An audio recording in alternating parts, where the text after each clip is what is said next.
Sacred Economics. Money, Gift, and Society in the Age of Transition.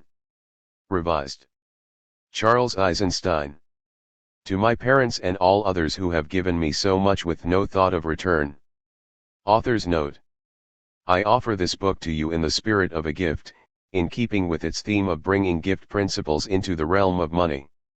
In order to align principles with action, the publisher and I have chosen a Creative Commons copyright, which allows you to freely share this book for any non-commercial purpose. That means you can photocopy material from the book, put it on your blog, and so forth, as long as you don't sell it or use it to carry advertising. We also ask that you provide attribution, in order that people who want to find more of my work can do so. You can find other legal details on the Creative Commons website. One characteristic of gifts is that the return gift is not specified in advance. If you receive or disseminate this work free of charge, we welcome a voluntary return gift that expresses the gratitude or sense of value that you may feel. You may do so through the websites associated with the author and the book.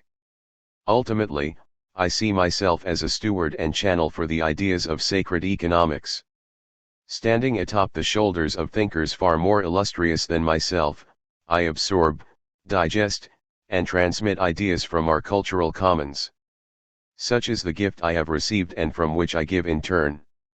That is why I cannot, in good conscience, consider myself the morally legitimate owner of these ideas. Thankfully, my publisher has had the courage to explore a new model of handling intellectual property. I look forward to the day when artists no longer need to maintain, through intellectual property laws, an artificial scarcity of their work, yet still receive abundant returns born of the gratitude of those who receive it. Introduction.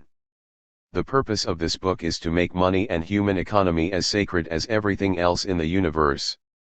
Today we associate money with the profane, and for good reason.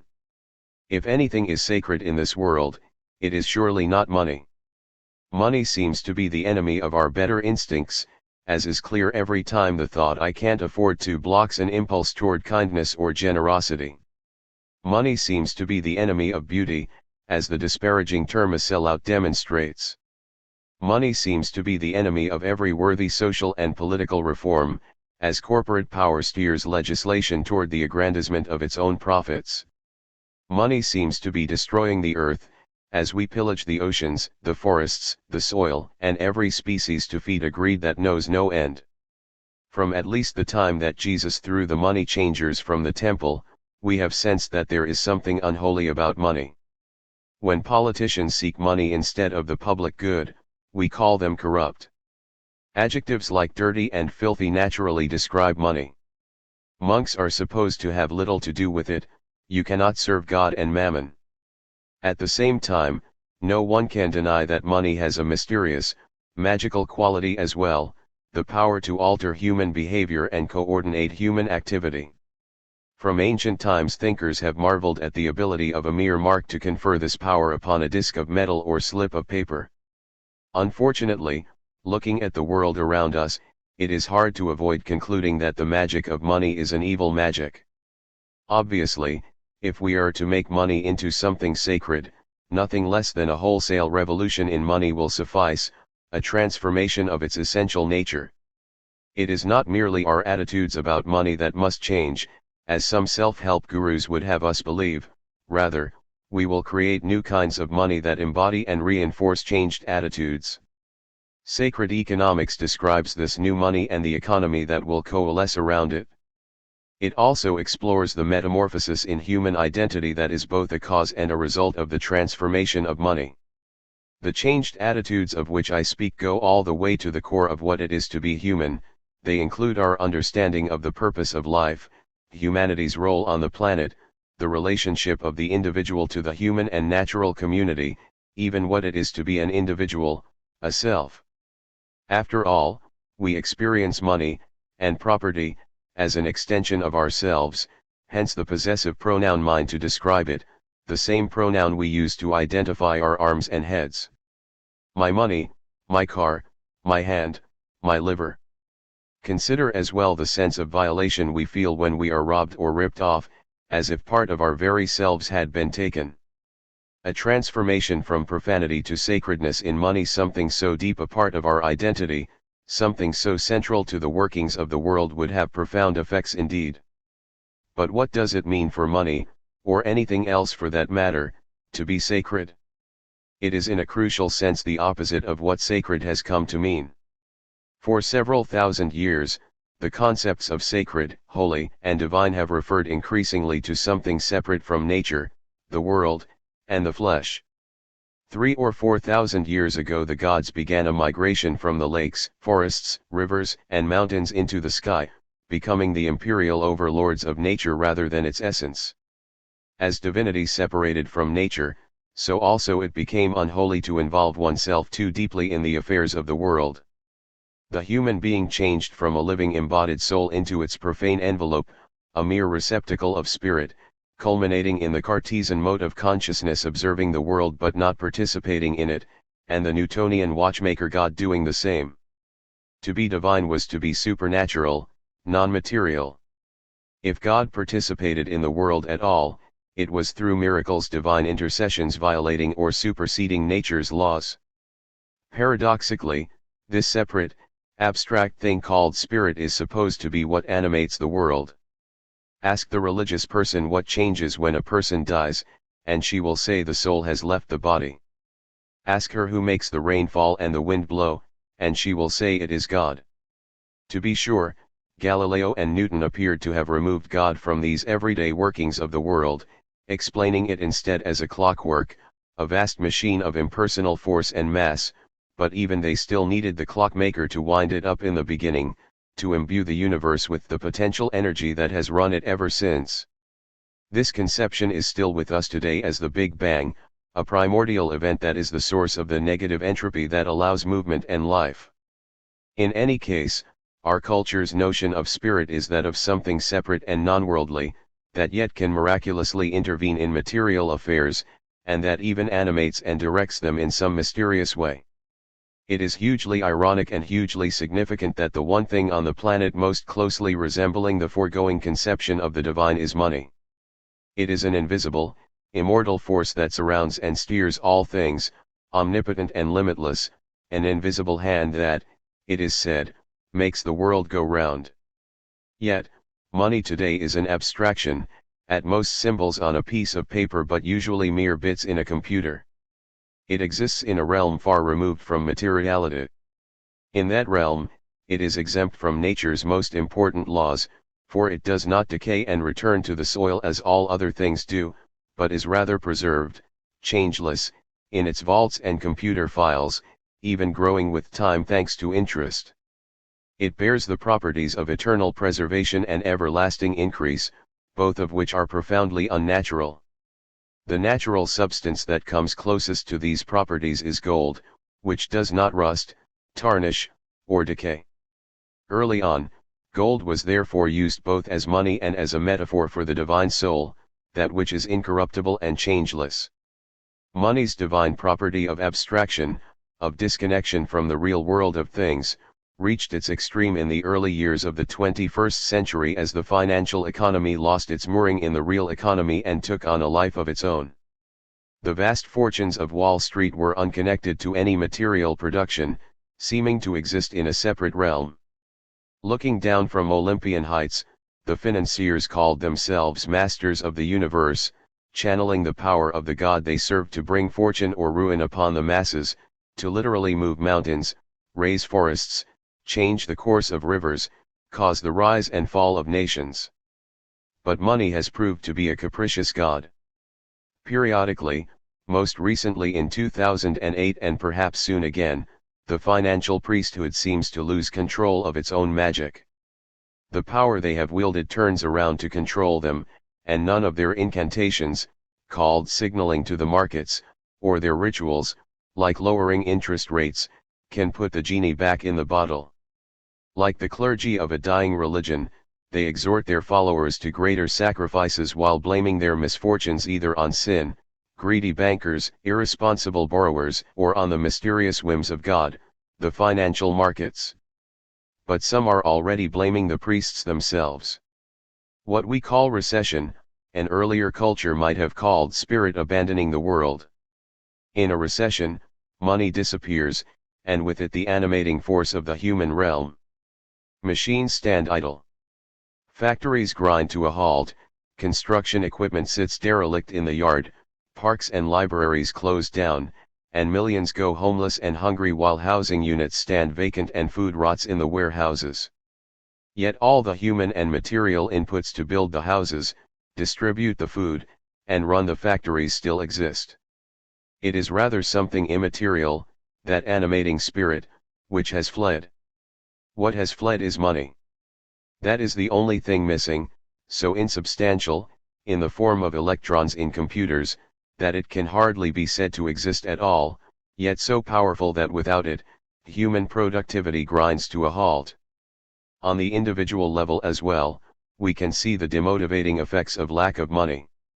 Consider the stereotype of the unemployed man, nearly broke, slouched in front of the TV in his undershirt, drinking a beer, hardly able to rise from his chair.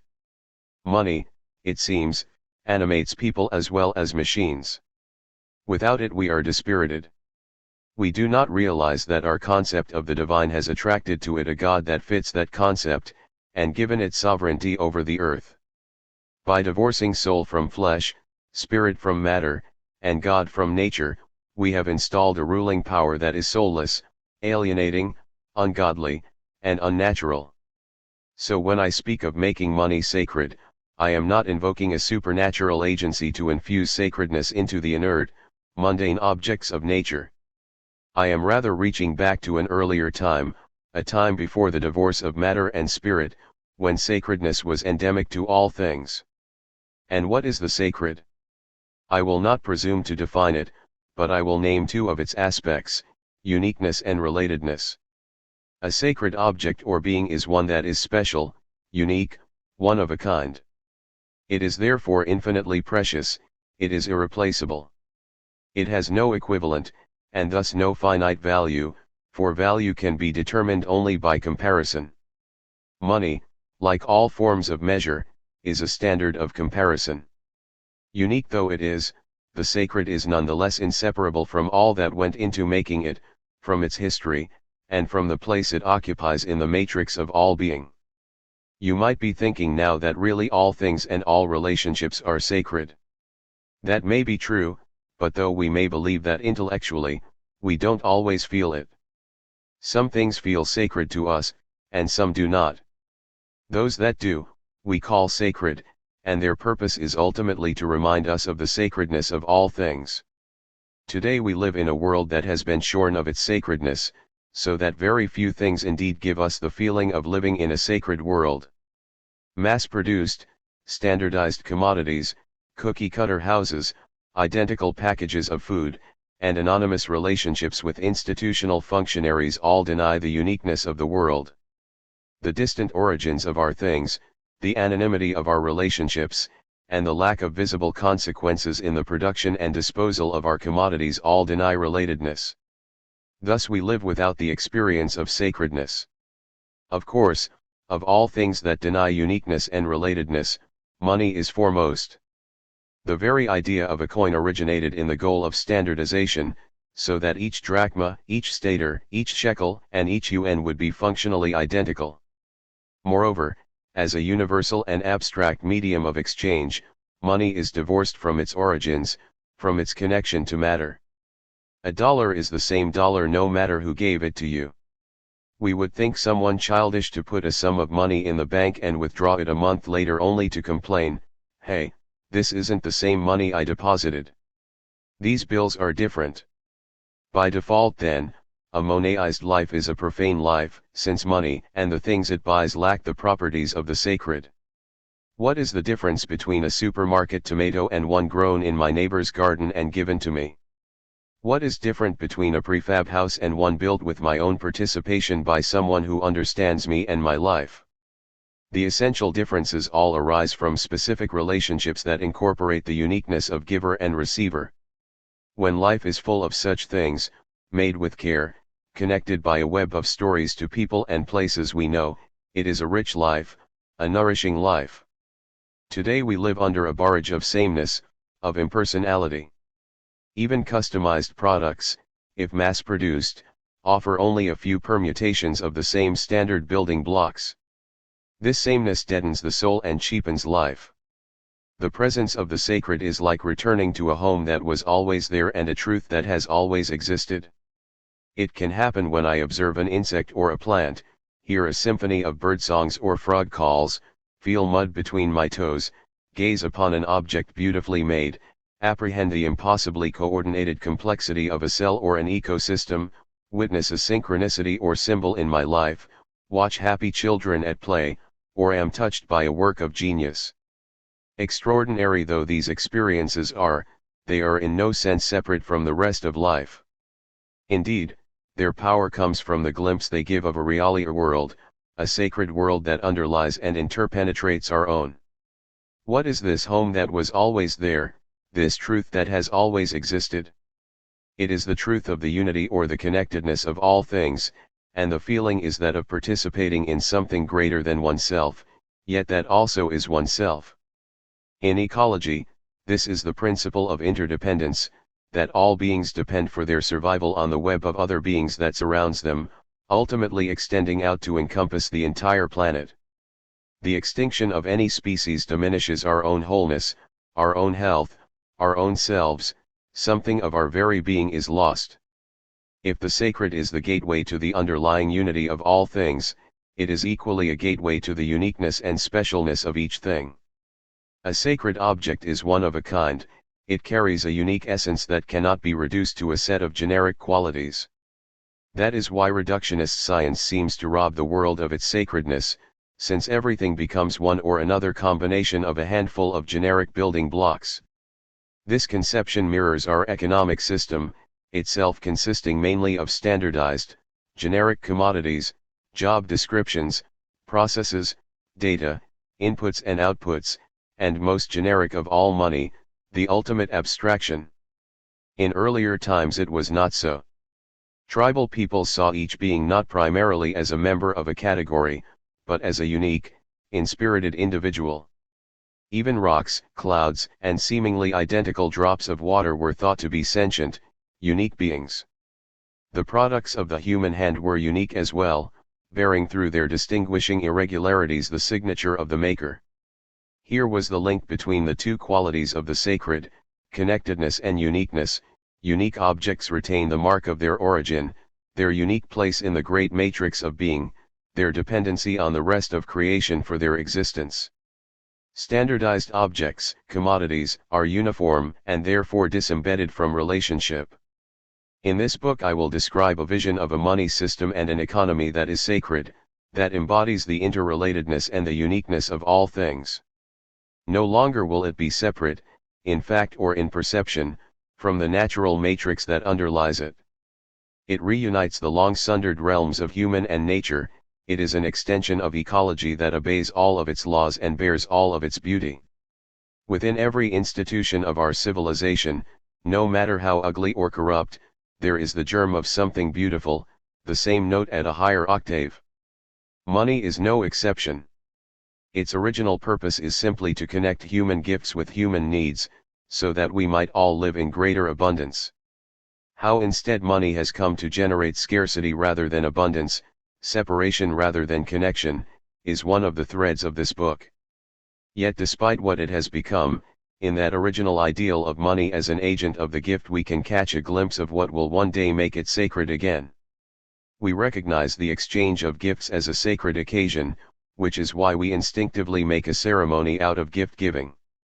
Sacred money, then, will be a medium of giving, a means to imbue the global economy with the spirit of the gift that governed tribal and village cultures, and still does today wherever people do things for each other outside the money economy. Sacred economics describes this future and also maps out a practical way to get there. Long ago I grew tired of reading books that criticized some aspect of our society without offering a positive alternative. Then I grew tired of books that offered a positive alternative that seemed impossible to reach. We must reduce carbon emissions by 90%. Then I grew tired of books that offered a plausible means of reaching it but did not describe what I, personally, could do to create it. Sacred economics operates on all four levels. It offers a fundamental analysis of what has gone wrong with money. It describes a more beautiful world based on a different kind of money and economy. It explains the collective actions necessary to create that world and the means by which these actions can come about, and it explores the personal dimensions of the world transformation, the change in identity and being that I call living in the gift. A transformation of money is not a panacea for the world's ills, nor should it take priority over other areas of activism. A mere rearrangement of bits in computers will not wipe away the very real material and social devastation afflicting our planet. Yet, neither can the healing work in any other realm achieve its potential without a corresponding transformation of money, so deeply is it woven into our social institutions and habits of life. The economic changes I describe are part of a vast, all-encompassing shift that will leave no aspect of life untouched. Humanity is only beginning to awaken to the true magnitude of the crisis on hand. If the economic transformation I will describe seems unreachable, that is because nothing less than a miracle is needed to heal our world. In all realms, from money to ecological healing to politics to technology to medicine, we need solutions that exceed the present bounds of the possible. Fortunately, as the old world falls apart, our knowledge of what is possible expands, and with it expands our courage and our willingness to act. The present convergence of crises in money, energy, education, health, water, soil, climate, politics, the environment, and more is a birth crisis, expelling us from the old world into a new. Unavoidably, these crises invade our personal lives, our world falls apart, and we too are born into a new world, a new identity. This is why so many people sense a spiritual dimension to the planetary crisis, even to the economic crisis. We sense that normal isn't coming back, that we are being born into a new normal, a new kind of society, a new relationship to the earth, a new experience of being human. I dedicate all of my work to the more beautiful world our hearts tell us is possible. I say our hearts, because our minds sometimes tell us it is not possible. Our minds doubt that things will ever be much different from what experience has taught us.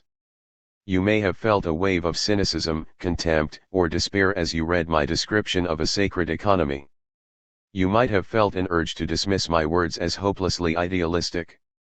Indeed, I myself was tempted to tone down my description, to make it more plausible, more responsible, more in line with our low expectations for what life and the world can be.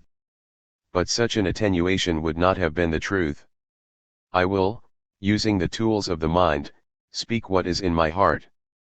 In my heart I know that an economy and society this beautiful are possible for us to create, and indeed that anything less than that is unworthy of us. Are we so broken that we would aspire to anything less than a sacred world? Part I. The economics of separation. The converging crises of our time all arise from a common root that we might call separation.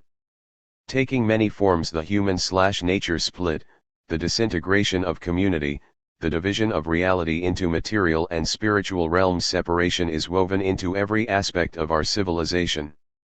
It is also unsustainable. It generates great and growing crises that are propelling us into a new era, an age of reunion. Separation is not an ultimate reality, but a human projection, an ideology, a story. As in all cultures, our defining story of the people has two deeply related parts, a story of self and a story of the world.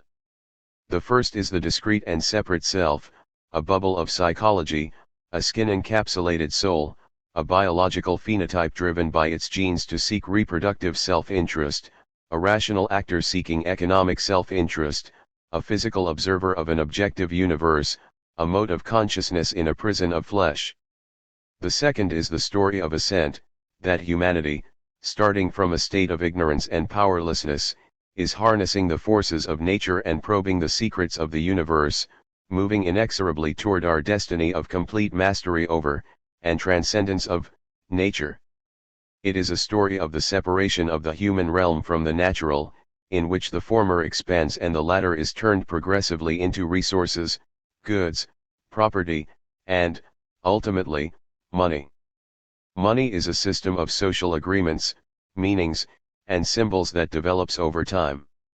It is, in a word, a story, existing in social reality along with such things as laws, nations, institutions, calendar and clock time, religion, and science. Stories bear tremendous creative power.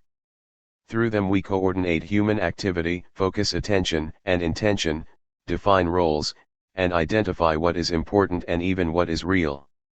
Stories give meaning and purpose to life and therefore motivate action. Money is a key element of the story of separation that defines our civilization. Part I of this book illuminates the economic system that has arisen on the foundation of the story of separation. Anonymity, depersonalization, polarization of wealth, endless growth, ecological despoliation, social turmoil, and irremediable crisis are built into our economic system so deeply that nothing less than a transformation of our defining story of the people will heal it. My intention is that by identifying the core features of the economics of separation, we may be empowered to envision an economics of reunion as well, an economics that restores to wholeness our fractured communities, relationships, cultures, ecosystems, and planet. Chapter 1. The Gift World. Even after all this time, the sun never says to the earth, "You owe me." Look what happens. With a love like that, it lights the whole sky. Hafiz. In the beginning was the gift. We are born helpless infants, creatures of pure need with little resource to give, yet we are fed, we are protected, we are clothed and held and soothed, without having done anything to deserve it, without offering anything in exchange. This experience, common to everyone who has made it past childhood, informs some of our deepest spiritual intuitions. Our lives are given us, therefore, our default state is gratitude. It is the truth of our existence. Even if your childhood was horrific, if you are reading this right now, at least you were given enough to sustain you to adulthood. For the first years of life, none of this was anything you earned or produced. It was all a gift. Imagine walking out the door right now and finding yourself plunged into an alien world in which you were completely helpless, unable to feed or clothe yourself, unable to use your limbs, unable even to distinguish where your body ends and the world begins. Then huge beings come and hold you, feed you, take care of you, love you. Wouldn't you feel grateful? In moments of clarity, perhaps after a narrow brush with death, or upon accompanying a loved one through the death process, we know that life itself is a gift. We experience an overwhelming gratitude at being alive. We walk in wonderment at the riches, undeserved and freely available, that come with life, the joy of breathing, the delights of color and sound, the pleasure of drinking water to quench thirst, the sweetness of a loved one's face. This sense of mixed awe and gratitude is a clear sign of the presence of the sacred. We feel the same reverence and gratitude when we apprehend the magnificence of nature, the miraculous complexity and order of an ecosystem, an organism, a cell. They are impossibly perfect, far beyond the capacity of our minds to conceive, to create, even to understand more than a tiny part of. Yet they exist, without our ever having to design them, an entire world to sustain and environ us. We don't have to understand exactly how a seed germinates and grows, we don't have to make it happen.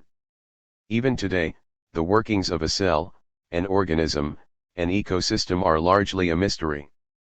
Without needing to engineer it, without needing even to understand its inner workings, we still receive nature's fruits. Can you imagine the wonder, the gratitude, of our early ancestors as they contemplated the undeserved riches the world gave them so freely? No wonder ancient religious thinkers said that God made the world, and no wonder they said God gave the world to us. The first statement is an expression of humility, the second of gratitude. Sadly, later theologians twisted this realization to mean God gave us the world to exploit, to master, to dominate. Such an interpretation is contrary to the spirit of the original realization. Humility knows that this gift is beyond our ability to master.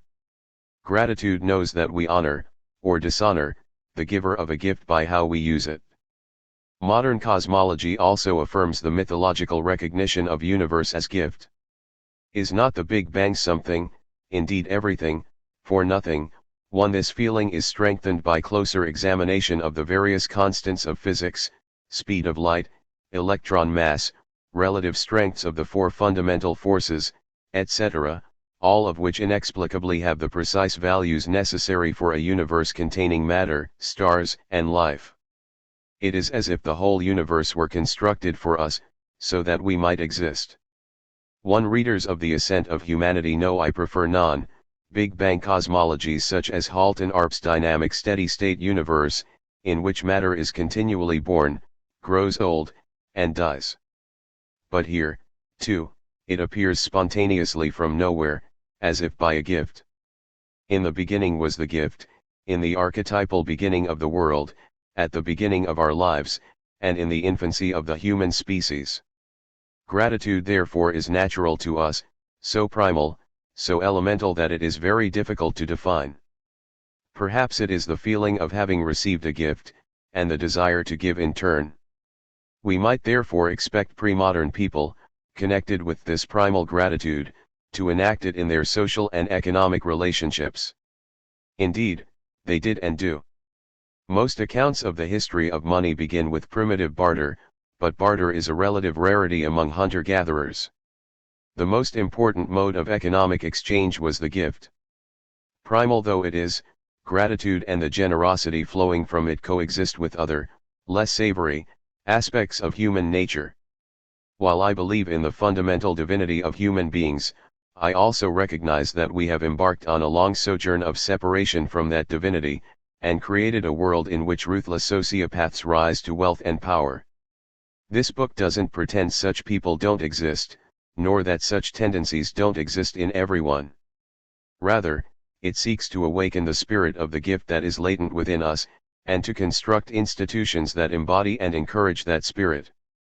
Human nature does not exist in isolation, it emerges in response to its context. Today's economic system elicits selfishness and greed. What would an economic system look like that, like some ancient cultures, elicited generosity instead? Let us begin by better understanding the dynamics of the gift. I referred to economic exchange above, but that is generally not an accurate description of gift community. Circulation is a better word. Today we often exchange gifts, but gift exchange is already a step toward barter. In ancient communities, elaborate customs governed gift giving, customs that persist today in societies that have not completely lost their connection to the past. Usually gift networks are closely tied to kin networks. Customs dictate who gives to whom. To some kin categories you might be expected to give, from others you might expect to receive, and in others the gifts flow in both directions. While gifts can be reciprocal, just as often they flow in circles. I give to you, you give to someone else. And eventually someone gives back to me. A famous example is the Kula system of the Trobriand Islanders, in which precious necklaces circulate in one direction from island to island, and bracelets in the other direction. First described in depth by the anthropologist Bronislaw Malinowski, Kula, which literally means circle, is the linchpin of a vast system of gifts and other economic exchanges. Marcel Mauss describes it as follows. The system of gift through exchange permeates all the economic, tribal, and moral life of the Trobriand people. It is impregnated with it, as Malinowski very neatly expressed it.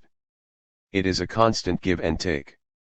The process is marked by a continuous flow in all directions of presents given, accepted, and reciprocated. Point 2. While the pinnacle of the Kula system is the highly ritualized exchange of ceremonial bracelets and necklaces by chiefs, the gift network surrounding it extends to all kinds of utilitarian items, food, boats, labor, and so forth. Outright barter, according to Mauss, is unusual. In any event, generally, even what has been received and comes into one's possession in this way in whatever manner is not kept for oneself, unless one cannot do without it. 3. In other words, gifts flow continuously, stopping in their circulation only when they meet a real, present need. Here is Lewis Hyde's poetic description of this principle of the gift. The gift moves toward the empty place. As it turns in its circle, it turns toward him who has been empty-handed the longest, and if someone appears elsewhere whose need is greater, it leaves its old channel and moves toward him. Our generosity may leave us empty, but our emptiness then pulls gently at the hole until the thing in motion returns to replenish us. Social nature abhors a vacuum. Point 4. While today we clearly distinguish between a gift and a commercial transaction, in past times this distinction was by no means clear. Some cultures, such as the Toarapi and Namao, had but a single word to designate buying, selling, lending, and borrowing. 5. While the ancient Mesopotamian word sam meant both buy and sell. 6. This ambiguity persists in many modern languages. Chinese, German, Danish, Norwegian, Dutch, Estonian, Bulgarian, Serbian, Japanese, and many others each have but a single term for borrowing and lending, perhaps a vestige of an ancient time when the two were not distinguished. 7. It even persists in vernacular English, in which the word borrow is sometimes used to mean lend, as in I borrowed him $20. How could this be? How could the same word apply to two opposite operations? 7. The Chinese terms for buying and selling have nearly identical pronunciation and similar ideograms as well. The character for buying originated as a depiction of a cowrie shell, an early form of money, while the character for selling was developed later, suggesting an earlier non-distinction. The solution to this puzzle lies in the dynamics of the gift.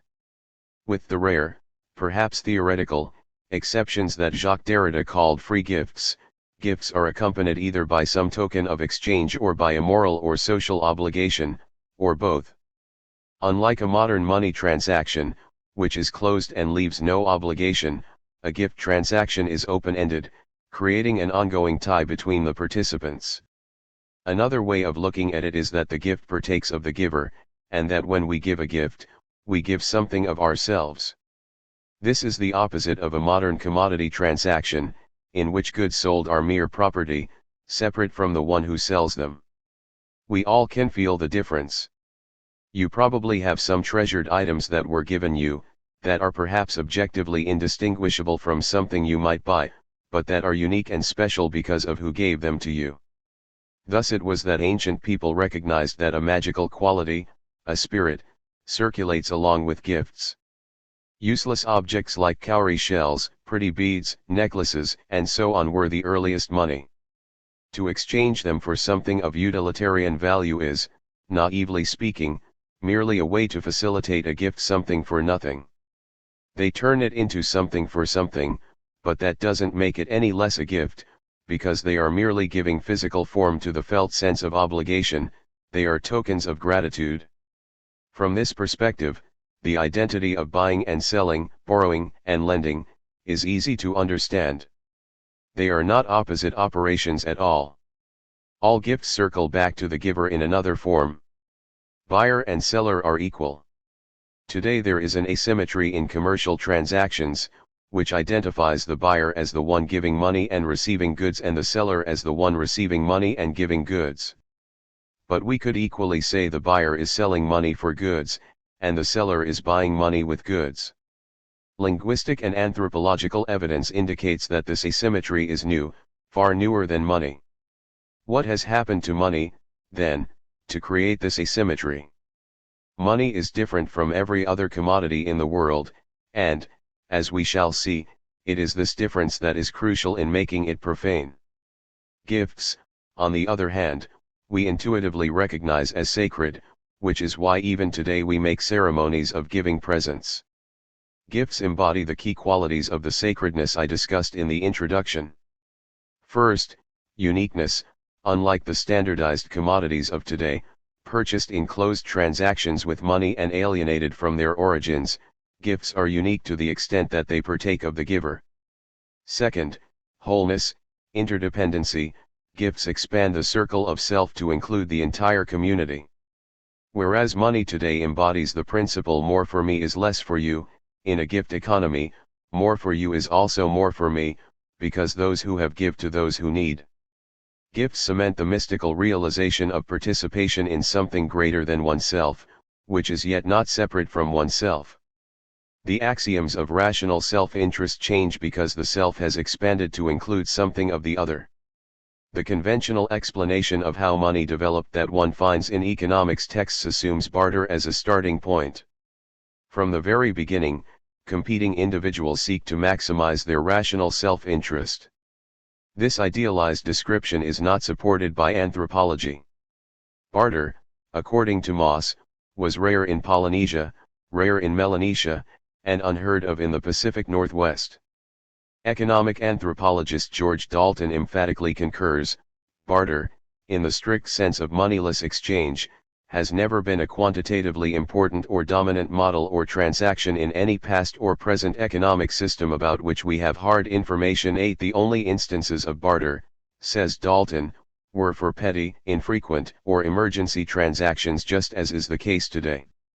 Aside from these, moneyless transactions scarcely resembled the impersonal, utility-maximizing transactions of economists' fantasies, but rather tended to require lasting, and sometimes ritualized, personal relationships sanctioned by custom and characterized by reciprocity. 9 Such transactions should not be called barter at all, but rather ritualized gift exchange. 8 Dalton, Barter, 182. 9 Seaford, Money and the Early Greek Mind, 292. Today we put gifts and purchases into separate, exclusive categories. To be sure, different economics and psychology apply to each.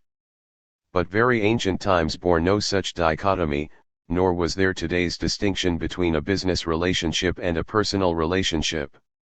Economists, in telling the history of money, tend to project this modern distinction backward, and with it some deep assumptions about human nature, the self, and the purpose of life, that we are discrete and separate selves competing for scarce resources to maximize our self-interest.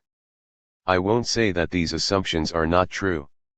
They are part of the defining ideology of our civilization, a story of the people that is now drawing to a close. This book is part of the telling of a new story of the people. The transformation of money is part of a larger transformation, founded on very different assumptions about self, life, and world. Human economy is never very far from cosmology, religion, and the psyche. It was not only ancient economies that were based on gifts, ancient cosmology and religion were too. Today as well, our money with its qualities of standardization, abstraction, and anonymity is aligned with many other aspects of the human experience. What new scientific, religious, or psychological paradigms might arise in the context of a different kind of money? If money did not arise from the economist's imaginary world of calculated, interest-maximizing barter, then how did it arise? In debt, the first 5,000 years, the anthropologist David Graeber describes a dual origin. 10 The first was social currencies, precious and ceremonial items used to rearrange relationships among human beings, marriages, funerals, blood money, and other social functions. This sort of money was not used to buy and sell things, and preceded the division of labor that necessitates money as we know it today. 10 Graeber, debt.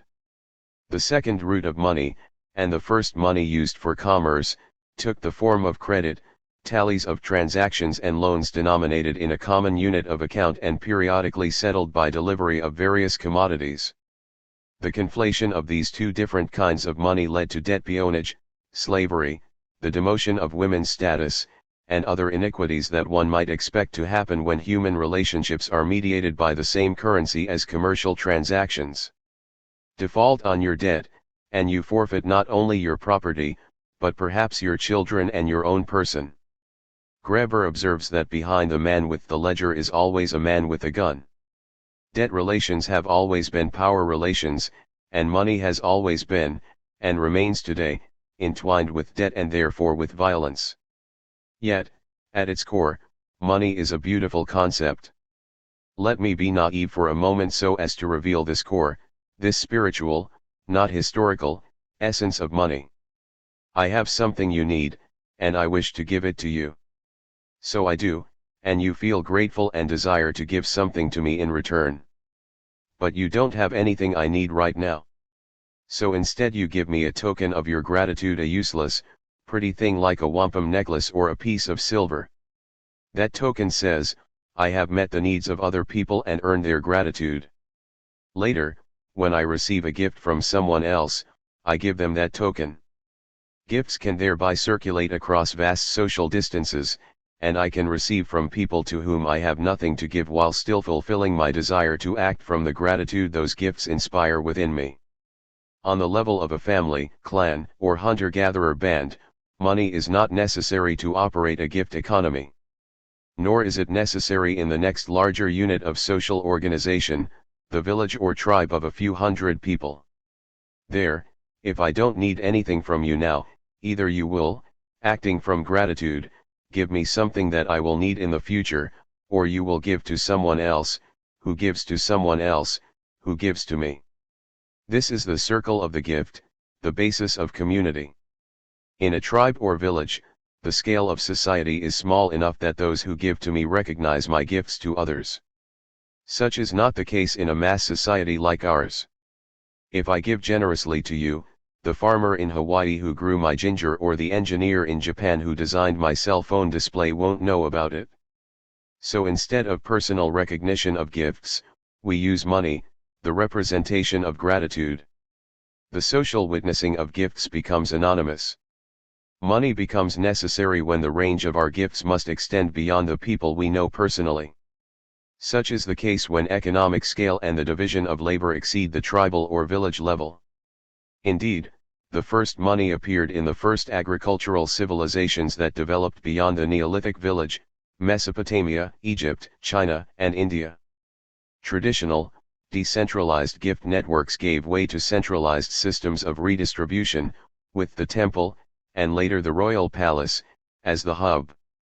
Quite possibly, these evolved from potlatch-type traditions in which gifts flowed to chiefs and other leaders, and then back from them to their kin and tribe.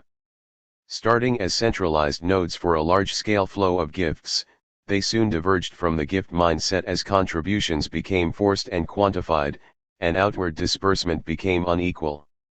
Ancient Sumerian documents already speak of economic polarization, haves and have-nots, and wages that were barely at subsistence. 11 While centralized directives, and not market trade, governed the movement of goods. 12 The early agricultural empires also used what some call money, agricultural and metallic commodities in standard measured units that served as media of exchange, units of account, and stores of value.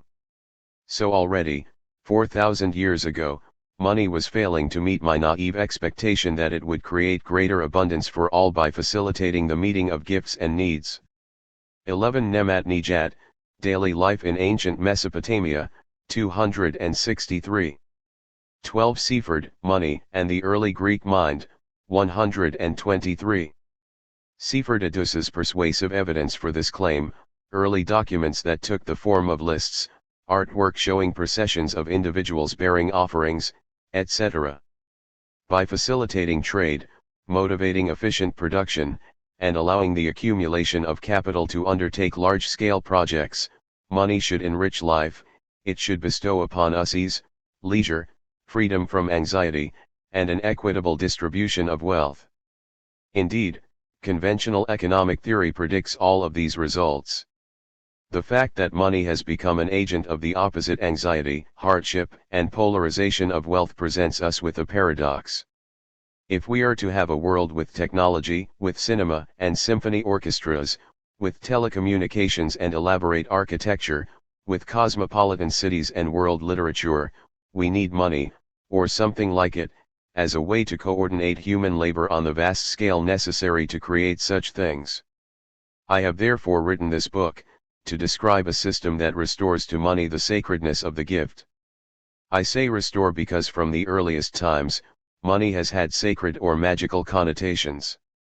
Originally, it was the temples where agricultural surpluses were stored and redistributed. The center of religious life was also the center of economic life. Some authors claim that the earliest symbolic money, as opposed to commodity money, was issued by temples and could be redeemed for sacred sex with temple prostitutes. 13 In any event, it is certain that temples were deeply involved in issuing early coins, many of which bore the images of sacred animals and deities. This practice continues today with bills and coins bearing the likenesses of deified presidents. 13 Bernard Lietaer makes this claim in The Future of Money for a bronze shekel that he states is the earliest known coin, dating to 3000 BCE. I have found no other mention of this in my research, however. As far as I know, the earliest coins appeared in Lydia and China at about the same time, the 7th century BCE. Perhaps someday we won't need money to have a gift economy on the scale of billions of humans. Perhaps the money I shall describe in this book is transitional. I am not a primitivist who advocates the abandonment of civilization, of technology and culture, of the gifts that make us human. I foresee rather the restoration of humanity to a sacred estate, bearing all the wholeness and harmony with nature of the hunter-gatherer time, but at a higher level of organization.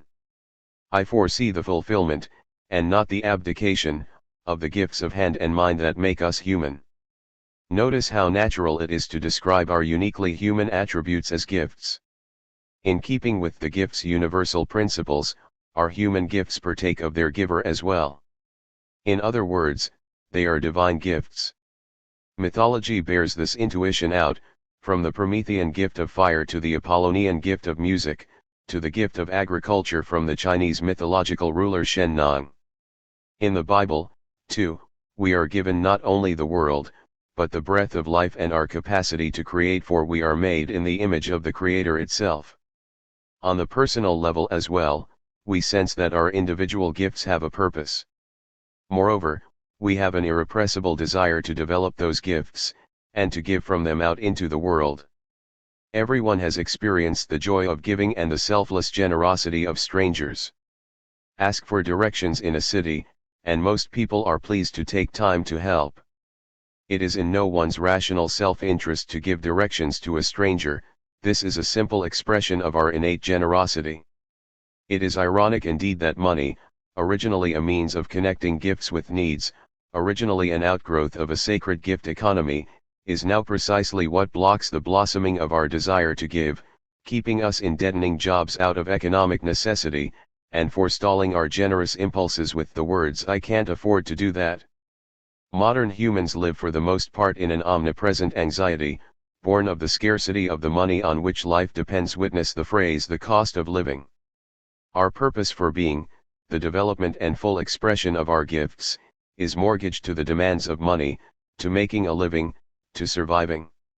Yet no one, no matter how wealthy, secure, or comfortable, can ever feel fulfilled in a life where those gifts remain latent. Even the best paid job, if it does not engage our gifts, soon feels deadening, and we think, "I was not put here on earth to do this." Even when a job does engage our gifts, if the purpose is something we don't believe in, the same deadening feeling of futility arises again, the feeling that we are not living our own lives, but only the lives we are paid to live. Challenging and interesting are not good enough, because our gifts are sacred, and therefore meant for a sacred purpose. That we are indeed here on earth to do something is essentially a religious concept, for conventional biology teaches that we have evolved to be able to survive, that any effort towards something outside of survival and reproduction goes against our genetic programming. However, one can make a cogent case that the view of biology as consisting of myriad discrete, separate competing selves, organisms or selfish genes is more a projection of our own present-day culture than it is an accurate understanding of nature. Point 14 There are other ways of understanding nature that, while not ignoring its obvious competition, give primacy to cooperation, symbiosis, and the merging of organisms into larger wholes. This new understanding is actually quite ancient, echoing the indigenous understanding of nature as a web of gifts. 14 I sum up this argument in Chapter 6 of The Ascent of Humanity, drawing on the work of Lynn Margulis, Bruce Lipton, Fred Hoyle, Elisabeth Soteries, and others. Each organism and each species makes a vital contribution to the totality of life on Earth, and this contribution, contrary to the expectations of standard evolutionary biology, need not have any direct benefit for the organism itself. Nitrogen-fixing bacteria don't directly benefit from doing so, except that the nitrogen they give to the soil grows plants that grow roots that grow fungi, which ultimately provide nutrients to the bacteria. Pioneer species pave the way for keystone species, which provide microniches for other species, which feed yet other species in a web of gifts that, eventually, circle back to benefit the pioneer species. Trees bring up water to water other plants, and algae make oxygen so that animals can breathe.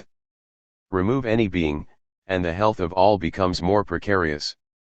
You may think me naive, with my so that reasoning. You may say it is just good luck that things work out so well. The trees don't care about watering the plants around them, they are in it for themselves, maximizing their chances to survive and reproduce.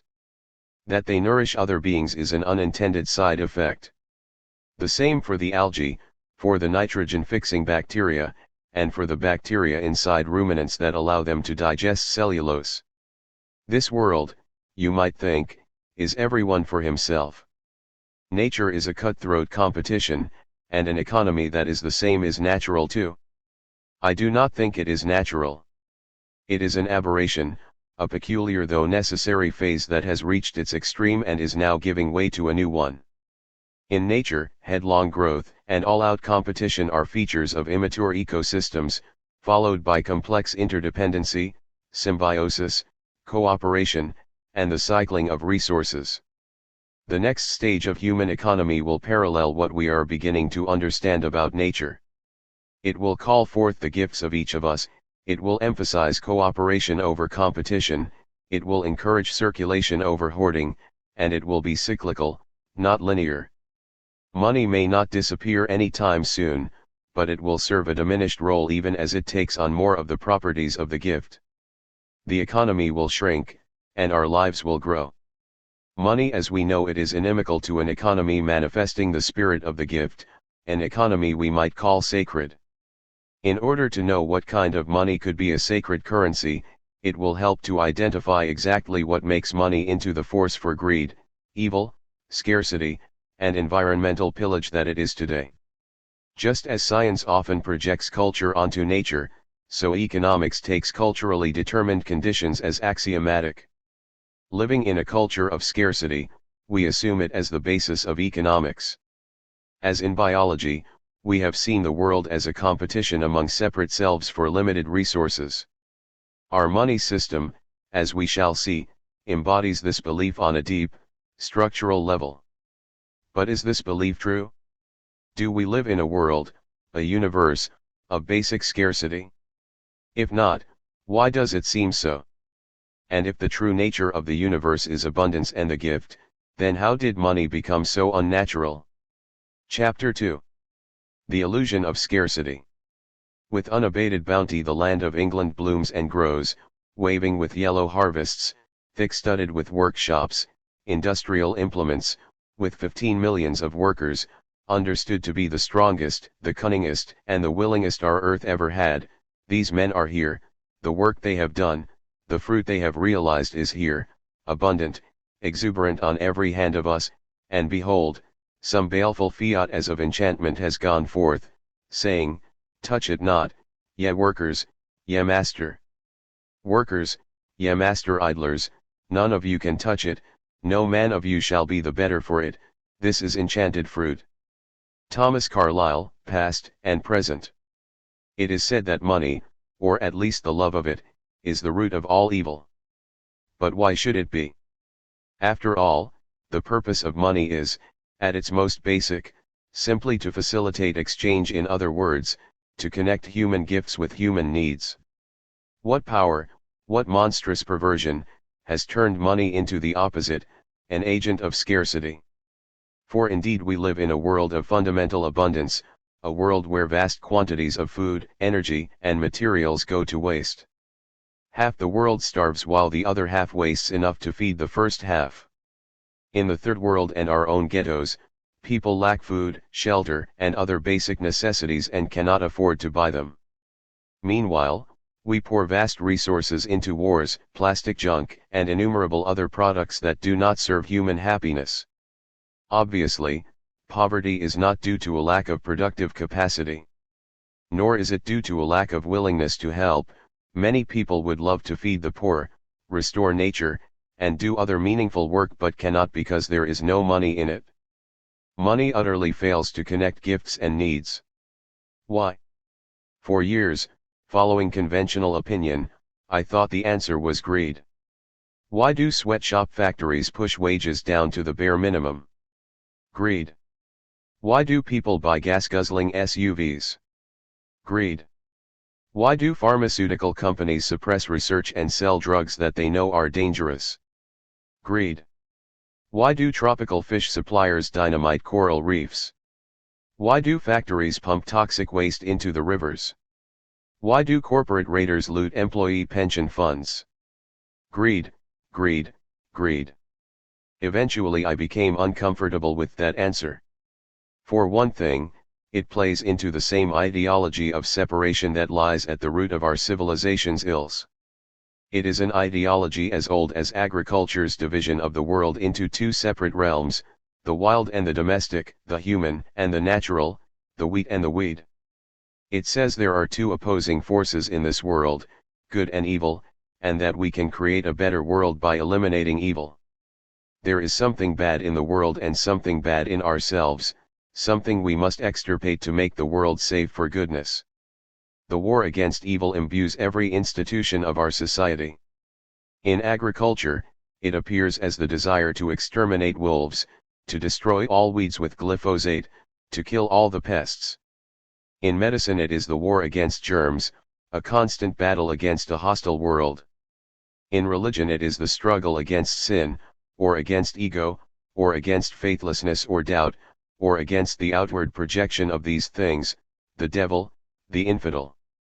It is the mentality of purifying and purging, of self-improvement and conquest, of rising above nature and transcending desire, of sacrificing oneself in order to be good. Above all, it is the mentality of control. It says that once final victory over evil is won, we will enter paradise. When we eliminate all the terrorists or create an impenetrable barrier to them, we will be safe.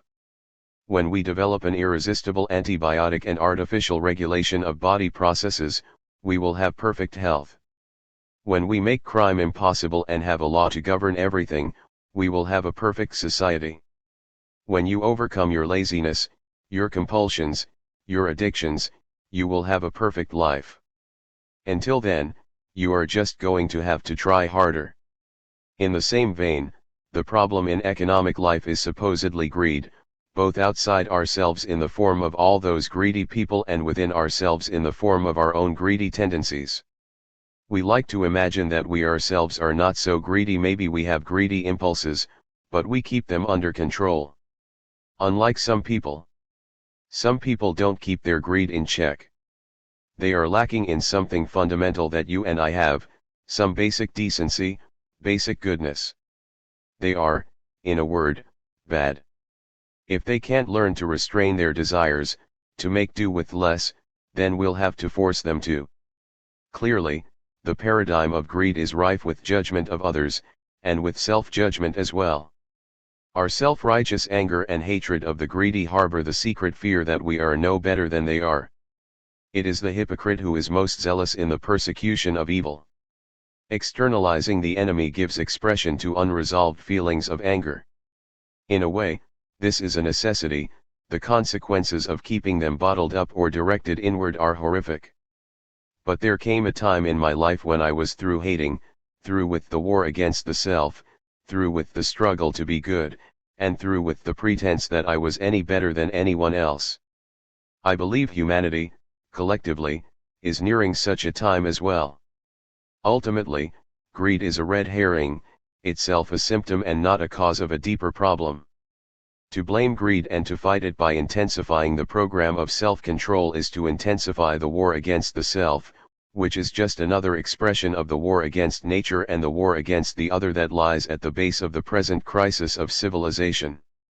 Greed makes sense in a context of scarcity. Our reigning ideology assumes it is built into our story of self. The separate self in a universe governed by hostile or indifferent forces is always at the edge of extinction, and secure only to the extent that it can control these forces. Cast into an objective universe external to ourselves, we must compete with each other for limited resources. Based on the story of the separate self, both biology and economics have therefore written greed into their basic axioms. In biology it is the gene seeking to maximize reproductive self-interest, in economics it is the rational actor seeking to maximize financial self-interest. But what if the assumption of scarcity is false, a projection of our ideology, and not the ultimate reality? If so, then greed is not written into our biology but is a mere symptom of the perception of scarcity. An indication that greed reflects the perception rather than the reality of scarcity is that rich people tend to be less generous than poor people. In my experience, poor people quite often lend or give each other small sums that, proportionally speaking, would be the equivalent of half a rich person's net worth. Extensive research backs up this observation.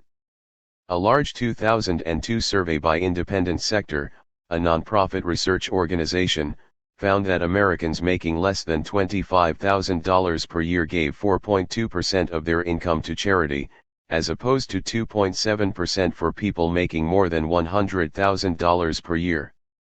More recently, Paul Piff, a social psychologist at University of California, Irvine, found that lower-income people were more generous, charitable, trusting and helpful to others than were those with more wealth. One Piff found that when research subjects were given money to anonymously distribute between themselves and a partner, who would never know their identity, their generosity correlated inversely to their socio-economic status. Point 2. 1 Warner, The Charitable Giving Divide. 2 Piff et al., Having Less, Giving More. While it is tempting to conclude from this that greedy people become wealthy, an equally plausible interpretation is that wealth makes people greedy. Why would this be? In a context of abundance, greed is silly, only in a context of scarcity is it rational. The wealthy perceive scarcity where there is none. They also worry more than anybody else about money. Could it be that money itself causes the perception of scarcity? Could it be that money, nearly synonymous with security, ironically brings the opposite? The answer to both these questions is yes. On the individual level, rich people have a lot more invested in their money and are less able to let go of it. To let go easily reflects an attitude of abundance. On the systemic level, as we shall see, scarcity is also built into money, a direct result of the way it is created and circulated. The assumption of scarcity is one of the two central axioms of economics. The second is that people naturally seek to maximize their rational self-interest. Both are false, or, more precisely, they are true only within a narrow realm, a realm that we, the frog at the bottom of the well, mistake for the whole of reality. As is so often the case, what we take to be objective truth is actually a projection of our own condition onto the objective world. So immersed in scarcity are we that we take it to be the nature of reality. But in fact, we live in a world of abundance. The omnipresent scarcity we experience is an artifact of our money system, of our politics, and of our perceptions. As we shall see, our money system, system of ownership, and general economic system reflect the same fundamental sense of self that has, built into it, the perception of scarcity. It is the discrete and separate self, the Cartesian self, a bubble of psychology marooned in an indifferent universe, seeking to own, to control, to arrogate as much wealth to itself as possible, but foredoomed by its very cut off from the richness of connected beingness to the experience of never having enough. The assertion that we live in a world of abundance may provoke an emotional reaction, on two counts. First, it seems to embody a privileged ignorance, when so much of the world faces extreme poverty, hunger, homelessness, and deprivation. More production will solve these problems, right? Wrong. We already produce more than we need to feed, house, and clothe everyone. The problem is not one of underproduction, it is one of maldistribution. In other words, the scarcity is real but it is artificial.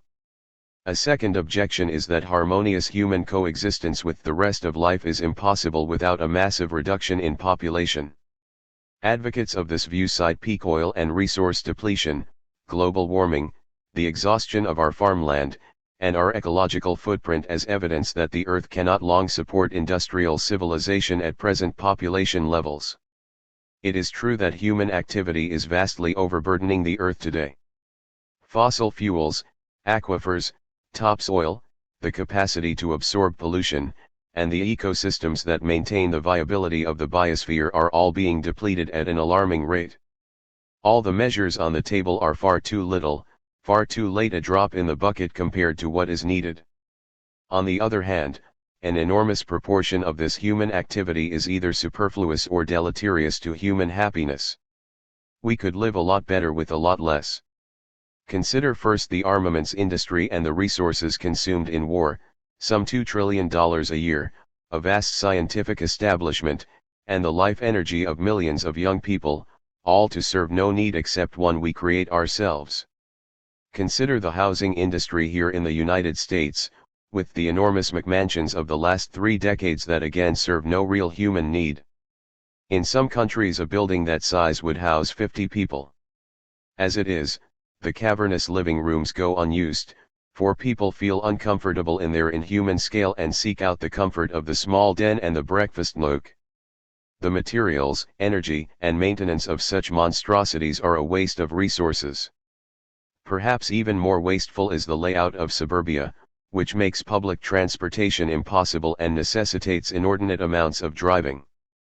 Consider the food industry, which exhibits massive waste at every level. 3 According to a government study, farm-to-retail losses are about 4%, retail-to-consumer losses 12%, and consumer-level losses 29%. 4 Moreover, vast tracts of farmland are devoted to biofuel production, not to mention the largest irrigated crop in North America, long grass, much of it growing on the continent's richest soils. Food scarcity is clearly a product of culture and economics. 3 Spiker et al., wasted food, wasted nutrients.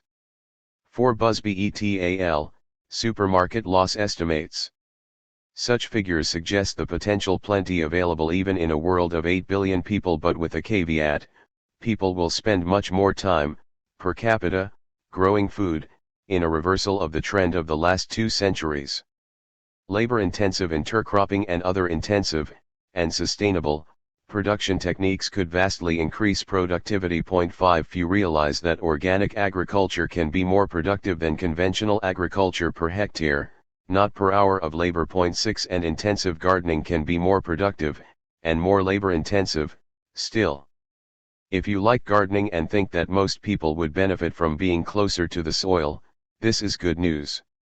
With a few hours work a week, a typical suburban garden plot of perhaps 1,000 square feet can meet most of a family's vegetable needs, double that, and it can provide substantial amounts of staples too, like potatoes, sweet potatoes, and squash. Is the vast transcontinental trucking system that brings California lettuce and carrots to the rest of the country really necessary? Does it enhance life in any way? 5 You can get some idea of the untapped potential of agriculture by reading F. H. King's fascinating 1911 book, Farmers of 40 Centuries, or, Permanent Agriculture in China, Korea, and Japan, which explains how these regions sustained enormous populations for millennia on tiny amounts of land, without mechanization, pesticides, or chemical fertilizers. Instead, they relied on sophisticated crop rotation, interplanting, and ecological relationships among farm plants, animals, and people. They wasted nothing, including human manure. Their farming was extremely labor-intensive, although, according to King, it was usually conducted at a leisurely pace. In 1907 Japan's 50 million people were nearly self-sufficient in food. China's land supported, in some regions, clans of 40 or 50 people on a 3-acre farm. In the year 1790 China's population was about the same as that of the United States today. 6 LaSalle et al., The Organic Green Revolution, 4, citing numerous supporting studies. If you have the opposite impression, consider that many of the studies that show no benefit from organic agriculture are conducted by people with little experience with organic farming and on land that is impoverished from decades of chemical farming. Organic methods are not easily amenable to controlled studies because they properly involve a long-term relationship between farmer and land. It is only after years, decades, or even generations that the true benefits of organic agriculture become fully apparent. Another type of waste comes from the shoddy construction and planned obsolescence of many of our manufactured goods. Presently there are few economic incentives, and some disincentives, to produce goods that last a long time and are easy to fix, with the absurd result that it is often cheaper to buy a new appliance than to repair an old one. This is ultimately a consequence of our money system, and it will be reversed in a sacred economy. 7. Unfortunately, many of us are so wounded that we prefer not to interact and share, but to retreat further into the hell of separation and the illusion of independence until its fabric unravels. As various crises converge, and this happens to more and more people, the urge to restore community will grow. On my street, every family possesses a lawnmower that is used perhaps 10 hours per summer and a leaf blower used 2 hours a year. At any given moment, about half the cars are parked on the street, doing nothing.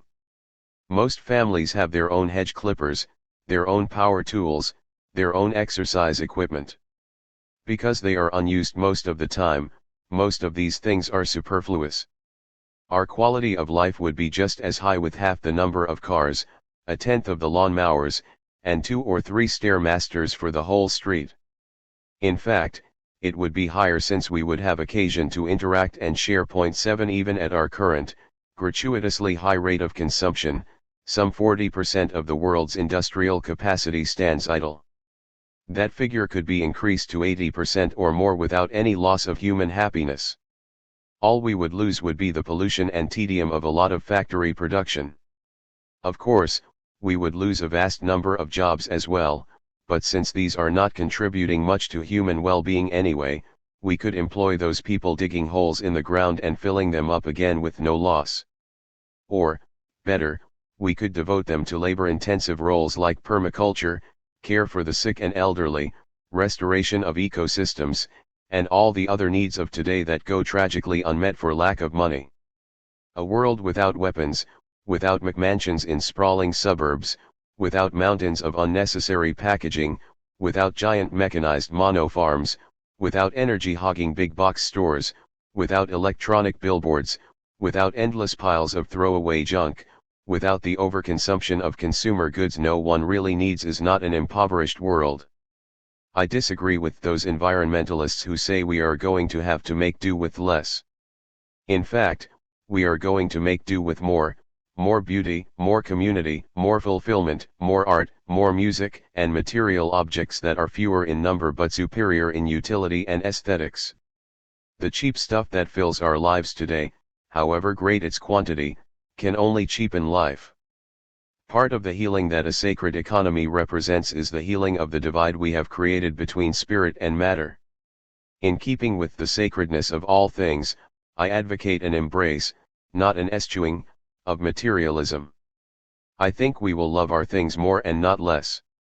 We will treasure our material possessions, honor where they came from and where they will go. If you have a treasured baseball mitt or fishing rod, you may know what I'm talking about. Or perhaps your grandfather had a favorite set of woodworking tools that he kept in perfect condition for 50 years.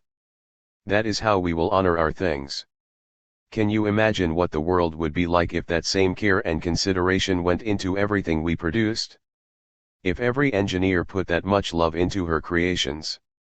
Today, such an attitude is uneconomic. It is rarely in anyone's financial interest to treat a thing as sacred. You can just buy a new baseball mitt or fishing rod, and why be too careful with your tools when new ones are so cheap? The cheapness of our things is part of their devaluation, casting us into a cheap world where everything is generic and expendable. Amid superabundance, even we in rich countries live in an omnipresent anxiety, craving financial security as we try to keep scarcity at bay. We make choices, even those having nothing to do with money, according to what we can afford, and we commonly associate freedom with wealth. But when we pursue it, we find that the paradise of financial freedom is a mirage, receding as we approach it, and that the chase itself enslaves. The anxiety is always there, the scarcity always just one disaster away. We call that chase greed. Truly, it is a response to the perception of scarcity. Let me offer one more kind of evidence, for now meant to be suggestive rather than conclusive, for the artificiality or illusory nature of the scarcity we experience. Economics, it says on page 1 of textbooks, is the study of human behavior under conditions of scarcity. The expansion of the economic realm is therefore the expansion of scarcity, its incursion into areas of life once characterized by abundance. Economic behavior, particularly the exchange of money for goods, extends today into realms that were never before the subject of money exchanges. Take, for example, one of the great retail growth categories in the last 20 years, bottled water. If one thing is abundant on earth to the point of near ubiquity, it is water, yet today it has become scarce, something we pay for. Childcare has been another area of high economic growth in my lifetime. When I was young, it was nothing for friends and neighbors to watch each other's kids for a few hours after school, a vestige of village or tribal times when children ran free. My ex-wife Patsy speaks movingly of her childhood in rural Taiwan, where children could and did show up at any neighbor's house around dinner time to be given a bowl of rice. The community took care of the children. In other words, child care was abundant. It would have been impossible to open an after-school daycare center. For something to become an object of commerce, it must be made scarce first. As the economy grows, by definition, more and more of human activity enters the realm of money, the realm of goods and services. Usually we associate economic growth with an increase in wealth, but we can also see it as an impoverishment, an increase in scarcity. Things we once never dreamed of paying for, we must pay for today. Pay for using what? Using money, of course money that we struggle and sacrifice to obtain. If one thing is scarce, it is surely money. Most people I know live in constant low level, sometimes high level, anxiety for fear of not having enough of it. And as the anxiety of the wealthy confirms, no amount is ever enough.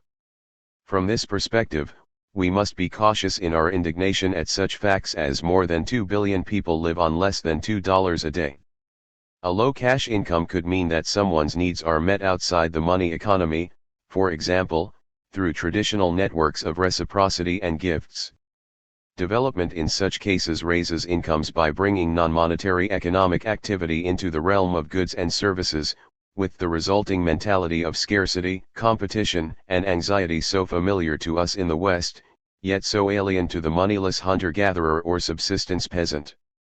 Ensuing chapters explain the mechanisms and meaning of the centuries-old conversion of life and the world into money, the progressive commodification of everything. When everything is subject to money, then the scarcity of money makes everything scarce, including the basis of human life and happiness. Such is the life of the slave, one whose actions are compelled by threat to survival. Perhaps the deepest indication of our slavery is the monetization of time. It is a phenomenon with roots deeper than our money system, for it depends on the prior quantification of time. An animal or a child has all the time in the world. The same was apparently true for Stone Age peoples, who usually had very loose concepts of time and rarely were in a hurry. Primitive languages often lacked tenses, and sometimes lacked even words for yesterday or tomorrow. The comparative nonchalance primitive people had toward time is still apparent today in rural, more traditional parts of the world. Life moves faster in the big city, where we are always in a hurry because time is scarce. But in the past, we experienced time as abundant. The more monetized society is, the more anxious and hurried its citizens. In parts of the world that are still somewhat outside the money economy, where subsistence farming still exists and where neighbors help each other, the pace of life is slower, less hurried. In rural Mexico, everything is done mañana.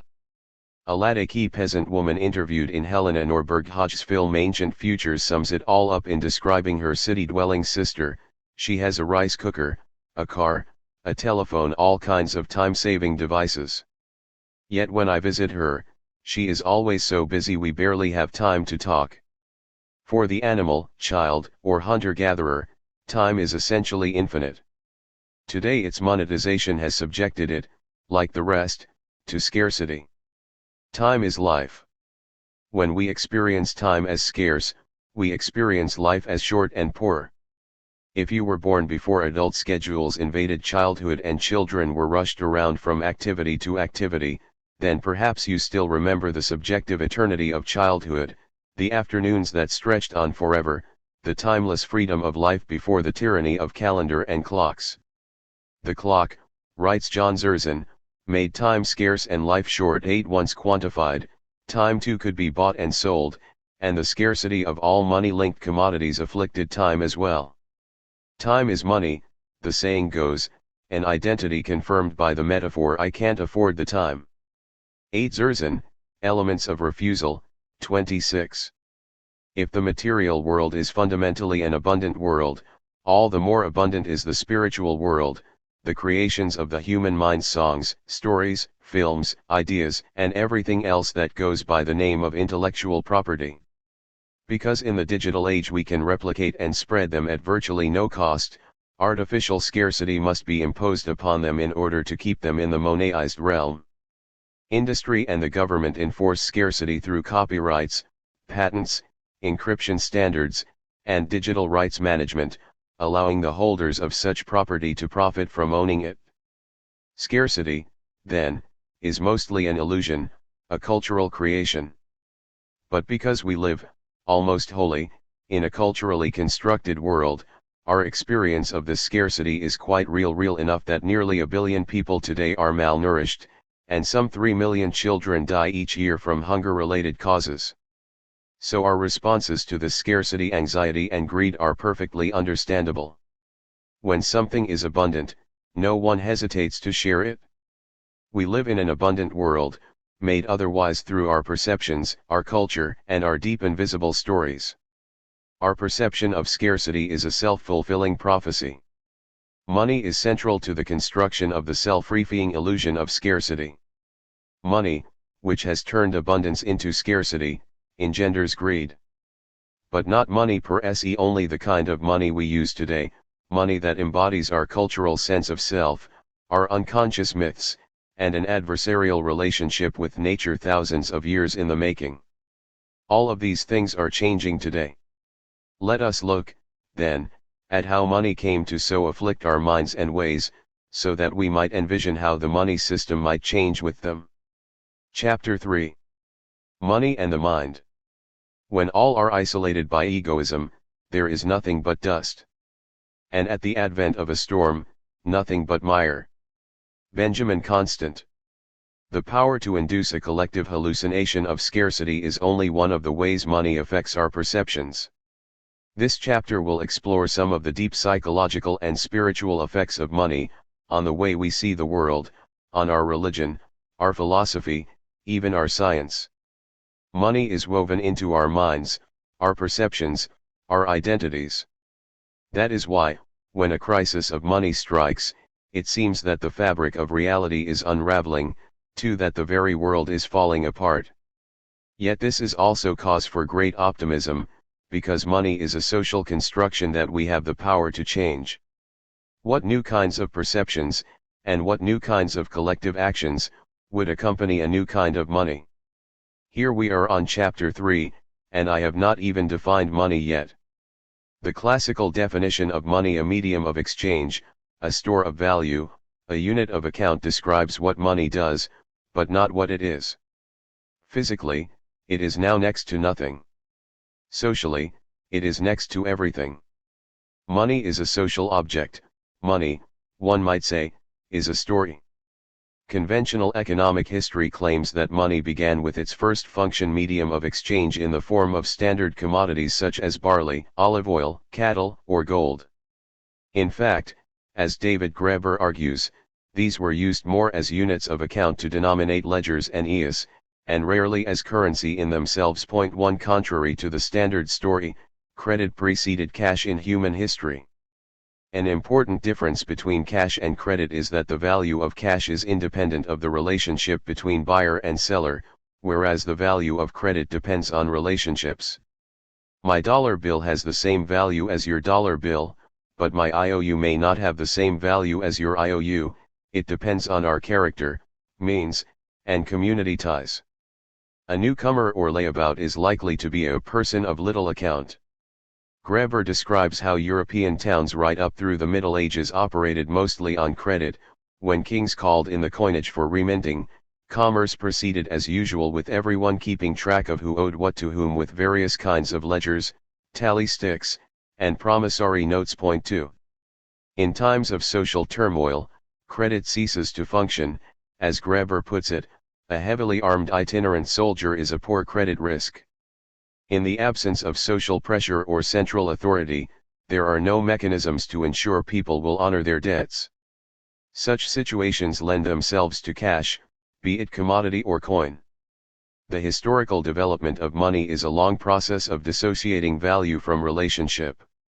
This dissociation culminated with the introduction of coinage in Greece in the 7th century BCE. That was arguably the first time that money became a distinct category of being.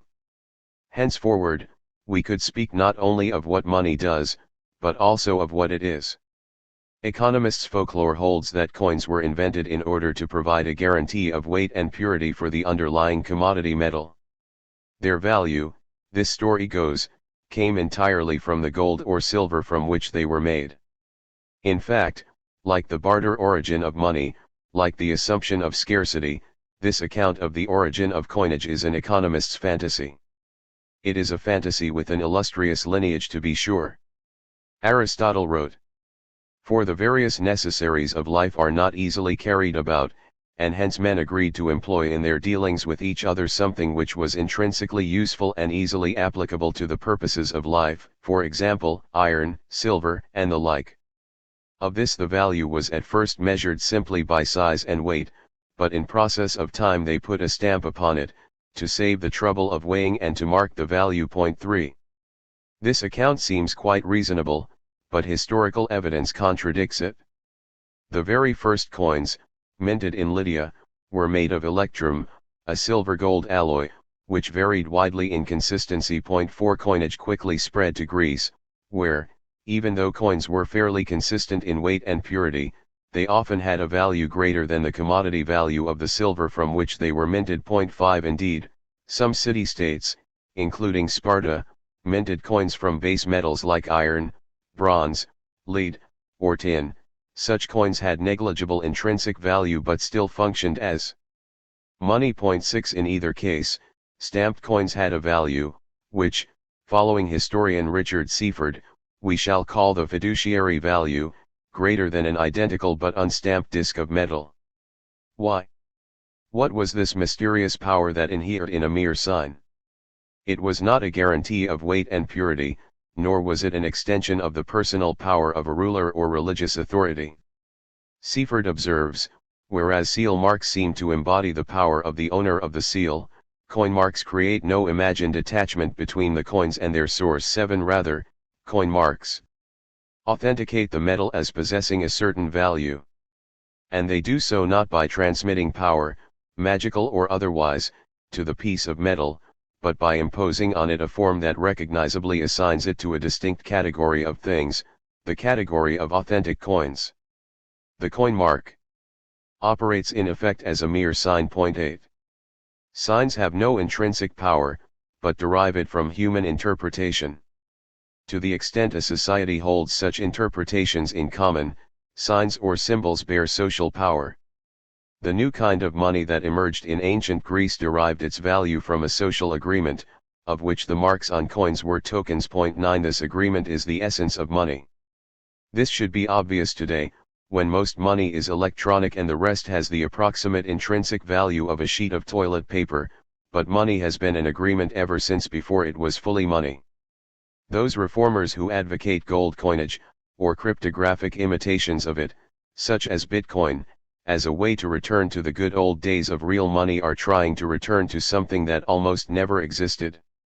The next step in the evolution of human money will be not a return to an earlier form of currency, but its transformation from an unconscious to an intentional embodiment of our agreements. Over 5,000 years, money has evolved from its material origins, to a symbol riding upon a material, to pure symbol today. Sacred economics seeks not to undo this evolution, but to fulfill it. The agreement that is money does not stand in isolation from the other systems of signs and symbols by which our civilization operates. We can embody in our money new agreements about the planet, the species, and what we hold sacred. For a long time we held progress sacred, the advancement of science and technology, the conquest of the natural realm. Our money system supported those goals. Our goals are changing now, and with them the great meta-stories of which the agreement called money is a part, the story of self, the story of the people, and the story of the world. The purpose of this book is to tell a new story of money, to illuminate what new agreements we might embody within these fiduciary talismans, so that money is the ally, and not the enemy, of the more beautiful world our hearts tell us is possible. It is no accident that as money took over society, ancient Greece also gave birth to the modern conception of the individual, to the notions of logic and reason, and to the philosophical underpinnings of the modern mind. When wealth is a function of relationship, as in gift cultures or credit-based economies, the concept of a separate individual makes less sense. One cannot as easily detach from others, pick up and leave, and take one's wealth somewhere else. In his scholarly masterpiece Money and the Early Greek Mind, classics professor Richard Seifert explores the impact of money on Greek society and thought, illuminating the characteristics that make money unique. Among them are that it is both concrete and abstract, that it is homogeneous, impersonal, a universal aim, and a universal means, and that it is unlimited. The entrance of this new, unique power into the world had profound consequences, many of which are now so deeply woven into our beliefs and culture, psyche, and society, that we can barely perceive them, let alone question them. Money is homogeneous in that regardless of any physical differences among coins qua money are identical, if they are of the same denomination. New or old, worn or smooth, all 1 drachma coins are equal. This was something new in the 6th century BCE. Whereas in archaic times, Seifert observes, power was conferred by unique talismanic objects, example a scepter said to be handed down from Zeus, money is the opposite, its power is conferred by a standard sign that wipes out variations in purity and weight. Quality is not important, only quantity. Because money is convertible into all other things, it infects them with the same feature, turning them into commodities, objects that, as long as they meet certain criteria, are seen as identical. All that matters is how many or how much. Money, says Seifert, promotes a sense of homogeneity among things in general. All things are equal, because they can be sold for money, which can in turn be used to buy any other thing. In the commodity world, things are equal to the money that can replace them. Their primary attribute is their value, an abstraction that is, paradoxically, more real than their physical reality, because, after all, you can always buy another one. Can you see how this promotes an anti-materialism, a detachment from the physical world in which each person, place, and thing is special, unique?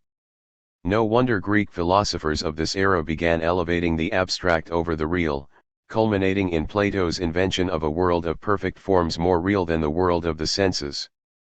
No wonder to this day we treat the physical world so cavalierly. No wonder, after 2,000 years immersion in the mentality of money, we have become so used to the replaceability of all things that we behave as if we could, if we wrecked the planet, simply buy a new one. I named this chapter Money and the Mind. Very much like the fiduciary value of money, mind is an abstraction riding a physical vehicle. Like monetary fiduciarity, the idea of mind as a separate, non-material essence of being developed over thousands of years, leading to the modern concept of an immaterial consciousness, a disembodied spirit. Tellingly, in both secular and religious thought, this abstraction has become more important than the physical vehicle, just as the value of a thing is more important than its physical attributes. In the introduction I mentioned the idea that we have created a God in the image of our money, an unseen force that moves all things, that animates the world, an invisible hand that orders human activity, non-material yet ubiquitous. Many of these attributes of God or Spirit go back to the pre-Socratic Greek philosophers who developed their ideas at precisely the time when money took over their society. According to Seifert, they were the first to distinguish between essence and appearance, between the concrete and the abstract, a distinction completely absent, even implicitly, from Homer. From Anaximander's Apeiron to Heraclitus's Logos to the Pythagorean doctrine all is number, the early Greeks emphasized the primacy of the abstract, an unseen principle that orders the world.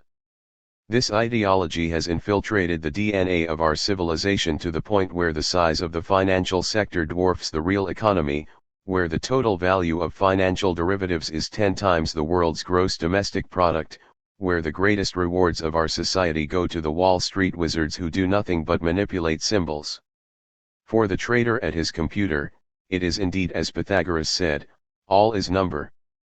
One manifestation of the spirit/matter split that gives primacy to the former is the idea sure, economic reform is a worthy cause, but what is much more important is a transformation of human consciousness. I think this view is mistaken, for it is based on a false dichotomy of consciousness and action, and ultimately of spirit and matter. On a deep level, money and consciousness are intertwined. Each is bound up in the other. The development of monetary abstraction fits into a vast meta-historical context. Money could not have developed without a foundation of abstraction in the form of words and numbers. Already, number and label distance us from the real world and prime our minds to think abstractly. To use a noun already implies an identity among the many things so named, to say there are 5 of a thing makes each a unit. We begin to think of objects as representatives of a category, and not unique beings in themselves. So, while standard, generic categories didn't begin with money, money accelerated their conceptual dominance. Moreover, the homogeneity of money accompanied the rapid development of standardized commodity goods for trade.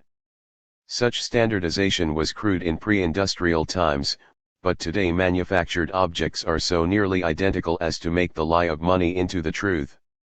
As we consider the form of the money of the future, let us keep in mind money's power to homogenize all that it touches.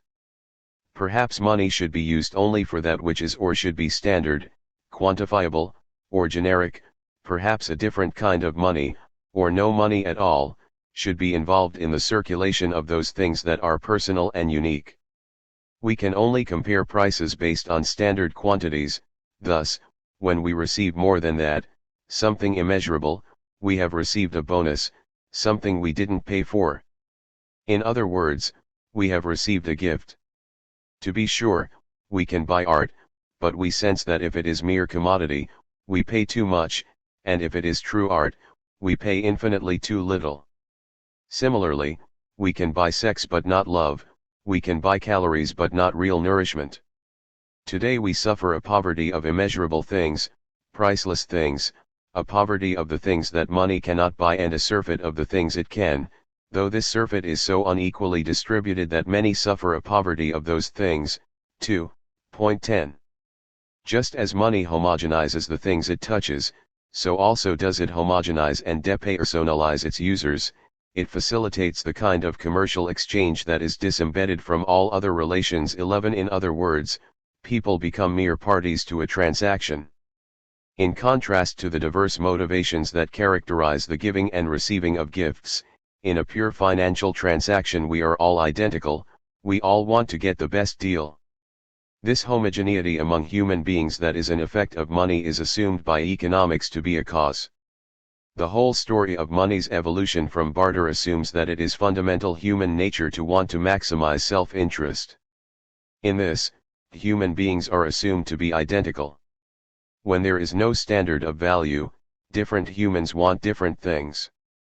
When money is exchangeable for anything, then all people want the same thing, money. Seaford writes, stripped of all personal association, money is promiscuous, capable of being exchanged with anybody for anything, indifferent to all non-monetary interpersonal relationships. 12 Unlike other objects, money retains no trace of its origins and no trace of those through whom it has passed. Whereas a gift seems to partake of its giver, everyone's money is the same. If I have $2,000 in the bank, half from my friend and half from my enemy, I cannot choose to spend my enemy's $1,000 first and save my friend's. Each dollar is identical. Wisely, perhaps, many people refuse on principle to mix business with friendship, wary of the essential conflict between money and personal relationship. Money depersonalizes a relationship, turning two people into mere parties to an exchange driven by the universal goal of maximizing self-interest. Market relationships are adversarial. If I seek to maximize self-interest, perhaps at your expense, how can we be friends? And when in our highly monetized society we meet nearly all our needs with money, what personal gifts remain from which to build friendship? That the profit motive is antithetical to any benignant personal motive is nearly axiomatic, hence the phrase "don't take it personally, it's just business." Today, an ethical business movement and ethical investment movement seek to heal the opposition between love and profit, but however sincere the motives, such efforts often mutate into public relations, greenwashing, or self-righteousness. This is not the fault of the investor. As I will describe later, a fatal contradiction is built into the environment in which ethical investment happens. For now just note your natural suspicion of it, and in general of any claim to do well by doing good. Any time we come across a seemingly altruistic enterprise, we tend to think, what's the catch? How are they secretly making money from this? When are they going to ask me for money? The suspicion he's actually doing it for the money is nearly universal. We are quick to describe pecuniary motives in everything people do, and we are deeply moved when someone does something so magnanimous or so naively generous that such motive is obviously absent.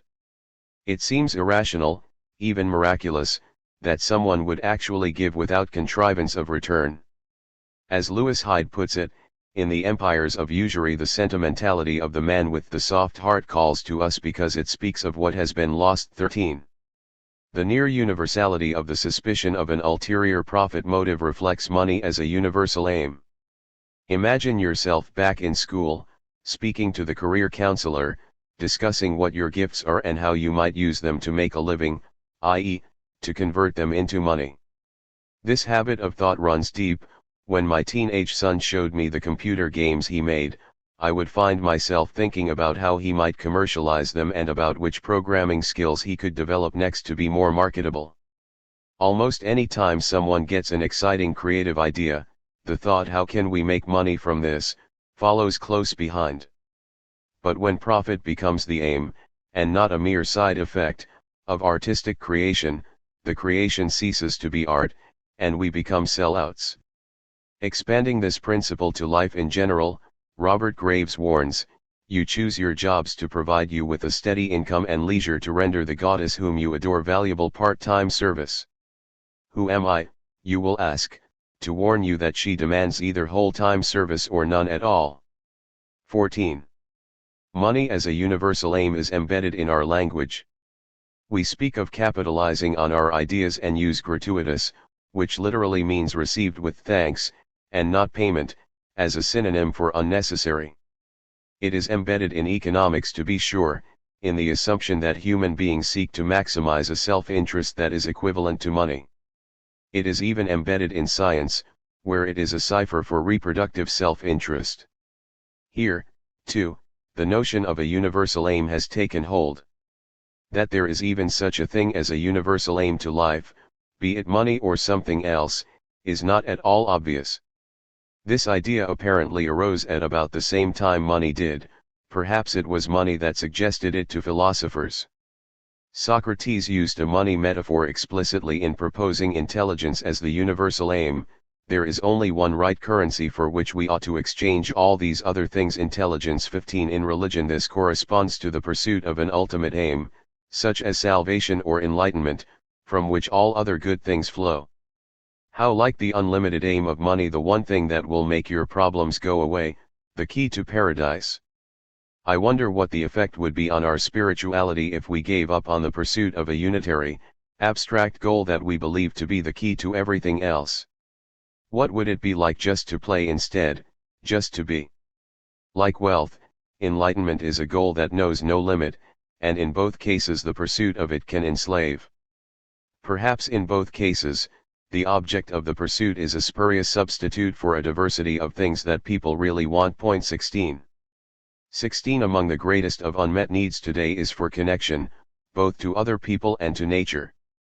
Ironically, money, with its abstraction and impersonality, attenuates our connections to both. Spirituality, when conceived as an individual pursuit best done apart from the world, does the same. Can we conceive of a different kind of money that bears the opposite effects? In a fully moneized society, in which nearly everything is a good or a service, money converts the multiplicity of the world into a unity, a single thing that is the measure of, and exchangeable with, almost anything else. 17 The apeiron, the logos, and similar conceptions were all versions of an underlying unity that gives birth to all things. It is that from which all things arise and to which all things return.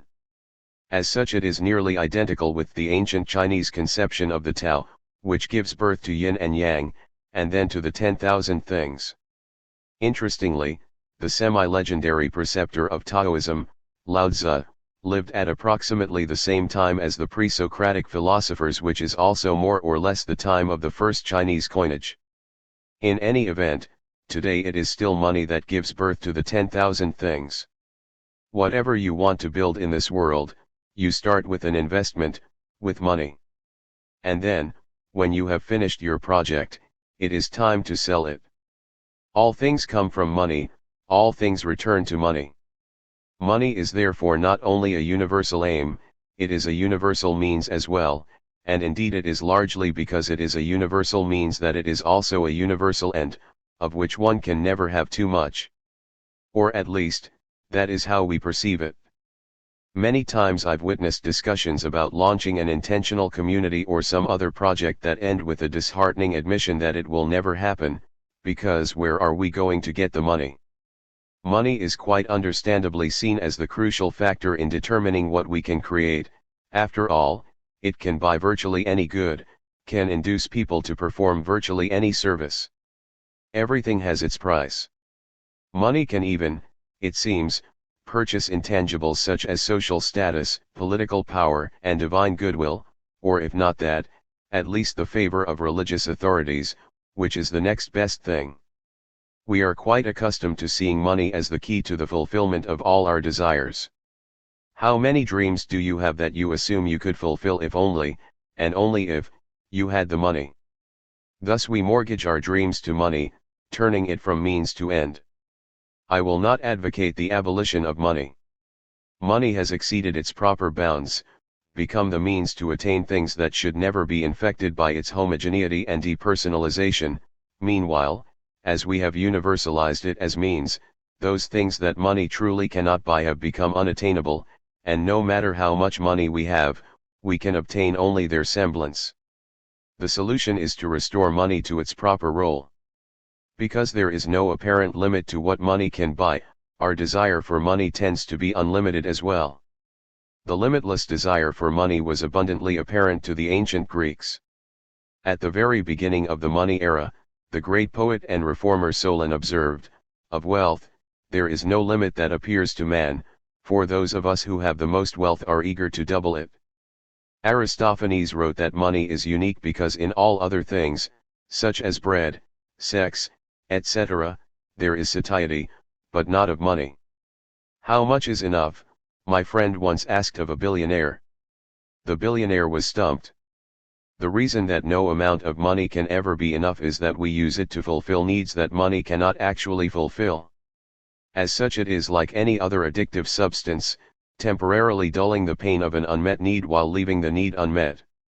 Increasing doses are required to dull the pain, but no amount can ever be enough. Today people use money as a substitute for security, for belonging, for self-respect, for freedom, and for much else. If only I had $1 million, then I'd be free.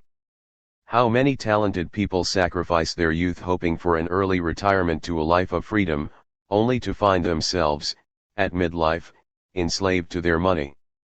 When the primary function of money is as a medium of exchange, it is subject to the same limits as the goods for which it is exchanged, and our desire for it is limited by our satiety. It is when money takes on the additional function of a store of value that our desire for it becomes unlimited. One idea I will therefore explore is the decoupling of money as a medium of exchange from money as a store of value. This idea has ancient roots going back to Aristotle, who distinguished between two kinds of wealth getting, for the sake of accumulation, and for the sake of meeting other needs. 18 The former kind of wealth getting, he says, is unnatural and, moreover, bears no limit. Unlike physical goods, the abstraction of money allows us, in principle, to possess unlimited quantities of it. Thus it is easy for economists to believe in the possibility of endless exponential growth, where a mere number represents the size of the economy. The sum total of all goods and services is a number, and what limit is there on a number? Lost in abstraction, we ignore the limits of nature and culture to accommodate our growth. Following Plato, we make the abstraction more real than the reality, fixing Wall Street while the real economy languishes. All things are reduced to what they are worth. This gives the illusion that the world is as limitless as numbers are. For a price, you can buy anything, even the pelt of an endangered species. 19. Implicit in the unlimit of money is another kind of limitlessness, that of the human domain, the part of the world that belongs to human beings. What kind of things, after all, do we buy with and sell for money? We buy and sell property, things that we own, things that we perceive as belonging to us. Technology has constantly widened that domain, making things available for ownership that were never attainable or even conceivable before: minerals deep within the earth, bandwidth on the electromagnetic spectrum, sequences of genes. Contemporaneous with technological extension of our reach was the progression of the mentality of property, as things like land, water rights, music, and stories entered the realm of the owned. The unlimit of money implies that the realm of the owned can grow indefinitely, and therefore that the destiny of humanity is to conquer the universe, to bring everything into the human domain, to make the whole world ours. This destiny is part of what I have described as the myth of ascent, part of our defining story of the people. Today, that story is rapidly becoming obsolete, and we need to invent a money system aligned with the new story that will replace it. 20. The features of money that I've discussed are not necessarily bad. By helping to homogenize or standardize all it touches, by serving as a universal means, money has enabled human beings to accomplish wonders. Money has played a key role in the rise of technological civilization, but perhaps, as with technology, we have barely begun to learn to use this potent creative instrument for its true purpose. Money has fostered the development of standardized things like machine components and microchips, but do we want our food to be homogeneous as well? Money's impersonality fosters cooperation over vast social distances, helping coordinate the labor of millions of people who are mostly strangers to each other, but do we want our relationships with the people in our own neighborhoods to be impersonal too? Money as universal means enables us to do nearly anything, but do we want it to be an exclusive means too, so that without it we can do nearly nothing? The time has come to master this tool, as humanity steps into an intentional, conscious new role on the earth. Chapter 4. The trouble with property. What would be the result in heaven itself if those who get there first instituted private property in the surface of heaven, and parceled it out in absolute ownership among themselves, as we parcel out the surface of the earth? Henry George. Man did not make the earth, and, though he had a natural right to occupy it, he had no right to locate as his property in perpetuity any part of it, neither did the Creator of the earth open a land office, from whence the first title deeds should issue. Thomas Paine. The urge to own. We have lived in an age of separation. One by one, Our bonds to community, nature, and place have dissolved, marooning us in an alien world. The loss of these bonds is more than a reduction of our wealth, it is a reduction of our very being. The impoverishment we feel, cut off from community and cut off from nature, is an impoverishment of our souls. That is because, contrary to the assumptions of economics, biology, political philosophy, psychology, and institutional religion, we are not separate beings having relationships. We are relationship. I once heard Martin Prechtel, speaking of his village in Guatemala, explain, "In my village, if you went to the medicine man with a sick child, you would never say, 'I am healthy, but my child is sick.' You would say, 'My family is sick.' Or if it were a neighbor, you might say, 'My village is sick.' No doubt, in such a society, it would be equally inconceivable to say, 'I am healthy, but the forest is sick.' To think anyone could be healthy, when her family, her village, or indeed the land, the water, or the planet were not, would be as absurd as saying, 'I've got a fatal liver disease, but that's just my liver, I am healthy.' Just as my sense of self includes my liver, so there's included their social and natural community. The modern self, in contrast, is a discrete and separate subject in a universe that is other. This self is the economic man of Adam Smith, it is the embodied soul of religion, it is the selfish gene of biology. It underlies the converging crises of our time, which are all variations on the theme of separation from nature, from community, from lost parts of ourselves. It underlies all the usual culprits blamed for the ongoing destruction of ecology and polity, such as human greed or capitalism. Our sense of self entails more for me is less for you, hence we have an interest-based money system embodying precisely that principle. In older, gift-based societies, the opposite was true. The urge to own grows as a natural response to an alienating ideology that severs felt connections and leaves us alone in the universe. When we exclude world from self, the tiny, lonely identity that remains has a voracious need to claim as much as possible of that lost beingness for its own. If all the world, all of life and earth, is no longer me, I can at least compensate by making it mine. Other separate selves do the same, so we live in a world of competition and omnipresent anxiety. It is built into our self-definition. This is the deficit of being, the deficit of soul, into which we are born. Trapped in the logic of me and mine, we seek to recover some tiny fraction of our lost wealth by expanding and protecting the separate self and its extension, money and property. Those who lack the economic means to inflate the self often inflate the physical self instead, which is one reason why obesity disproportionately afflicts the poor. Addictions to shopping, to money, and to acquisition arise from the same basic source as do addictions to food, both come from loneliness, from the pain of merely existing cut off from most of what we are. Looking out upon the strip mines and the clear cuts and the dead zones and the genocides and the debased consumer culture, we ask, what is the origin of this monstrous machine that chews up beauty and spits out money? The discrete and separate self, surveying a universe that is fundamentally other, naturally treats the natural and human world as a pile of instrumental, accidental stuff. The rest of the world is fundamentally not self. 1 Why should we care about it, beyond our own foreseeable utility? So it was that Descartes, a pioneering articulator of the modern sense of self, articulated as well the ambition to become the lords and possessors of nature. As the latter word implies, the idea of property occurs quite naturally to the separate self. Our rigid, narrow, self/other distinction is coming to an end, victim of its own premises. As the mystics have taught, the separate self can be maintained only temporarily, and at great cost.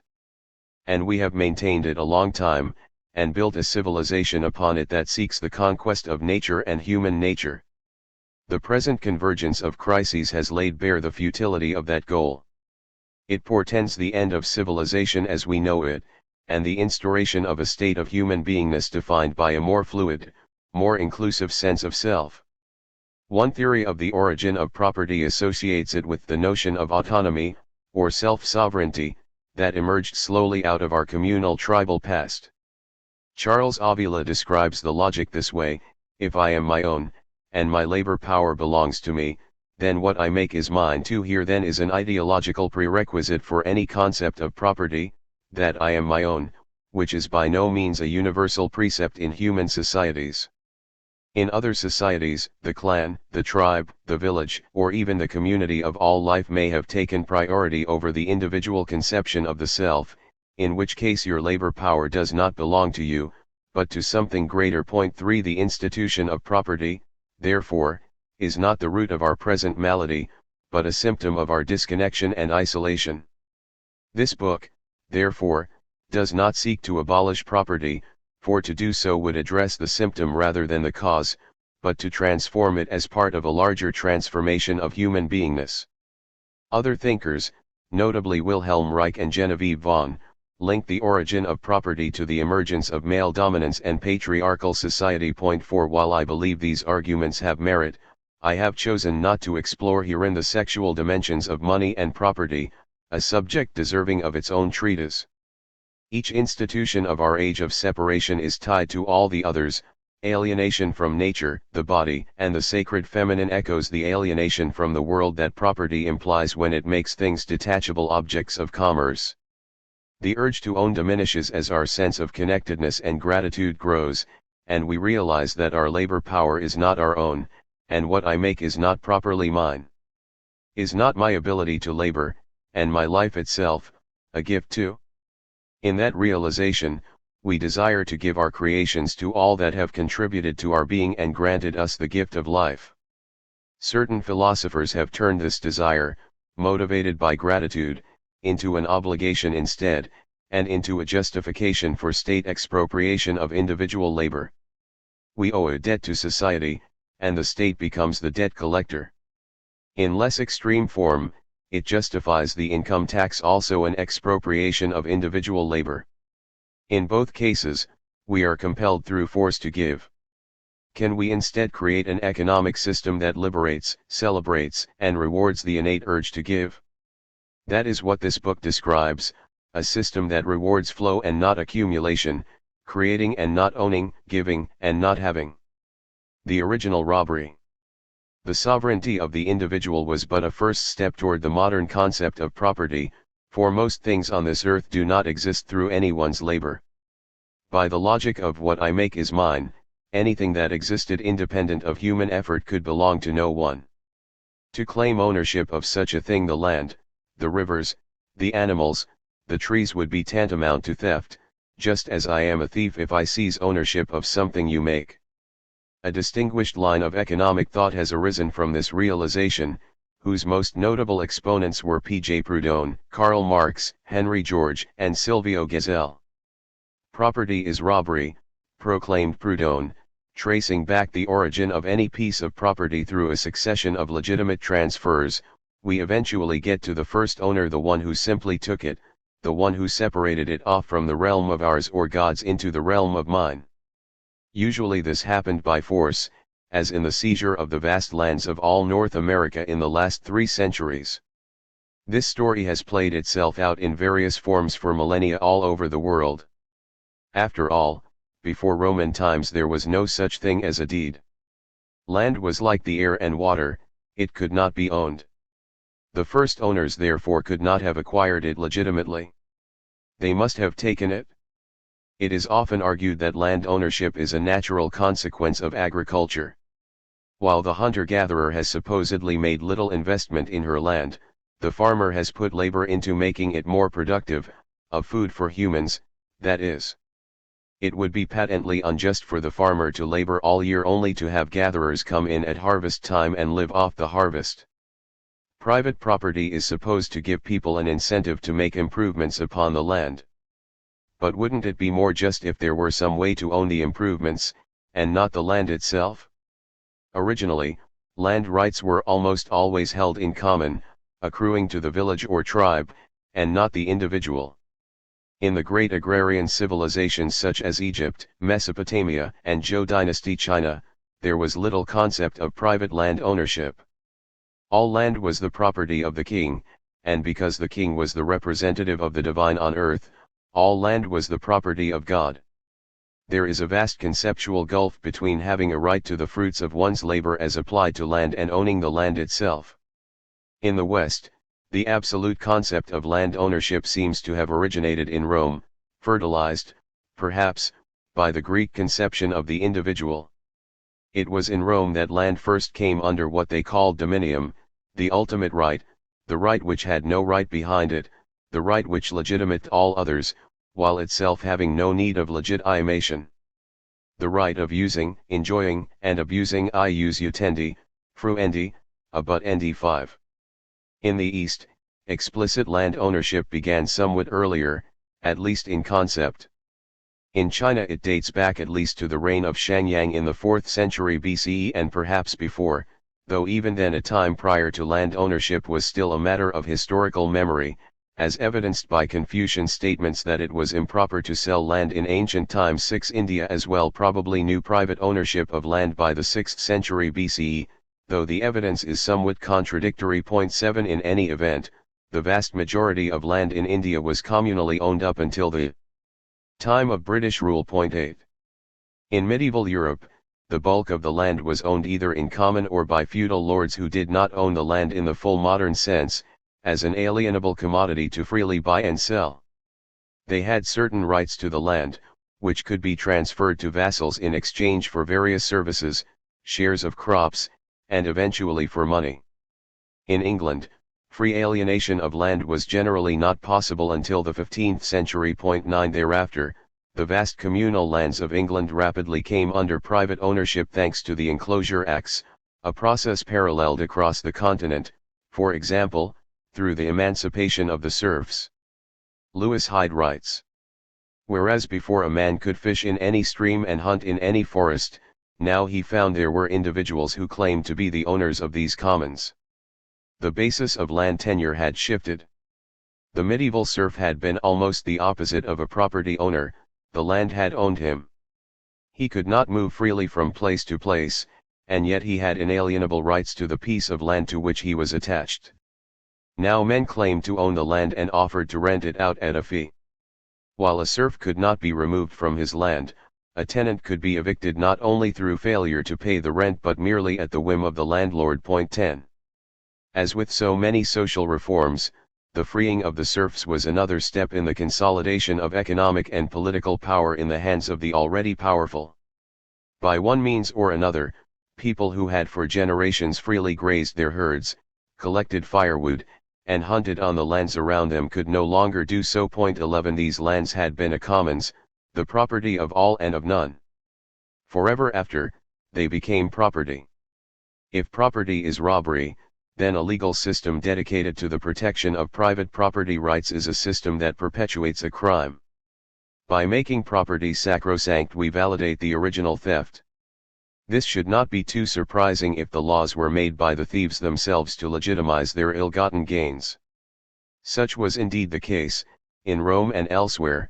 It was the rich and powerful who both seized the land and made the laws. Lest the reader think I am launching a Marxist diatribe, let me hasten to add that I am not advocating the abolition of private property. For one thing, the whole mentality of abolition involves a fervid, abrupt, jarring change imposed forcefully on the unwilling. What would that actually entail? Families evicted from their homes? Farmers forced off their land? If not, if they get to stay, then what does it actually mean to say they no longer own something? Ownership isn't real outside of social reality, it is, like money, a story or social agreement. Our property is not affixed to our person. To say I own something simply means that society agrees that I have certain rights and responsibilities over how it is used. So instead of abolition, let us speak of changing that agreement to better reflect emerging truths of interconnection, ecology, and interbeing. Marxism diagnoses the root cause of social misery in the private ownership of the means of production. What private ownership really means, though, is that certain people get to make the decisions and others do not. Well, the same was true in the socialist countries of the 20th century. Certainly someone like Elon Musk has tremendous leeway in choosing how Tesla Motors deploys its capital, but he still must negotiate a complex ecosystem of stakeholders and personalities, the board of directors, middle management, suppliers, regulators, and so forth.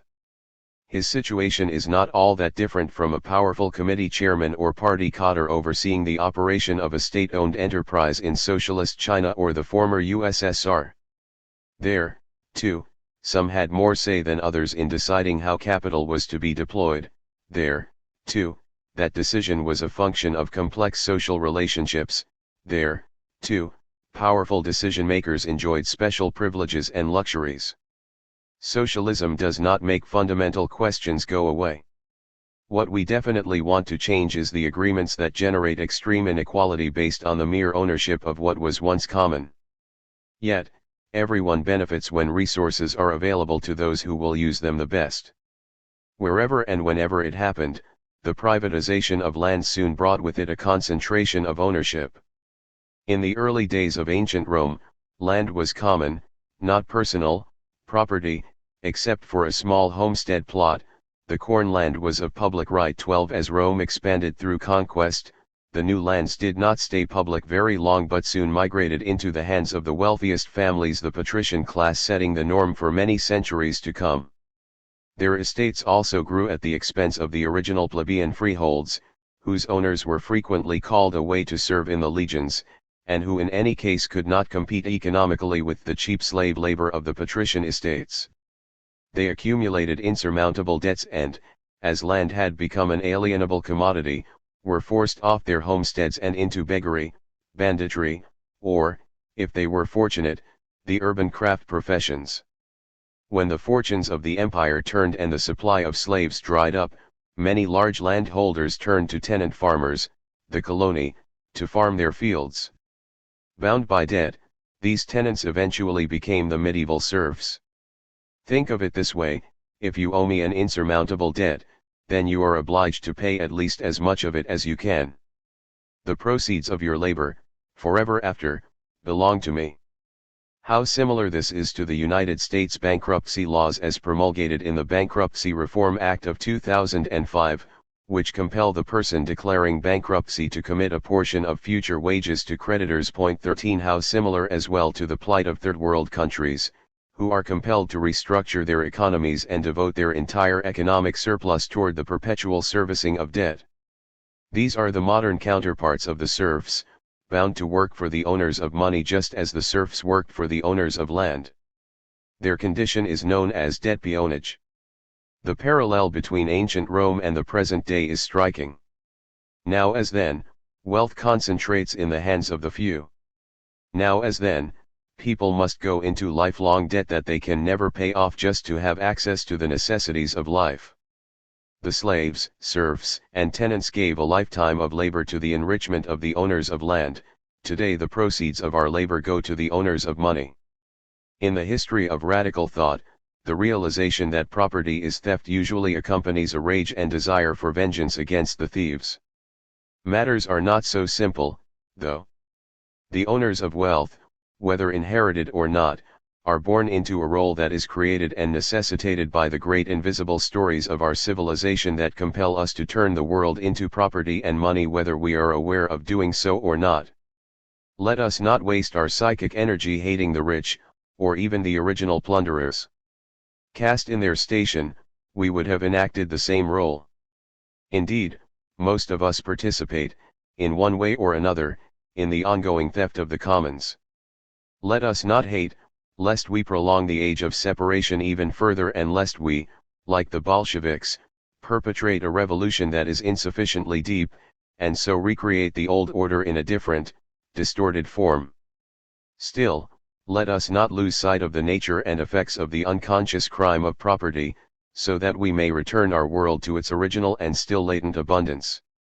The transformation from a right to benefit into outright ownership of land was a gradual one, whose terminus is the practice of selling land for money. Let's keep in mind that this was a conceptual transformation. The land doesn't admit to being owned, a human projection onto reality. Land ownership, and indeed all forms of ownership, says more about our perception of the world than about the nature of the thing owned. The transition from the early days, when ownership of land was as unthinkable as ownership of the sky, sun, and moon, to the present day, when nearly every square foot of the earth is subject to ownership of one sort or another, is really just the story of our changing view of ourselves in relation to the universe. The Georgist Tradition. The distinction between the right to use and outright ownership echoes the primitive distinction between that which is produced through human effort and that which is there already. It persists today in the distinction between real and personal property, and it is a basis for thousands of years of reformist thought. Since the Roman Empire developed the legal basis of property rights as we know them today, it is unsurprising that it also produced some of the earliest critics of property. In the 3rd and 4th centuries, the early leaders of the Christian Church were especially clear that the things of the earth were for all to share. Ambrose wrote, "Rich and poor alike enjoy the splendid ornaments of the universe. The house of God is common to rich and poor, and the Lord our God has willed this earth to be the common possession of all and its fruit to support all." 14 Elsewhere he writes that private property. Others of the Christian fathers, notably John Chrysostom, Augustine, Basil the Great, and Clement, weighed in with similar views, encouraging followers to follow Jesus's teachings quite literally and give all their possessions to the poor. Theirs was not a detached philosophy. Many of these leaders did exactly that. Ambrose, Basil, and Augustine had been men of considerable wealth before entering the clergy, and they gave it all away. The teachings of its founders notwithstanding, eventually the Church itself acquired considerable property and allied itself with imperial power. The teachings of Jesus became otherworldly ideals that were not seriously recommended to anyone, and the kingdom of God was transported from earth to heaven. This was a major step in the conceptual separation of spirit and matter that has contributed to making materiality, and especially money, profane today. Even more ironically, most people today who profess to follow Christian teachings have turned everything inside out and associate socialism with atheism and private wealth with God's favor. The early church fathers made frequent reference to the distinction between what people produce through their own effort and what was given to humanity by God for all to use in common. Many social and economic critics of the last several centuries echoed this early indignation at the appropriation of the commons and developed creative proposals to remedy it. One such early critic, Thomas Paine, wrote, "And as it is impossible to separate the improvement made by cultivation from the earth itself, upon which that improvement is made, the idea of landed property arose from that inseparable connection, but it is nevertheless true, that it is the value of the improvement, only, and not the earth itself, that is individual property. Every proprietor, therefore, of cultivated lands, owes to the community a ground rent, for I know of no better term to express the idea, for the land which he holds. 16. The first economist to develop this idea fully was Henry George, in his eloquent 1879 classic, Progress and Poverty. He started with essentially the same premise as Paine and the early Christians. But who made the earth that any man can claim such ownership of it, or any part of it, or the right to give, sell, or bequeath it? Since the earth was not made by us, but is only a temporary dwelling place on which one generation of men follow another, since we find ourselves here, are manifestly here with equal permission of the Creator, it is manifest that no one can have any exclusive right of ownership in land, and that the rights of all men to land must be equal and inalienable. There must be exclusive right of possession of land, for the man who uses it must have secure possession of land in order to reap the products of his labor. But his right of possession must be limited by the equal right of all, and should therefore be conditioned upon the payment to the community by the possessor of an equivalent for any special valuable privilege thus accorded him. 17. Why should someone profit from the use value of land by the mere fact of owning it, especially when the origin of that ownership is based on ancient injustice? Accordingly, Henry George proposed his famous single tax, essentially a 100% tax on the economic rent deriving from land. 18. This was to be implemented through a tax on the value of land as distinct from improvements upon it. For example, land would be taxed but not buildings or crops. George called the tax single because he advocated the abolition of all other taxes, reasoning that it is just as much theft to tax legitimate private property as it is to profit from something that belongs to all.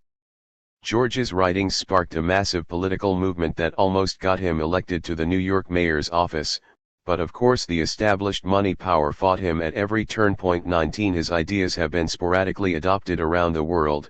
The two places I've spent most of my life, Taiwan and Pennsylvania, both levy taxes on the underlying value of land, and have greatly influenced economic thought. One of his admirers, Silvio Gesell, proposed a near equivalent to George's land tax, the public ownership of all land, available for private leasing at a rate that would approximate the economic rent. Gesell's reasoning is compelling and remarkably prescient in its understanding of ecology and the connected self. Read this extraordinary passage from 1906. We frequently hear the phrase, "Man has a natural right to the earth." But that is absurd, for it would be just as correct to say that man has a right to his limbs. If we talk of rights in this connection, we must also say that a pine tree has the right to sink its roots in the earth. Can man spend his life in a balloon? The earth belongs to, and is an organic part of man. We cannot conceive man without the earth any more than without a head or a stomach. The earth is just as much a part, an organ, of man as his head. Where do the digestive organs of man begin and end? They have no beginning and no end, but form a closed system without beginning or end. The substances which man requires to maintain life are indigestible in their raw state and must go through a preparatory digestive process. And this preparatory work is not done by the mouth, but by the plant. It is the plant which collects and transmutes the substances so that they may become nutriment in their further progress through the digestive canal. Plants and the space they occupy are just as much a part of man as his mouth, his teeth, or his stomach. How, then, can we suffer individual men to confiscate for themselves parts of the earth as their exclusive property, to erect barriers and with the help of watchdogs and trained slaves to keep us away from parts of the earth, from parts of ourselves to tear, as it were, whole limbs from our bodies? Is not such a proceeding equivalent to self-mutilation? 20. Gesell goes on, with great rhetorical flourish, to say that this mutilation is even worse than the amputation of a body part, for wounds of the body heal, but the wound left by the amputation of a piece of land festers forever, and never closes. At every term for the payment of rent, on every quarter day, the wound opens and the golden blood gushes out. Man is bled white and goes staggering forward. The amputation of a piece of land from our body is the bloodiest of all operations. It leaves a gaping, festering wound which cannot heal unless the stolen limb is grafted on again. I think this is a wound we all feel, not only as the rent built into the cost of everything we buy, but also as a spiritual disenfranchisement. Some time ago I was driving with a woman from France down the country roads of central Pennsylvania. The gentle mountains and broad valleys beckoned to us, so we decided to walk them. It seemed as if the ground was begging for our feet, wanting to be tread. We decided to find a place to pull over and walk. We drove for an hour, but we never did find a field or forest that wasn't festooned with no trespassing signs. Every time I see one I feel a twinge, a loss. Any squirrel is freer than I am, any deer. These signs apply to humans only. Herein lies a universal principle: the regime of property, the enclosure of the unowned, has made us all poorer. The promise of freedom inherent in that broad, verdant landscape was a mirage. Woody Guthrie's words ring true. There was a big high wall there that tried to stop me. The sign was painted, it said private property. But on the back side it didn't say nothing. That side was made for you and me. 21. After 300 years of economic expansion, we are so impoverished that we lack the wealth and freedom of a squirrel. The indigenous people who lived here before the Europeans arrived had the run of the land. They had the simple freedom to say, "Let us climb that mountain. Let us swim in that lake. Let us fish that river." Not even the wealthiest among us have that freedom today. Even a billion-dollar land holding is smaller than the domain of the hunter-gatherer. 22. The situation is different in much of Europe. In Sweden, for instance, the right of allemansrätt allows individuals to walk, pick flowers, camp for a day or two, swim, or ski on private land, but not too near a dwelling. I met a horse enthusiast who described how, in Ireland, all the gates to private farm lanes and pastures are unlocked. Trespassing is not a concept, the land is open to all. The riders are respectful of the farmer and the land in turn, sticking to the perimeters to avoid disturbing animals and crops. Hearing of this system, I don't think any American can look out upon the vast expanses of this country with their gates, fences, and no trespassing signs without a feeling of confinement or loss. Can you feel Gesell's wound that the very land has been severed from us?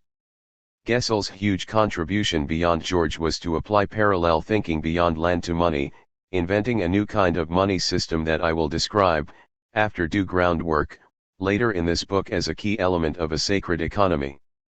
Controversial among progressives of his time, Henry George's insistence on taxing only land makes even less sense today because so many other commons have been brought into the realm of private property. 23 Hyde's marketing of formerly inalienable properties has gone far beyond land to encompass nearly everything essential to human existence and human joy.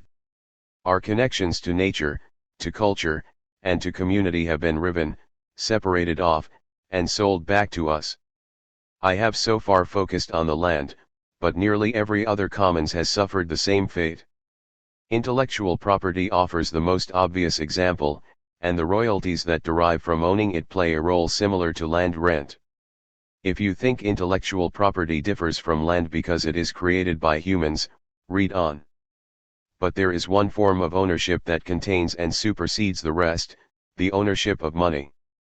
In the realm of finance, interest plays the role of royalties and rents, ensuring that the wealth that flows from human creativity and labor flows primarily to those who own money.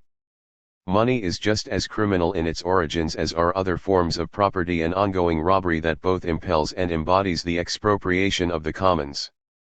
To restore sacredness to economy, we need to redress this robbery, because it is ultimately a theft and a reduction of a divine gift. It is the conversion of what was once sacred, unique, and personal into the status of commodity. It is not immediately obvious that the right to profit from mere ownership of money is just as illegitimate as the right to profit from the mere ownership of land. After all, money, unlike land, is a human creation. We earn money from the application of our human gifts, our own energy, time, and creativity. Surely the proceeds from this labor rightfully belong to the laborer? Surely, therefore, not all money is illegitimate in its ultimate origin? This view is naive. In fact, money is deeply and irretrievably implicated in the conversion of the land commons into private property, the final and defining stage of which is its reduction to the status of just another commodity that can be bought and sold. So too have other elements of our natural and cultural bequest been cordoned off, turned into property, and finally, as goods and services, into money. This is not to say that it is immoral to work for money, it is, rather, immoral for money to work for you. What rental is on land, so interest is on money.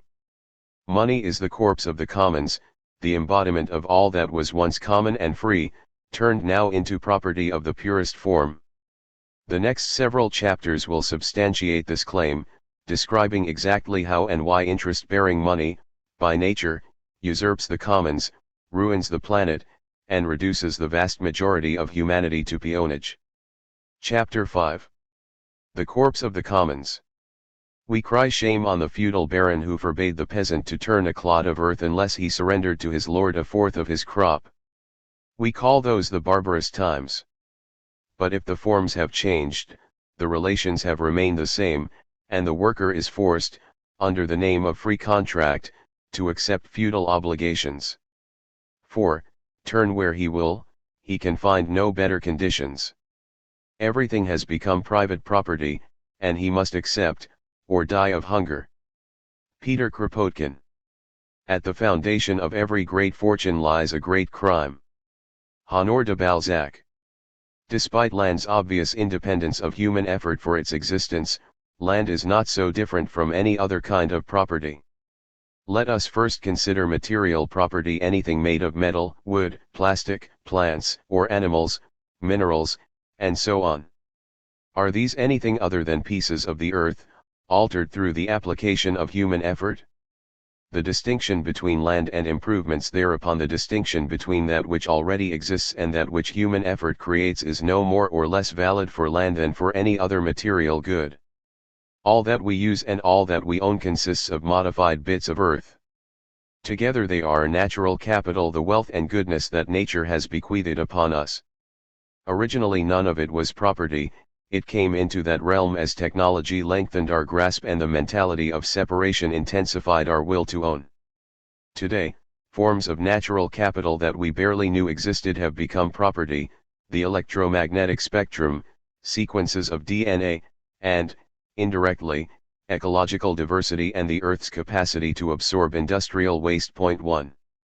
Whether it has been made into a direct subject of property, as in land, oil, and trees, or whether it is still a commons that we draw on to create other property, such as the open sea, the original great commons has been sold off, converted first into property and then into money.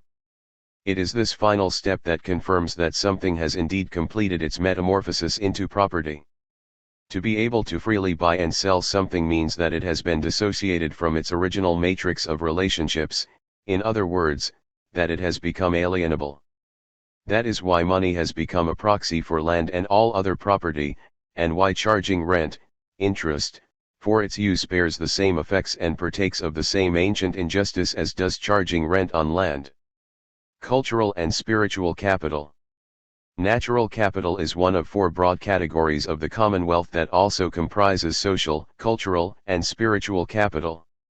Each consists of things that were once free, part of self-sufficiency or the gift economy, that we now pay for. The robbery then is not from Mother Earth, but from Mother Culture. The most familiar of these other forms of capital in the economic discourse is cultural capital, which goes by the term intellectual property.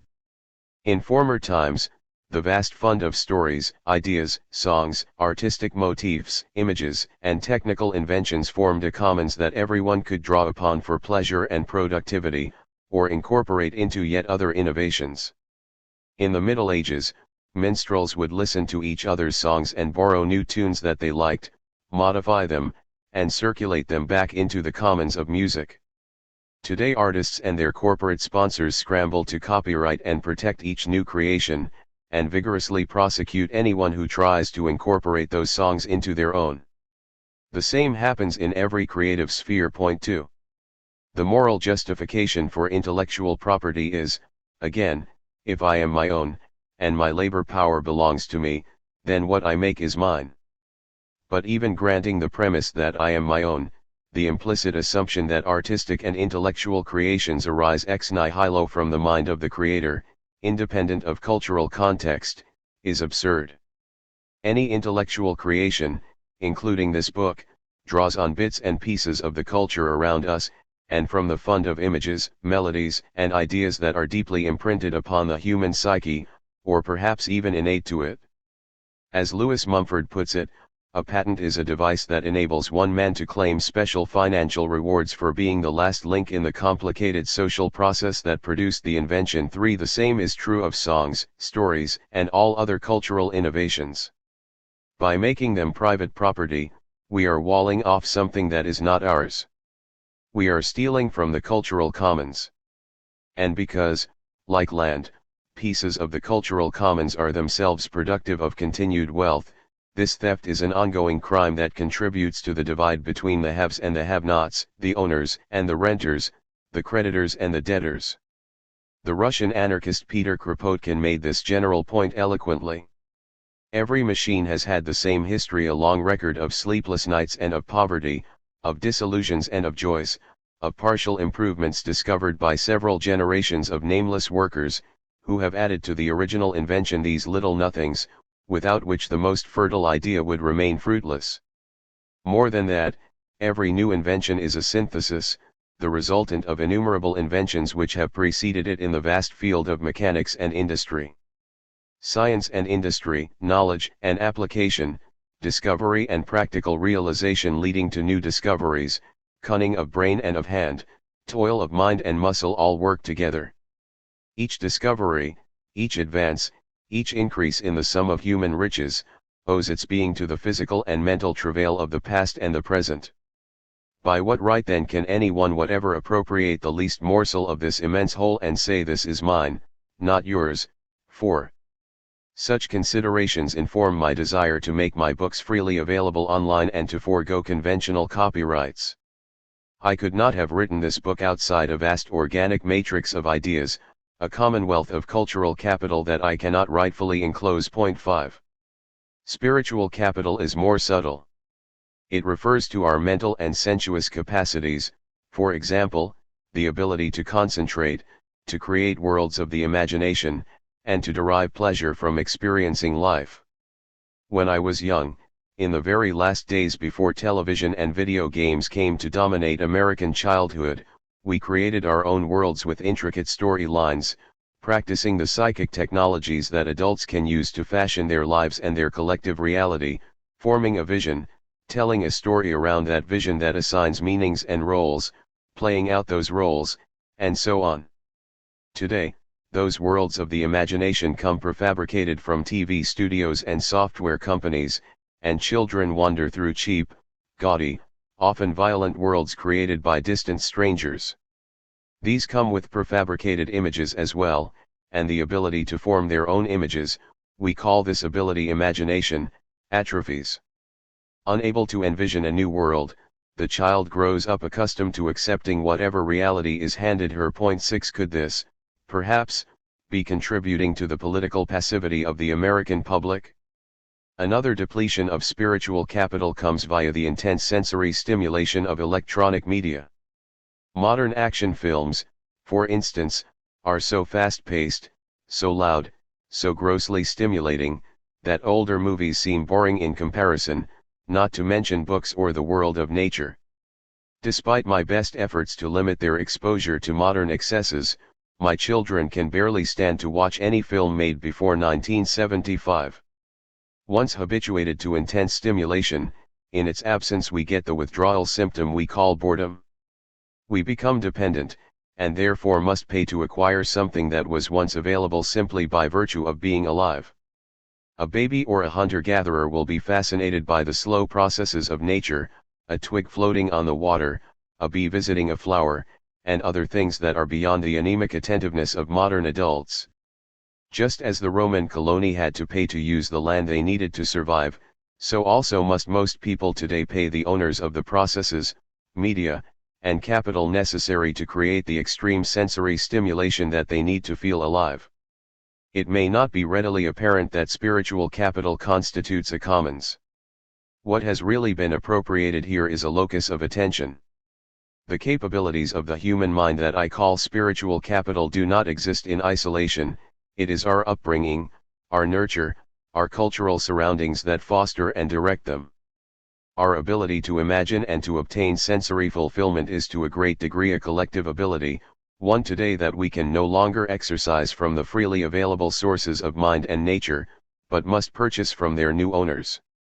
The collective attention of the human race is a commons like the land or the air. Like them, it is a raw material of human creativity. To make a tool, to do any work, to do anything at all requires that one place attention on that task rather than on some other. The ubiquity of advertising and media in our society is a co-optation of the collective human attention, and a depletion of our divine bequest. On the road, everywhere my eyes turn, there is a billboard. On the subway, on the internet, on the street, commercial messages reach out to capture our attention. They infiltrate our very thoughts, our narratives, our inner dialogue, and via these, our emotions, desires, and beliefs, turning all toward the making of product and profit. Our attention is hardly our own anymore, so easily do the powers of politics and commerce manipulate it. After it has been so long manipulated, chopped up, habituated to intense stimuli, and jerked around from one lurid but empty object to another, our attention is so fragmented we cannot sustain it long enough to create anything independent of the programs that surround us. We lose our capacity to sustain thought, understand nuance, and put ourselves in another person's shoes. Susceptible to any simplistic narrative with immediate emotional appeal, we are easy targets not just for advertising, but for propaganda, demagoguery, and fascism. In various ways, all of these serve the money power. The strip mining of community. The most important type of capital for purposes of this discussion is social capital.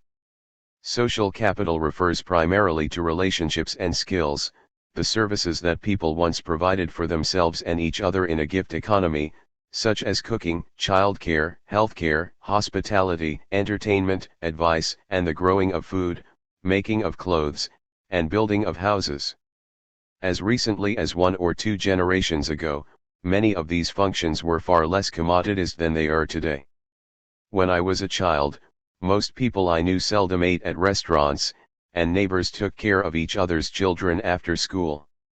Technology has been instrumental in bringing human relationships into the realm of services, just as it has brought deeper and more obscure pieces of the earth into the realm of goods. For example, the technology of the phonograph and radio helped turn music from something people made for themselves into something they paid for.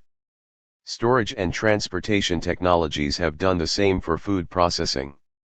In general, the fine division of labor that accompanies technology has made us dependent on strangers for most of the things we use, and makes it unlikely that our neighbors depend on us for anything we produce.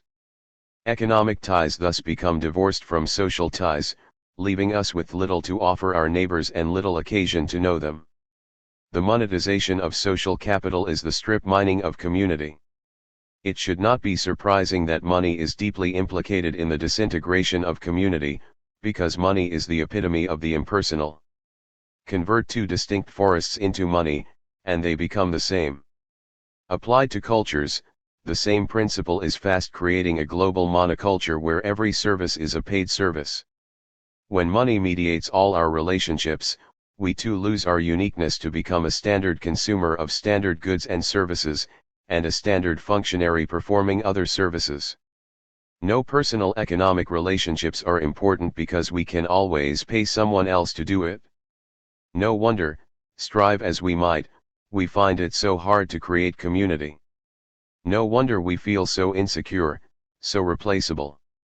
It is all because of the conversion, driven, as we shall see, by interest, of the unique and sacred into the moneized and generic.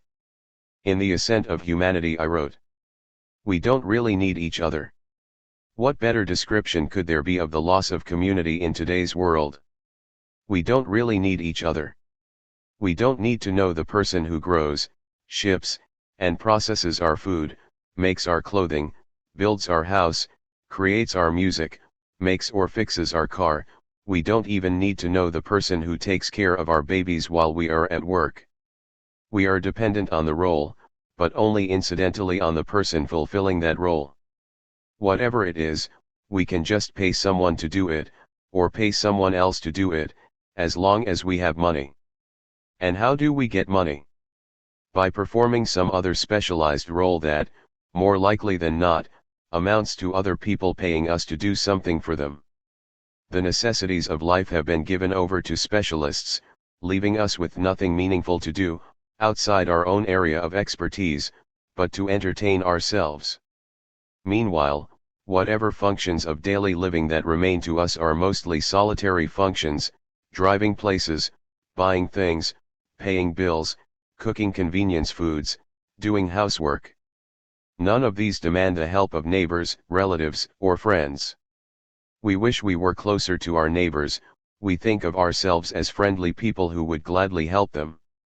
But there is little to help them with. In our house boxes, we are self-sufficient. Or rather, we are self-sufficient in relation to the people we know, but dependent as never before on total strangers living thousands of miles away. The commoditization of social relationships leaves us with nothing to do together but to consume. Joint consumption does nothing to build community because it requires no gifts. I think the oft-lamented vacuity of most social gatherings arises from the inchoate knowledge, I don't need you. I don't need you to help me consume food, drink, drugs, or entertainment. Consumption calls upon no one's gifts, calls forth none of anyone's true being. Community and intimacy cannot come from joint consumption, but only from giving and co-creativity. When libertarians invoke the sanctity of private property, they unintentionally create a need for the very big government they so despise. For in the absence of community bonds, the atomized individuals that remain depend on remote authority, a legally constituted state for many of the social functions that community structures once fulfilled: security, dispute resolution, and the allocation of collective social capital. The propertization and privatization of the economic realm leaves us, to coin a phrase, helplessly independent of anyone we know, and dependent on impersonal, coercive institutions that govern from afar. When I ask people what is missing most from their lives, the most common answer is community. But how can we build community when its building blocks, the things we do for each other, have all been converted into money? Community is woven from gifts. Unlike money or barter transactions, in which there are no obligations remaining after the transaction, gifts always imply future gifts. When we receive, we owe. Gratitude is the knowledge of having received and the desire to give in turn. But what is there now to give?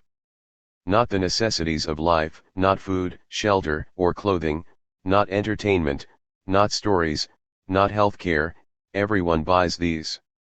Hence the urge to get away from it all, to return to a more self-sufficient life where we build our own houses and grow our own food and make our own clothes, in community. Yet while there is value in this movement, I doubt that many people will start doing things the hard way again just in order to have community.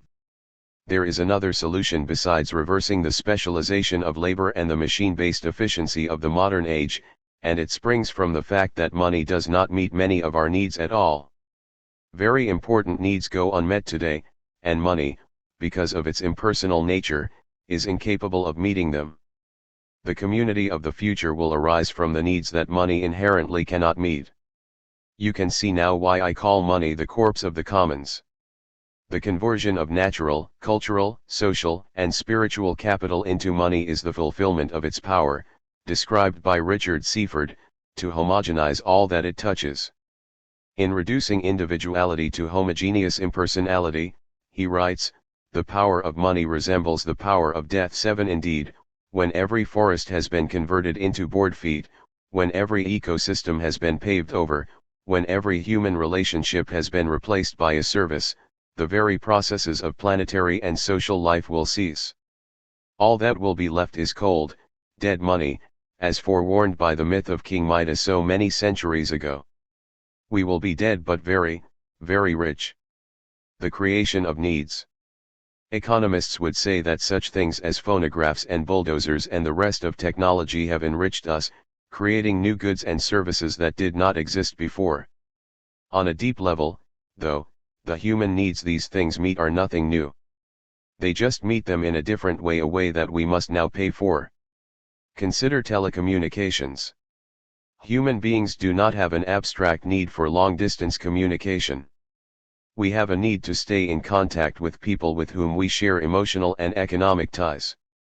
In past times, these people were usually close by. A hunter-gatherer or 14th-century Russian peasant would have had little use for a telephone. Telephones began to meet a need only when other developments in technology and culture spread human beings farther apart and splintered extended families and local communities. So the basic need they meet is not something new under the sun. Consider another technological offering, one to which my children, to my great consternation, seem irresistibly attracted: massively multiplayer online fantasy role-playing games. The need these meet is not anything new either. Pre-teens and teenagers have a strong need to go exploring, to have adventures, and to establish an identity via interactions with peers that reference this exploration and adventure. In past times, this happened in the actual outdoors. When I was a child, we had nothing like the freedom of generations before us, as you might read about in Tom Sawyer, Yet still my friends and I would sometimes wander for miles, to a creek or an unused quarry pit, an undeveloped hilltop, the train tracks. Today, one rarely finds groups of kids roaming around, when every bit of land is fenced and marked with no trespassing signs, when society is obsessed with safety, and when children are overscheduled and driven to perform. Technology and culture have robbed children of something they deeply need and then, in the form of video games, sold it back to them. I remember the day I realized what was happening. I happened to watch an episode of the Pokemon television show, which is basically about 3 kids roaming around having magical adventures. These on-screen, fictitious, trademarked characters were having the magical adventures that real children once had but now must pay, via advertising, for the privilege of watching. As a result, GDP has grown. New goods and services, by definition, things that are part of the money economy, have been created, replacing functions that were once fulfilled for free. A little reflection reveals that nearly every good and service available today meets needs that were once met for free. What about medical technology? Compare our own poor health with the marvelous health enjoyed by hunter-gatherers and primitive agriculturalists, and it is clear that we are purchasing, at great expense, our ability to physically function. Childcare, food processing, transportation, the textile industry. Space does not permit me to analyze each of these for what necessities have been stolen and sold back to us. I will offer one more piece of evidence for my view: if the growth of money really were driving the technological and cultural meeting of new needs, then wouldn't we be more fulfilled than any humans before us? Are people happier now, more fulfilled, for having films rather than tribal storytellers, MP3 players rather than gatherings around a piano? Are we happier eating mass-produced food rather than that from a neighbor's field or our own garden? Are people happier living in prefab units or McMansions than they were in old New England stone farmhouses or wigwams? Are we happier? Has any new need been met? Even if it has not, I won't discard the entire corpus of technology, despite all the ruin it has wrought upon nature and humanity. In fact, the achievements of science and technology do meet important needs, needs that are key drivers of sacred economics. They include the need to explore, to play, to know, and to create new forms of beauty. In a sacred economy, science, technology, and the specialization of labor that goes along with them will continue to be among the agents for the meeting of these needs. We can see this higher purpose of science and technology already, like a recessive gene that crops up irrepressibly in spite of its endless commercialization. It is in the heart of every true scientist and inventor, the spirit of wonder, excitement, and the thrill of novelty. Every institution of the old world has a counterpart in the new, the same note at another octave. We are not calling for a revolution that will eradicate the old and create the new from scratch. That kind of revolution has been tried before, with the same results each time, because that mentality is itself part of the old world. Sacred economics is part of a different kind of revolution entirely, a transformation and not a purge. In this revolution, the losers won't even realize they have lost. Up until today, very few of the products of our economy and technology have served the aforementioned needs. Not only are our needs for play, exploration, and wonder underfulfilled, but great anxiety and struggle accompany even the meeting of our physical needs. This contradicts economists' assertion that even if no new needs have been met, technology and the division of labor allow us to meet existing needs more efficiently. A machine, it is said, can do the work of 1,000 men, a computer can coordinate the work of 1,000 machines. Accordingly, futurists since the 18th century have predicted an imminent age of leisure. That age has never arrived, and indeed has seemed in the last few decades to recede even further into the distance. Something obviously is not working. One of the two primary assumptions of economics is that human beings normally act in their rational self-interest and that this self-interest corresponds to money. Two people will make an exchange, example buying something for money, only if it benefits both to do so. The more exchanges that are happening, then, the more benefits are being had. Economists therefore associate money with Benthamite utility, that is, the good. That is one reason why economic growth is the unquestioned holy grail of economic policy. When the economy grows, the world's supposed goodness level rises. What politician wouldn't want to take credit for economic growth? Economic logic says that when a new good or service comes into being, the fact that someone is willing to pay for it means that it must be to someone's benefit. In a certain narrow sense, this is true. If I steal your car keys, it may be to your benefit to buy them back from me. If I steal your land, it may be to your benefit to rent it back so you can survive. But to say that money transactions are evidence of an overall rise in utility is absurd, or rather, it assumes that the needs they meet were originally unmet. If we are merely paying for something once provided through self-sufficiency or the gift economy, then the logic of economic growth is faulty. Herein lies a hidden ideological motivation for the assumption that primitive life was, in Thomas Hobbes's words, solitary, poor, nasty, brutish, and short. Such a past would justify the present, which actually bears all of Hobbes's qualities in various ways. What is life in the great indoors of suburbia, if not solitary? What is life in equatorial Africa, if not short, and has any age rivaled the last century in its nastiness and brutality? Perhaps the Hobbesian view that the past was a harsh survival struggle is an ideological projection of our own condition. For the economy to grow, the realm of money-denominated goods and services must grow too. Money must meet more and more of our needs. Gross domestic product, after all, is defined as the sum total of the goods and services a nation produces. Only those exchanged for money count. If I babysit your children for free, economists don't count it as a service or add it to GDP. It cannot be used to pay a financial debt, nor can I go to the supermarket and say, I watched my neighbor's kids this morning, so please give me food. But if I open a daycare center and charge you money, I have created a service. GDP rises and, according to economists, society has become wealthier. I have grown the economy and raised the world's level of goodness. Goods are those things you pay money for. Money equals good. That has been the equation of our time. The same is true if I cut down a forest and sell the timber. While it is still standing and inaccessible, it is not a good. It becomes good only when I build a logging road, hire labor, cut it down, and transport it to a buyer. I convert a forest to timber, a commodity, and GDP goes up. Similarly, if I create a new song and share it for free, GDP does not go up and society is not considered wealthier, but if I copyright it and sell it, it becomes a good. Or I can find a traditional society that uses herbs and shamanic techniques for healing, destroy their culture and make them dependent on pharmaceutical medicine that they must purchase, evict them from their land so they cannot be subsistence farmers and must buy food, and clear the land and hire them on a banana plantation, and I have made the world richer. I have brought various functions, relationships, and natural resources into the realm of money. Any time someone pays for anything she once received as a gift or did herself, the world's goodness level rises.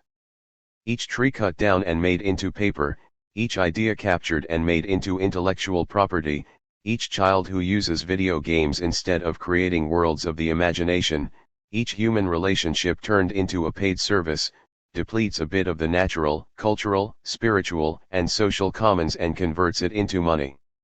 It is true that it is more efficient, in terms of labor hours, for daycare professionals to care for 3 dozen kids than for a bunch of stay-at-home parents to do it themselves. It is also more efficient to farm 1,000-acre fields with megatractors and chemicals than it is to raise the same amount of food on 100 small holdings using hand tools. But all this efficiency has neither given us more leisure nor met any fundamentally new need. The efficiency ends up meeting the old needs in endless, obscene elaboration, eventually reaching the extreme of closets full of clothes and shoes that are barely worn before entering the landfill. The needs that money best meets are quantitative needs. The qualitative dimensions of a good or service do not fit easily into market relations. To set a price, one must ask, How much? It is absurd to bargain for qualitative goods such as love, intimacy, beauty, or care. Will you love me more if I double the price? At best you could offer a proxy for love, actions that mimic those of someone who loves me.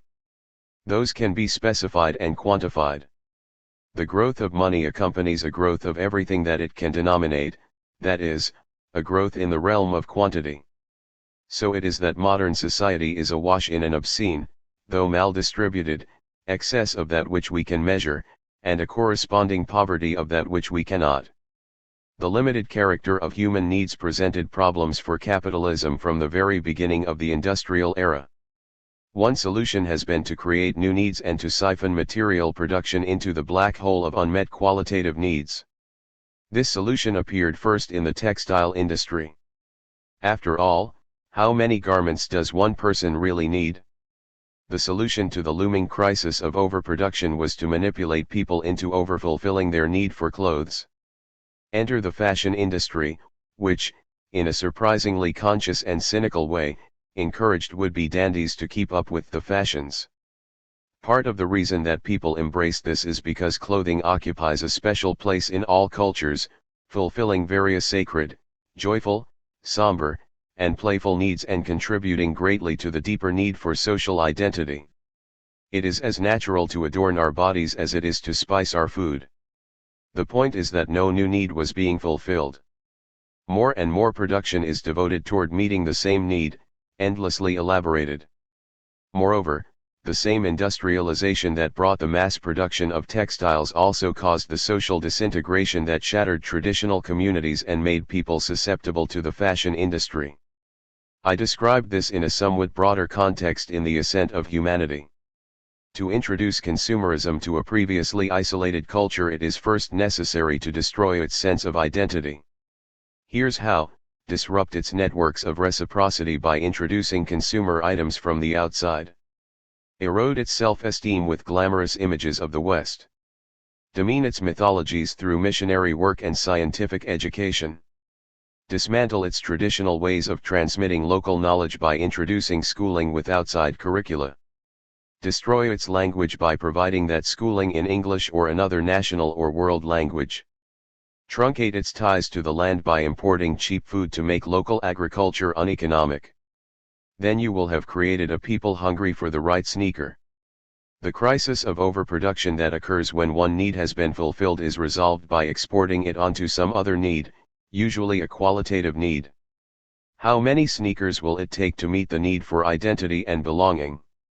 How many sports cars and how big a house will it take to meet the need for respect? How many exotic vacations to meet the need to challenge one's boundaries? How many mass-produced goods to meet the need for truly beautiful objects made with care? An infinite number, that's how many. And that is good for business. An equivalent way of looking at it is that one type after another of natural, social, cultural, and spiritual commonwealth is converted into property and money. When the social capital of clothes making, i.e., the skills and traditions and the means for their transmission, is turned into a commodity, and no one is making clothes outside the money economy anymore, then it is time to sell even more clothes by destroying other identity-sustaining social structures. Identity becomes a commodity, and clothes and other consumer items its proxy. The social ecology of the gift, the shared skills, customs, and social structures that meet each other's needs is just as rich a source of wealth, and bears just as many veins of treasure, as do the natural ecology and the earth underlying it. The question is, what happens when all of these forms of common capital are tapped out? What happens when there are no more fish to turn into seafood, no more forests to turn into paper, no more topsoil to turn into corn syrup, no longer anything people do for each other for free? Are we foredoomed to such a future? Why must we keep growing? If all our needs are met with increasing efficiency, why can't we just work less? Why has the promised age of leisure never arrived? As we shall see, in our present money system, it will never arrive. The money system we have inherited will always compel us to choose growth over leisure. One might say that money has met one need that was truly unmet before: the need for the human species to grow and to operate on a scale of millions or billions. Our need for food, music, stories, medicine, and so forth may be no more satisfied than in the Stone Age, but we can, for the first time, create things that require the coordinated efforts of millions of specialists around the globe. Money has facilitated the development of a meta-human organism of 8 billion cells, the collective body of the human species. It is like a signaling molecule, coordinating the contributions of individuals and organizations toward purposes that no smaller grouping could ever achieve. All the needs that money has created or transferred from the personal to the standard and generic have been part of this organismic development.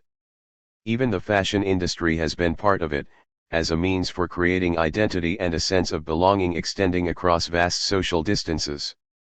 Like a multicellular organism, humanity as a collective being needs organs, subsystems, and the means to coordinate them. Money, along with symbolic culture, communication technology, education, and so forth, has been instrumental in developing these. It has also been like a growth hormone, both stimulating growth and governing the expression of that growth. Today, it seems, we are reaching the limits of growth, and therefore the end of humanity's childhood. All of our organs are fully formed, some, indeed, have outlived their usefulness and may revert to vestigial form. We are maturing. Perhaps we are about to turn our newfound creative power of billions toward its mature purpose. Perhaps, accordingly, we need a different kind of money, one that continues to coordinate the vastly complex meta-human organism but no longer compels it to grow. The money power.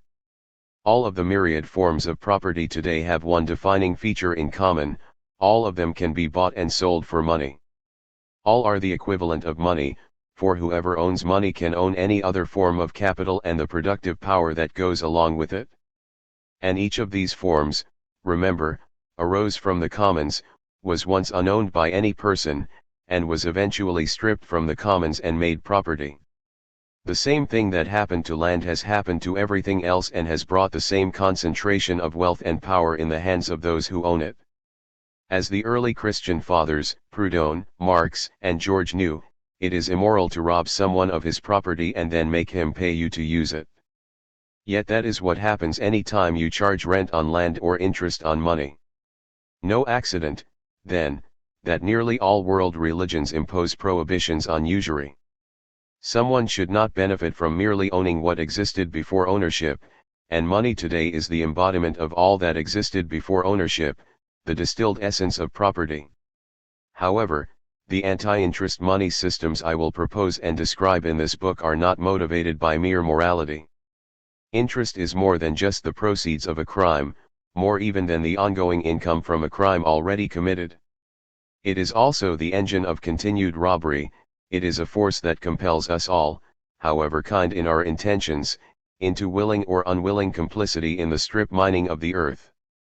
In my travels, first my inward journeying and then as a speaker and writer, I have oft encountered a deep anguish and helplessness born of the ubiquity of the world-devouring machine and of the near impossibility of avoiding participation in it.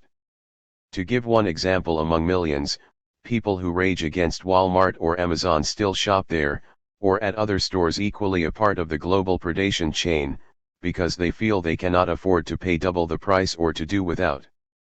And what of the electricity that powers my house, coal ripped out of the tops of mountains? What of the computer I'm using right now, made from minerals and plastics brutally stripped from the earth? I can minimize my participation in the world-devouring machine, but I cannot avoid it entirely. As people become aware that merely living in society means contributing to the evils of the world, they often go through a phase of desiring to find a completely isolated and self-sufficient intentional community. But what good does that do, while Rome burns? So what, if you are not contributing your little part to the pollution that is overwhelming the earth? It proceeds apace whether you live in the forest and eat roots and berries or in a suburb and eat food trucked in from California. 9 The desire for personal exculpation from the sins of society is a kind of fetish, akin to solar panels on a 4,000 square foot house. Laudable though the impulse may be, movements to boycott Amazon or reform healthcare or education or politics or anything else quickly become exercises in futility as they run up against the money power. To make any impact at all feels like a grueling upstream swim, and as soon as we rest, some new outrage, some new horror sweeps us away again, some new stripping of nature, community, health, or spirit for the sake of money. What, exactly, is this money power? It is not, as it sometimes may seem, an evil cabal of bankers controlling the world through the Bilderberg Council, the Trilateral Commission, and other instruments of the Illuminati. In my travels and correspondence, I sometimes run into people who have read books by David Icke and others that make a persuasive case for an ancient global conspiracy dedicated to a new world order, symbolized by the all-seeing eye atop the pyramid, controlling every government and every institution, and run behind the scenes by a small, secret coterie of power-hungry monsters who count even the Rothschilds and Rockefellers among their puppets. I must be very naive, or very ignorant, not to comprehend the true nature of the problem. While I confess to being naive, I am not ignorant.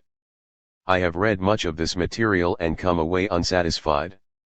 While it is clear that there is much more to such events as 9/11 and the Kennedy assassinations than we have been told, and that the financial industry, organized crime, and political power are closely interlinked, I find that generally speaking, conspiracy theories give too much credit to the ability of humans to successfully manage and control complex systems. Something mysterious is certainly going on, and the coincidences that people like excite defy conventional explanation, but if you'll allow a moment's indulgence in metaphysics, I think ultimately what is happening is that our deep ideologies and belief systems, and their unconscious shadows, generate a matrix of synchronicities that looks very much like a conspiracy. It is in fact a conspiracy with no conspirators. Everyone is a puppet, but there are no puppet masters.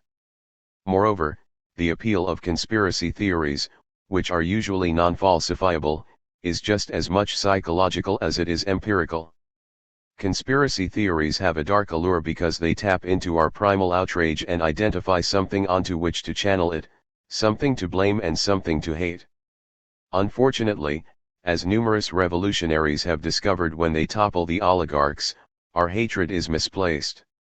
The true culprit is much deeper and much more pervasive.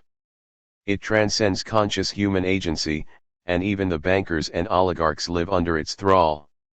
The true culprit is the alien overlords that rule the world from their flying saucers. Just kidding. Point 10. The true culprit, the true puppet master that manipulates our elites from behind the scenes, is the money system itself, a credit-based, interest-driven system that arises from the ancient, rising tide of separation, that generates competition, polarization, and greed, that compels endless exponential growth, and, most importantly, that is coming to an end in our time as the fuel for that growth social, natural, cultural, and spiritual capital runs out. The next few chapters describe this process and the dynamics of interest, reframing the current economic crisis as the culmination of a trend centuries in the making.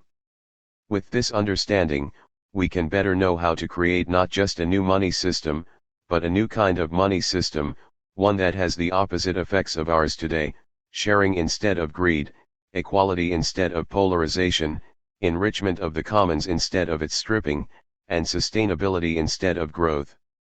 As well, this new kind of money system will embody an even deeper shift that we see happening today, a shift in human identity toward a connected self, bound to all beings in the circle of the gift. Any money that is part of this reunion, this great turning, surely deserves to be called sacred. Chapter 6. The Economics of Usury.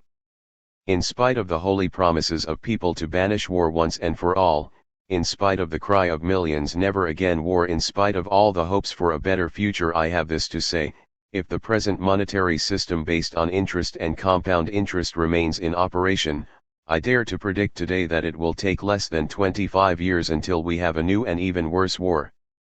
I can foresee the coming development clearly. The present degree of technological advancement will quickly result in a record performance of industry. The buildup of capital will be fast in spite of the enormous losses during the war, and through the oversupply the interest rate will be lowered. Money will then be hoarded, economic activities will diminish, and increasing numbers of unemployed persons will roam the streets.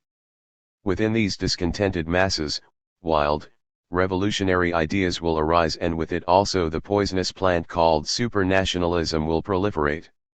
No country will understand the other, and the end can only be war again. Silvio Gesell, 1918. We are faced with a paradox. On the one hand, money is properly a token of gratitude and trust, an agent of the meeting of gifts and needs, a facilitator of exchanges among those who otherwise could make none. As such it should make us all richer. Yet it does not. Instead, it has brought insecurity, poverty, and the liquidation of our cultural and natural commons. Why? The cause of these things lies deep within the very heart of today's money system. They are inherent in the ways money today is created and circulated, and the centerpiece of that system is usury, better known as interest. Usury is the very antithesis of the gift, for instead of giving to others when one has more than one needs, usury seeks to use the power of ownership to gain even more to take from others rather than to give. And as we shall see, it is just as contrary to the gift in its effects as it is in its motivation. Usury is built into the very fabric of money today, from the moment of its inception. Money originates when the Federal Reserve, or the ECB or other central bank, purchases interest-bearing securities, traditionally, treasury notes, but more recently all kinds of mortgage-backed securities and other financial junk, on the open market. The Fed or central bank creates this new money out of thin air, at the stroke of a pen, or computer keyboard. For example, when the Fed bought $290 billion in mortgage-backed securities from Deutsche Bank in 2008, it didn't use existing money to do it, it created new money as an accounting entry in Deutsche Bank's account. This is the first step in money creation. Whatever the Fed or central bank purchases, it is always an interest-bearing security. In other words, it means that the money created accompanies a corresponding debt, and, because it bears interest, the debt is always for more than the amount of money created. The kind of money just described is known as the monetary base, or M0. It exists as bank reserves, and physical cash. The second step occurs when a bank makes a loan to a business or individual. Here again, new money is created as an accounting entry in the account of the borrower. When a bank issues a business a $1 million loan, it doesn't debit that amount from some other account, it simply writes that amount into existence. $1 million of new money is created and more than $1 million of debt. Point 1. This new money is known as M1 or M2, depending on what kind of account it is in. It is money that actually gets spent on goods and services, capital equipment, employment, and so forth. The above description of how money is created, while widely accepted, is not fully accurate. It will suffice for now because it is accurate enough for the purpose of describing the effects of usury. An economic parable. Usury both generates today's endemic scarcity and drives the world-devouring engine of perpetual growth. To explain how, I will begin with a parable created by the extraordinary economic visionary Bernard Lietaer entitled The 11th Round, from his book The Future of Money. Once upon a time, in a small village in the outback, people used barter for all their transactions. On every market day, people walked around with chickens, eggs, hams, and breads, and engaged in prolonged negotiations among themselves to exchange what they needed. At key periods of the year, like harvests or whenever someone's barn needed big repairs after a storm, people recalled the tradition of helping each other out that they had brought from the old country. They knew that if they had a problem someday, others would aid them in return. One market day, a stranger with shiny black shoes and an elegant white hat came by and observed the whole process with a sardonic smile. When he saw one farmer running around to corral the 6 chickens he wanted to exchange for a big ham, he could not refrain from laughing. "Poor people," he said, "so primitive." The farmer's wife overheard him and challenged the stranger, "Do you think you can do a better job handling chickens?" "Chickens, no, responded the stranger, but there is a much better way to eliminate all that hassle. Oh yes, how so? Asked the woman. See that tree there, the stranger replied.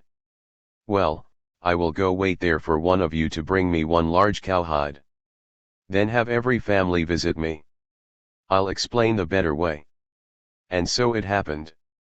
He took the cowhide, and cut perfect leather rounds in it, and put an elaborate and graceful little stamp on each round. Then he gave to each family 10 rounds, and explained that each represented the value of 1 chicken. Now you can trade and bargain with the rounds instead of the unwieldy chickens, he explained. It made sense. Everybody was impressed with the man with the shiny shoes and inspiring hat. Oh, by the way, he added after every family had received their 10 rounds, in a year's time, I will come back and sit under that same tree.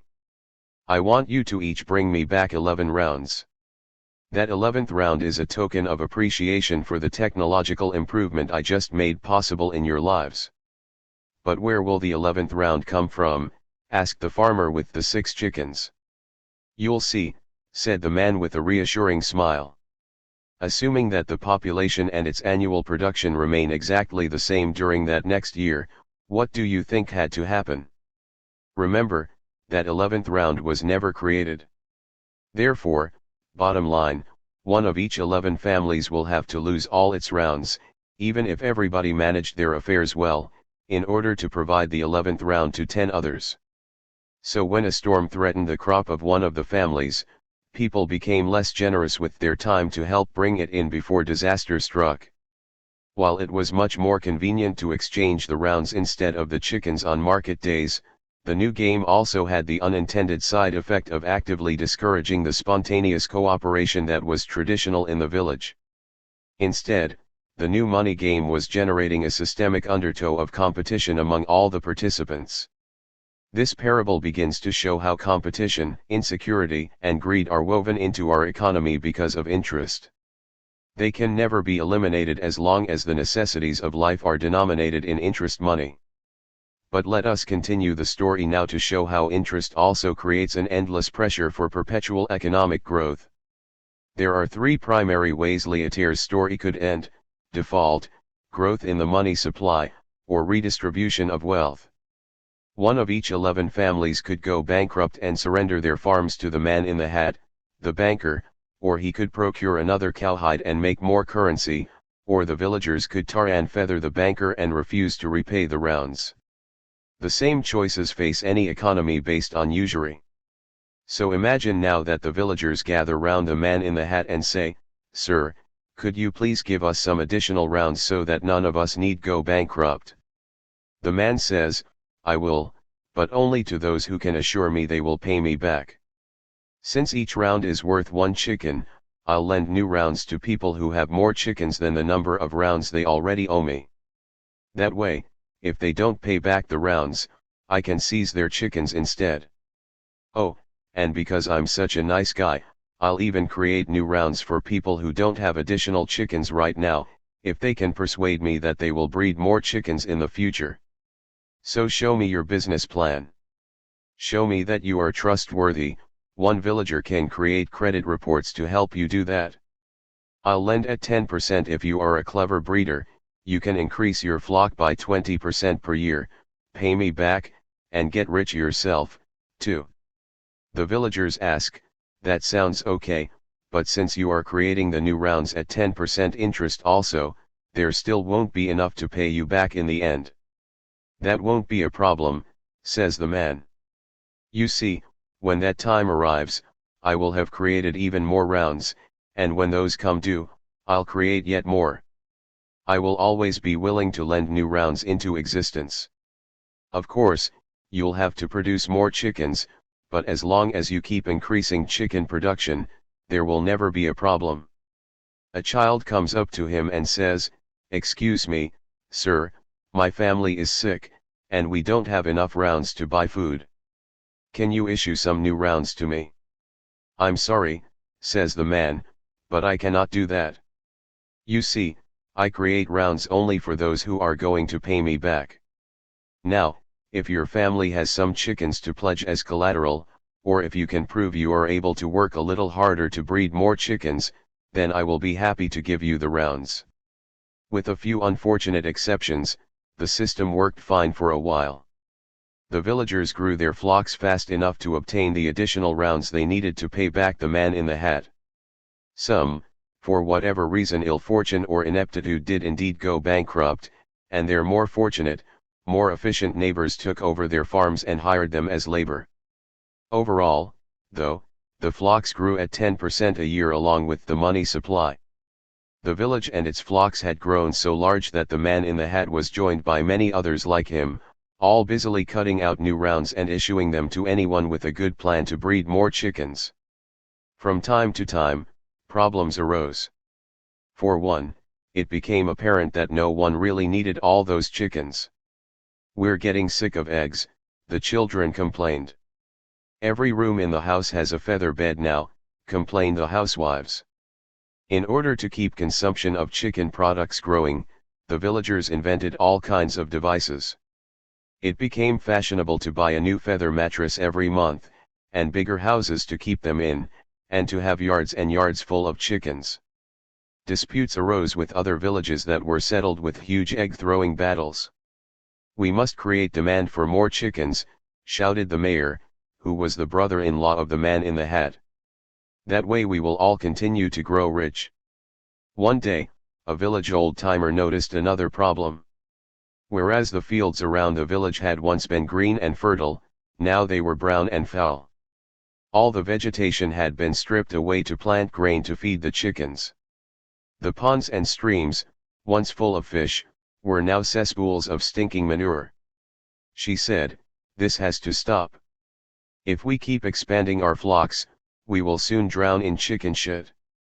The man in the hat pulled her aside and, in reassuring tones, told her, "Don't worry, there is another village down the road with plenty of fertile fields. The men of our village are planning to farm out chicken production to them. And if they don't agree, well, we outnumber them. Anyway, you can't be serious about ending growth. Why, how would your neighbors pay off their debts? How would I be able to create new rounds? Even I would go bankrupt."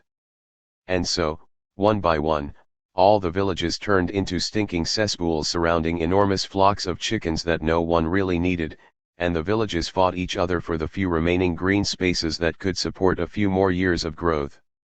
Yet despite their best efforts to maintain growth, its pace began to slow. As growth slowed, debt began to rise in proportion to income, until many people spent all their available rounds just paying off the man in the hat. Many went bankrupt and had to work at subsistence wages for employers who themselves could barely meet their obligations to the man in the hat. There were fewer and fewer people who could afford to buy chicken products, making it even harder to maintain demand and growth. Amid an environment-wrecking superabundance of chickens, more and more people had barely enough on which to live, leading to the paradox of scarcity amid abundance. And that is where things stand today. The growth imperative. I hope it is clear how this story maps onto the real economy. Because of interest, at any given time the amount of money owed is greater than the amount of money already existing. To make new money to keep the whole system going, we have to breed more chickens. In other words, we have to create more goods and services. The principal way of doing so is to begin selling something that was once free. It is to convert forests into timber, music into product, ideas into intellectual property, social reciprocity into paid services. Abetted by technology, the commodification of formerly non-monetary goods and services has accelerated over the last few centuries, to the point today where very little is left outside the money realm. The vast commons, whether of land or of culture, has been cordoned off and sold all to keep pace with the exponential growth of money. This is the deep reason why we convert forests to timber, songs to intellectual property, and so on. It is why, at least up until COVID-19, 2/3 of all American meals are now prepared outside the home too. It is why herbal folk remedies have given way to pharmaceutical medicines, why child care has become a paid service, why bottled drinking water has been the #1 growth category in beverage sales. The imperative of perpetual growth implicit in interest-based money is what drives the relentless conversion of life, world, and spirit into money. Completing the vicious circle, the more of life we convert into money, the more we need money to live. Usury, not money, is the proverbial root of all evil. Let's examine how this happens in a bit more detail. Just like the man in the hat, a bank or any other lender will ordinarily agree to lend you money only if there is a reasonable expectation you will pay it back. This expectation could be based on expected future income, collateral, or a good credit rating. Serious consequences for default enforce this expectation. The repayment of debt depends not only on the ability to do so, but on various forms of social, economic, and legal pressure. Courts can order the seizure of assets to meet contractual debt obligations, and, while we don't have debtors' prisons anymore, 3 delinquent debtors suffer endless harassment at the hands of collection agencies, as well as denial of apartments, employment, and security clearances. Many people also feel a moral obligation to repay their debts. This is natural, in gift economies as well. Those who have received are under social and moral pressure to give. Credit allows the connecting of gifts and needs not only across space and profession, but across time as well. Credit-based money exchanges goods now for goods in the future. This is not inconsistent with gift principles. I receive now, later I give. The problems start with interest. Because interest-bearing debt accompanies all new money, at any given time, the amount of debt exceeds the amount of money in existence. The insufficiency of money drives us into competition with each other and consigns us to a constant, built-in state of scarcity. It is like a game of musical chairs, with never enough room for anyone to be secure. Debt pressure is endemic to the system. While some may repay their debts, overall the system requires a general and growing state of indebtedness. Constant, underlying debt pressure means there will always be people who are insecure or desperate people under pressure to survive, ready to cut down the last forest, catch the last fish, sell someone a sneaker, liquidate whatever social, natural, cultural, or spiritual capital is still available. There can never be a time when we reach enough, because in an interest-based debt system, credit exchanges not just goods now for goods in the future, but goods now for more goods in the future. To service debt or just to live, either you take existing wealth from someone else, hence, competition, or you create new wealth by drawing from the commons. Here is a concrete example to illustrate how this works. Suppose you go to the bank and say, "Mr. Banker, I would like a $1 million loan so I can buy this forest to protect it from logging. I won't generate any income from the forest that way, so I won't be able to pay you interest. But if you need the money back, I could sell the forest and pay you back the $1 million. Unfortunately, the banker will have to decline your proposal, even if her heart wants to say yes. But if you go to the bank and say, "I'd like $1 million to purchase this forest, lease bulldozers, clear-cut it, and sell the timber for a total of $2 million, out of which I'll pay you 12% interest and make a tidy profit for myself, too," then an astute banker will agree to your proposal. In the former instance, no new goods and services are created, so no money is made available. Money goes toward those who create new goods and services. This is why there are many paying jobs to be had doing things that participate in the conversion of natural and social capital into money, and few jobs to be had reclaiming the commons and protecting natural and cultural treasures. Generalized, the relentless pressure on debtors to provide goods and services is an organic pressure toward economic growth, defined as growth in total goods and services exchanged for money. Here's another way to see it: because debt is always greater than money supply, the creation of money creates a future need for even more money. The amount of money must grow over time. New money goes to those who will produce goods and services, therefore, the volume of goods and services must grow over time as well. So it is not just that the apparent limitlessness of money, observed since ancient Greek times, allows us to believe in the possibility of eternal growth. In fact, our money system necessitates and compels that growth. Most economists consider this endemic growth pressure to be a good thing. They say that it creates a motivation to innovate, to progress, to meet more needs with ever-increasing efficiency. An interest-based economy is unalterably a growth economy, and except for a very radical fringe, most economists and probably all policymakers see economic growth as a demonstration of success. The whole system of interest-bearing money works fine as long as the volume of goods and services exchanged for money keeps pace with its growth. But what happens if it doesn't? What happens, in other words, if the rate of economic growth is lower than the rate of interest? Like the people in the parable, we must consider this in a world that appears to be reaching the limits of growth. The concentration of wealth. Because economic growth is almost always lower than the rate of interest, what generally happens in such conditions is no mystery. If debtors cannot, in aggregate, make interest payments from the new wealth they create, they must turn over more and more of their existing wealth to their creditors and or pledge a greater and greater proportion of their current and future income to debt service. When their assets and discretionary income are exhausted, they must go into default. It can be no other way, when the average return on investment is lower than the average interest rate paid to obtain the capital invested. Defaults are inevitable for a certain proportion of borrowers. In theory at least, defaults are not necessarily a bad thing, they bring negative consequences for decisions that don't further the general good, that is, that don't result in more efficient production of goods that people want. Lenders will be cautious not to lend to someone who is unlikely to contribute to the economy, and borrowers will be under pressure to act in ways that do contribute to the economy. Even in a zero-interest system, people might default if they make dumb decisions, but there wouldn't be a built-in, organic necessity for defaults. Aside from economists, no one likes defaults, least of all creditors, since their money disappears.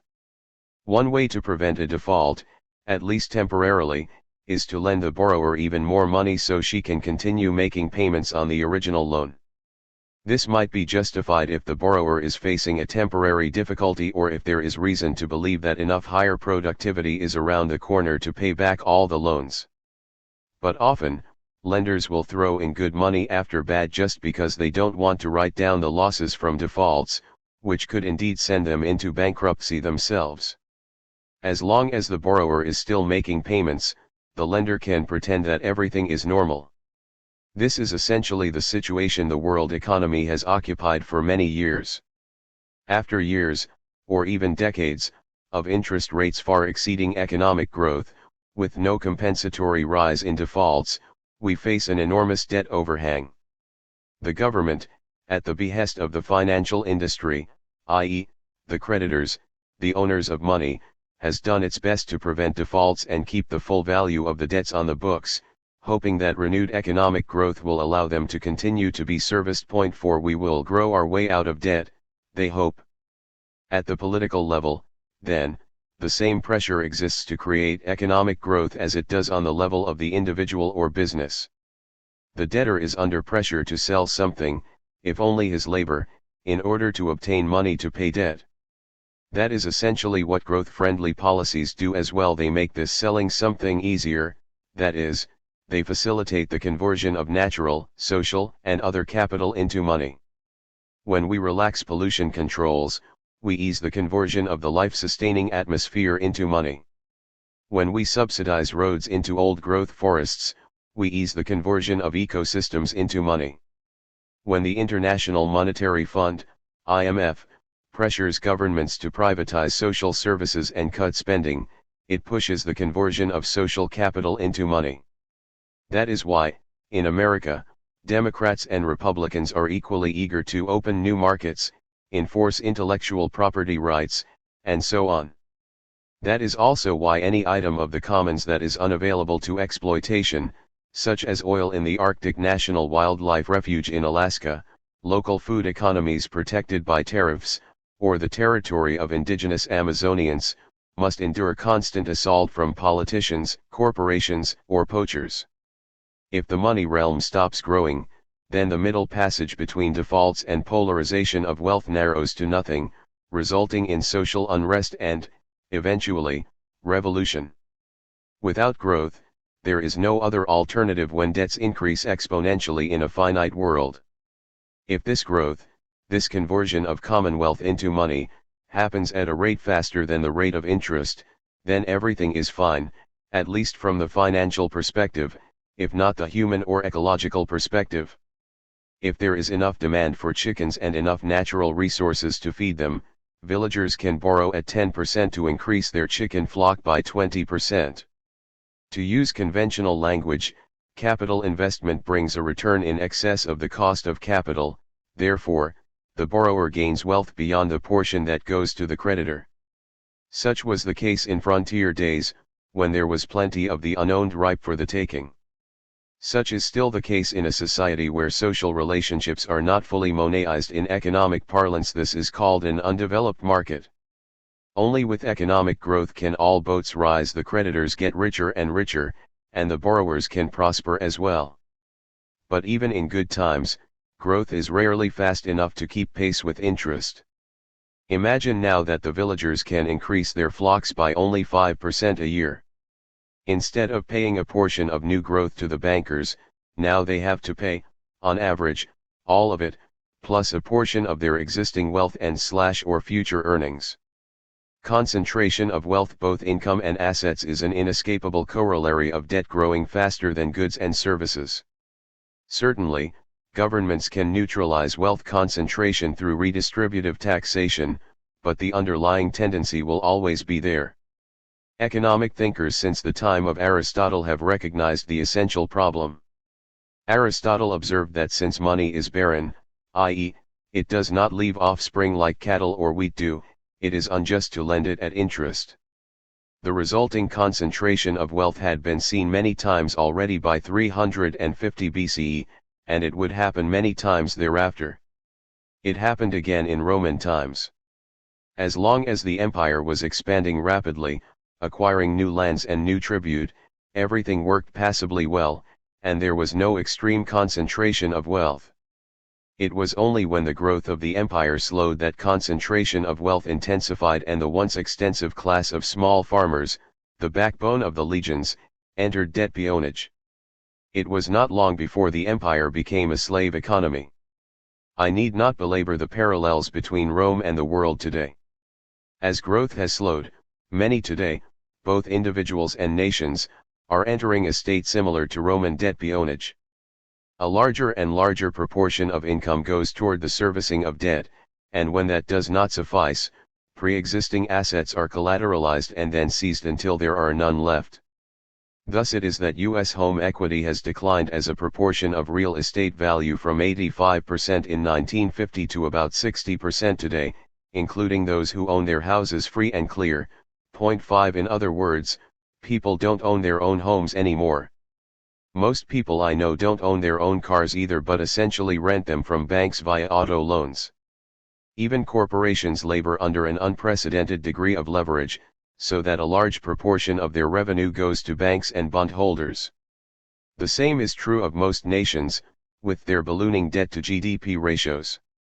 On every level we are, increasingly, slaves to debt, the fruits of our labors going to our creditors. Even if you carry no debt, interest costs factor into the price of nearly everything you buy. For example, around 10% of U.S. government spending, and tax dollars, is devoted to interest on the national debt.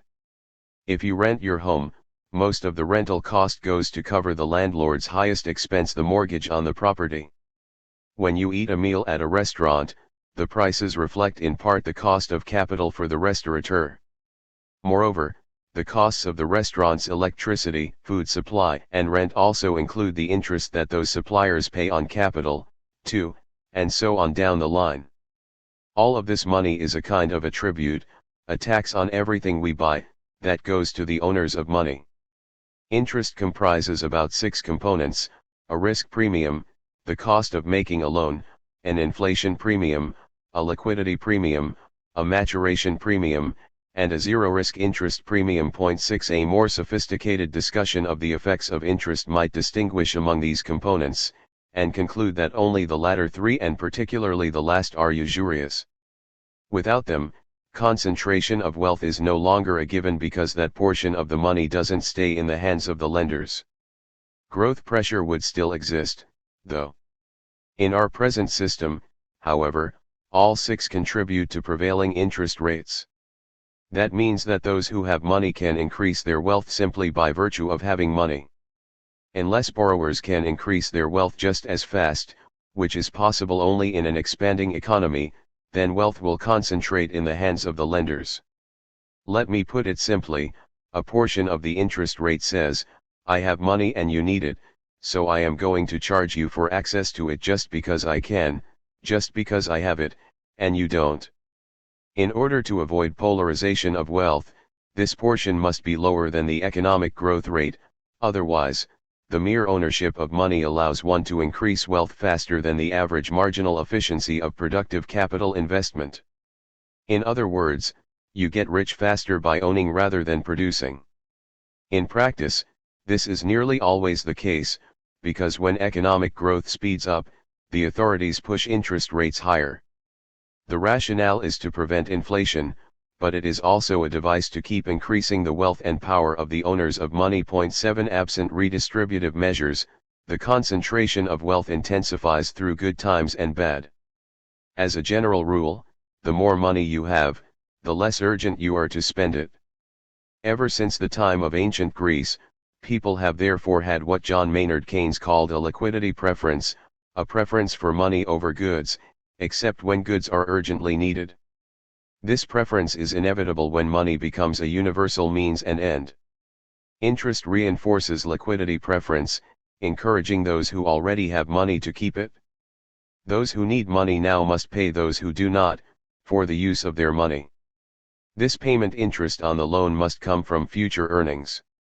This is another way to understand how interest siphons money from the poor to the rich. One might be able to justify paying interest on long-term, illiquid, risky investments, for such interest is actually a kind of compensation for foregoing liquidity.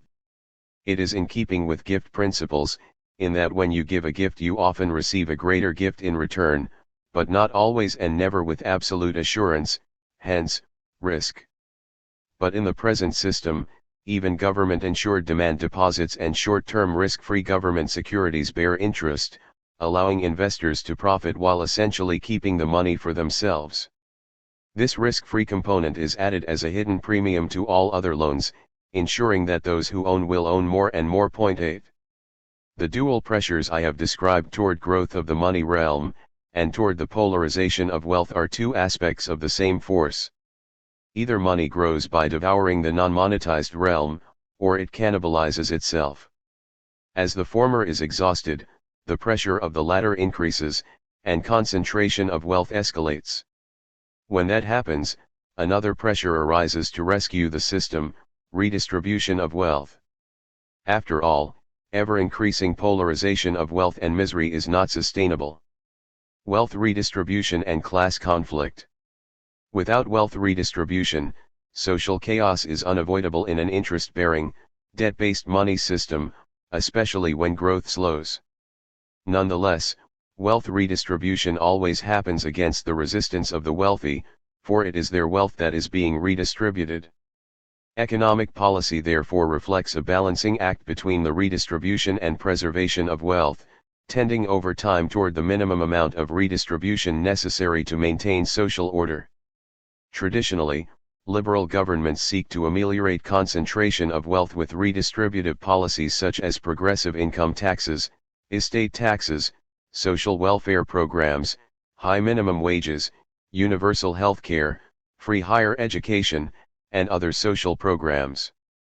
These policies are redistributive because while the taxes fall disproportionately on the wealthy, the expenditures and programs benefit all equally, or even favor the poor. They counteract the natural tendency toward the concentration of wealth in an interest-based system. In the short term at least, they also run counter to the interests of the wealthy, which is why, in the present conservative political climate, such policies are characterized as class warfare. In opposing redistributive policies, conservative, aka neoliberal, governments seem to see concentration of wealth as a good thing. You might too, if you are wealthy, because concentration of wealth means more for you and less for everyone else.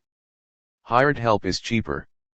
Your relative wealth, power, and privilege are greater. 9 Governments serving the short-term interests of the wealthy therefore advocate the opposite of the aforementioned distributive policies: flat-rate income taxes, reduction of estate taxes, curtailment of social programs, privatized healthcare, and so forth.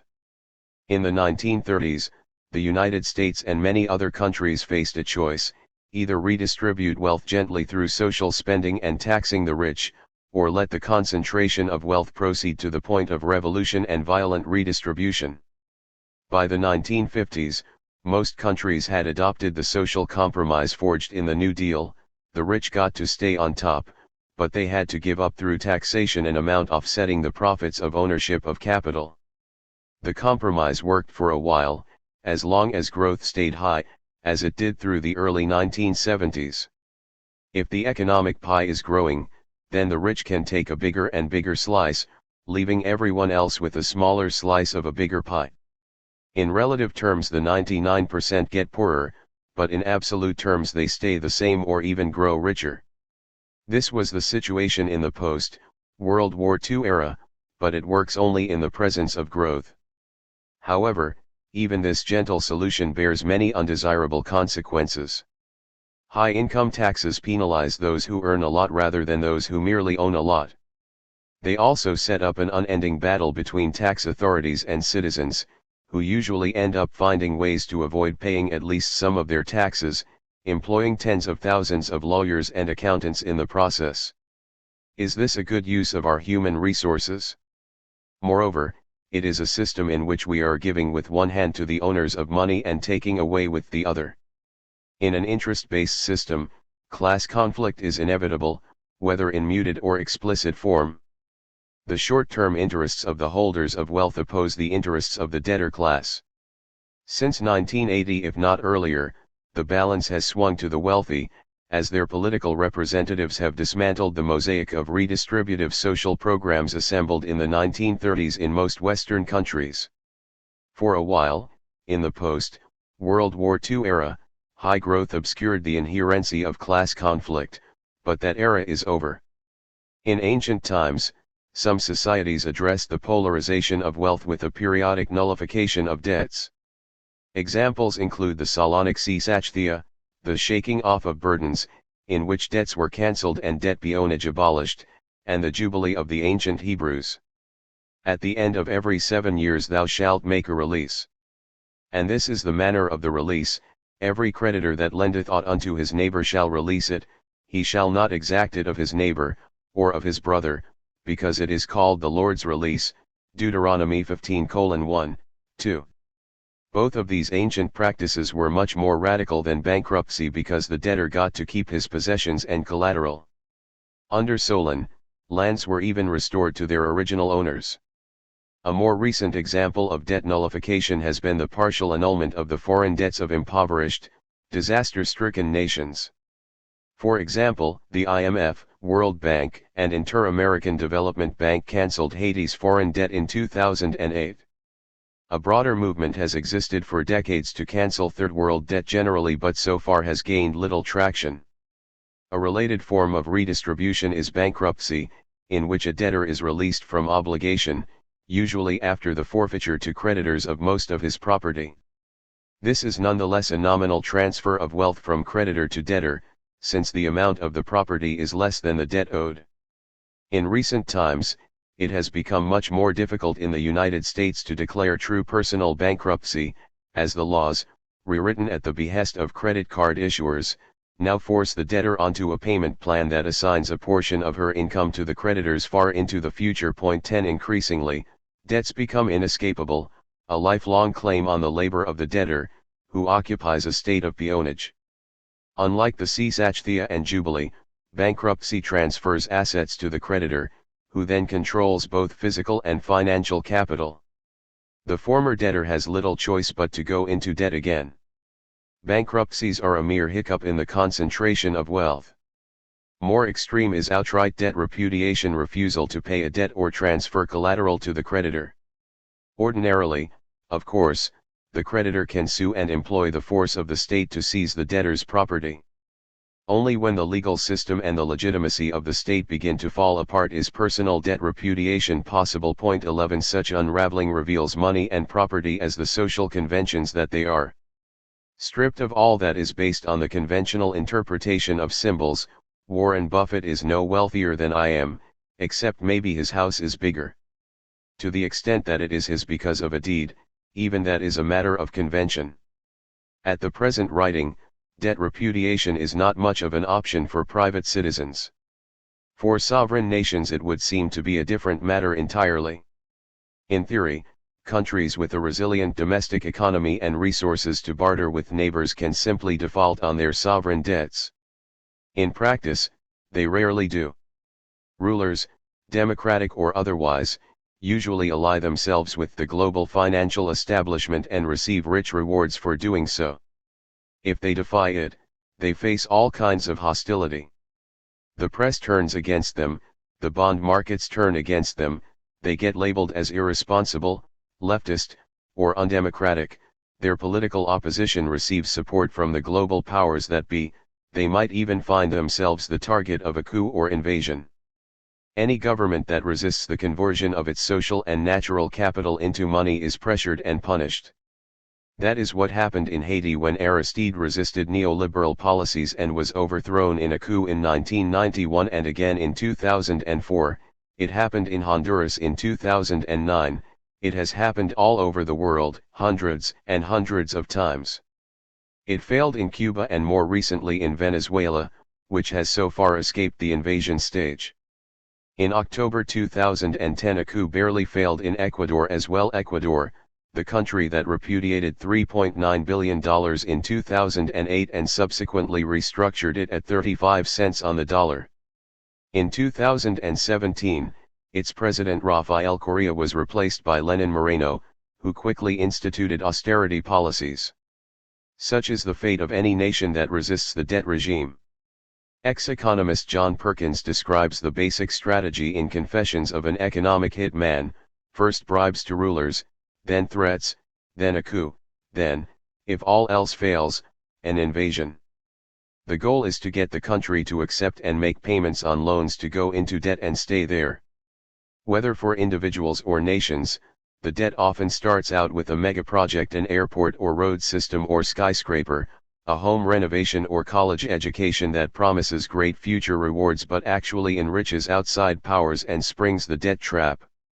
In the old days, military power and forced tribute were the instruments of empire, today it is debt. Debt forces nations and individuals to devote their productivity toward money and transfer it to others. Individuals compromise their dreams and work at jobs to keep up with their debts.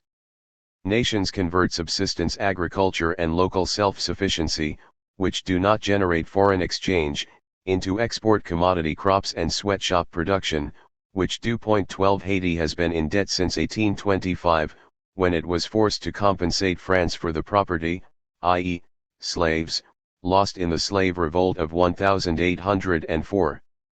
When will it pay off its debt? Never. 13 When will any of the Third World pay off its debt and devote its productivity to its own people? Never. When will most of you pay off your student loans, credit cards, and mortgages? Never. According to the Jubilee Debt Campaign, poor countries of the Global South spent an average of 14.3% of government revenue on foreign debt payments in 2020, more than double 2010's figure. 14 Yet, despite paying more and more, their total level of debt has only increased. Their debts will never be repaid, condemning these debtor nations to an eternity of austerity, wage cuts, natural resource liquidation, privatization, etc., for the privilege of staying in debt, and remaining part of the global financial system. However, whether on the sovereign or personal level, the time of debt repudiation may be closer than we think. The legitimacy of the status quo is wearing thin, and when just a few debtors repudiate their debt, the rest will follow suit.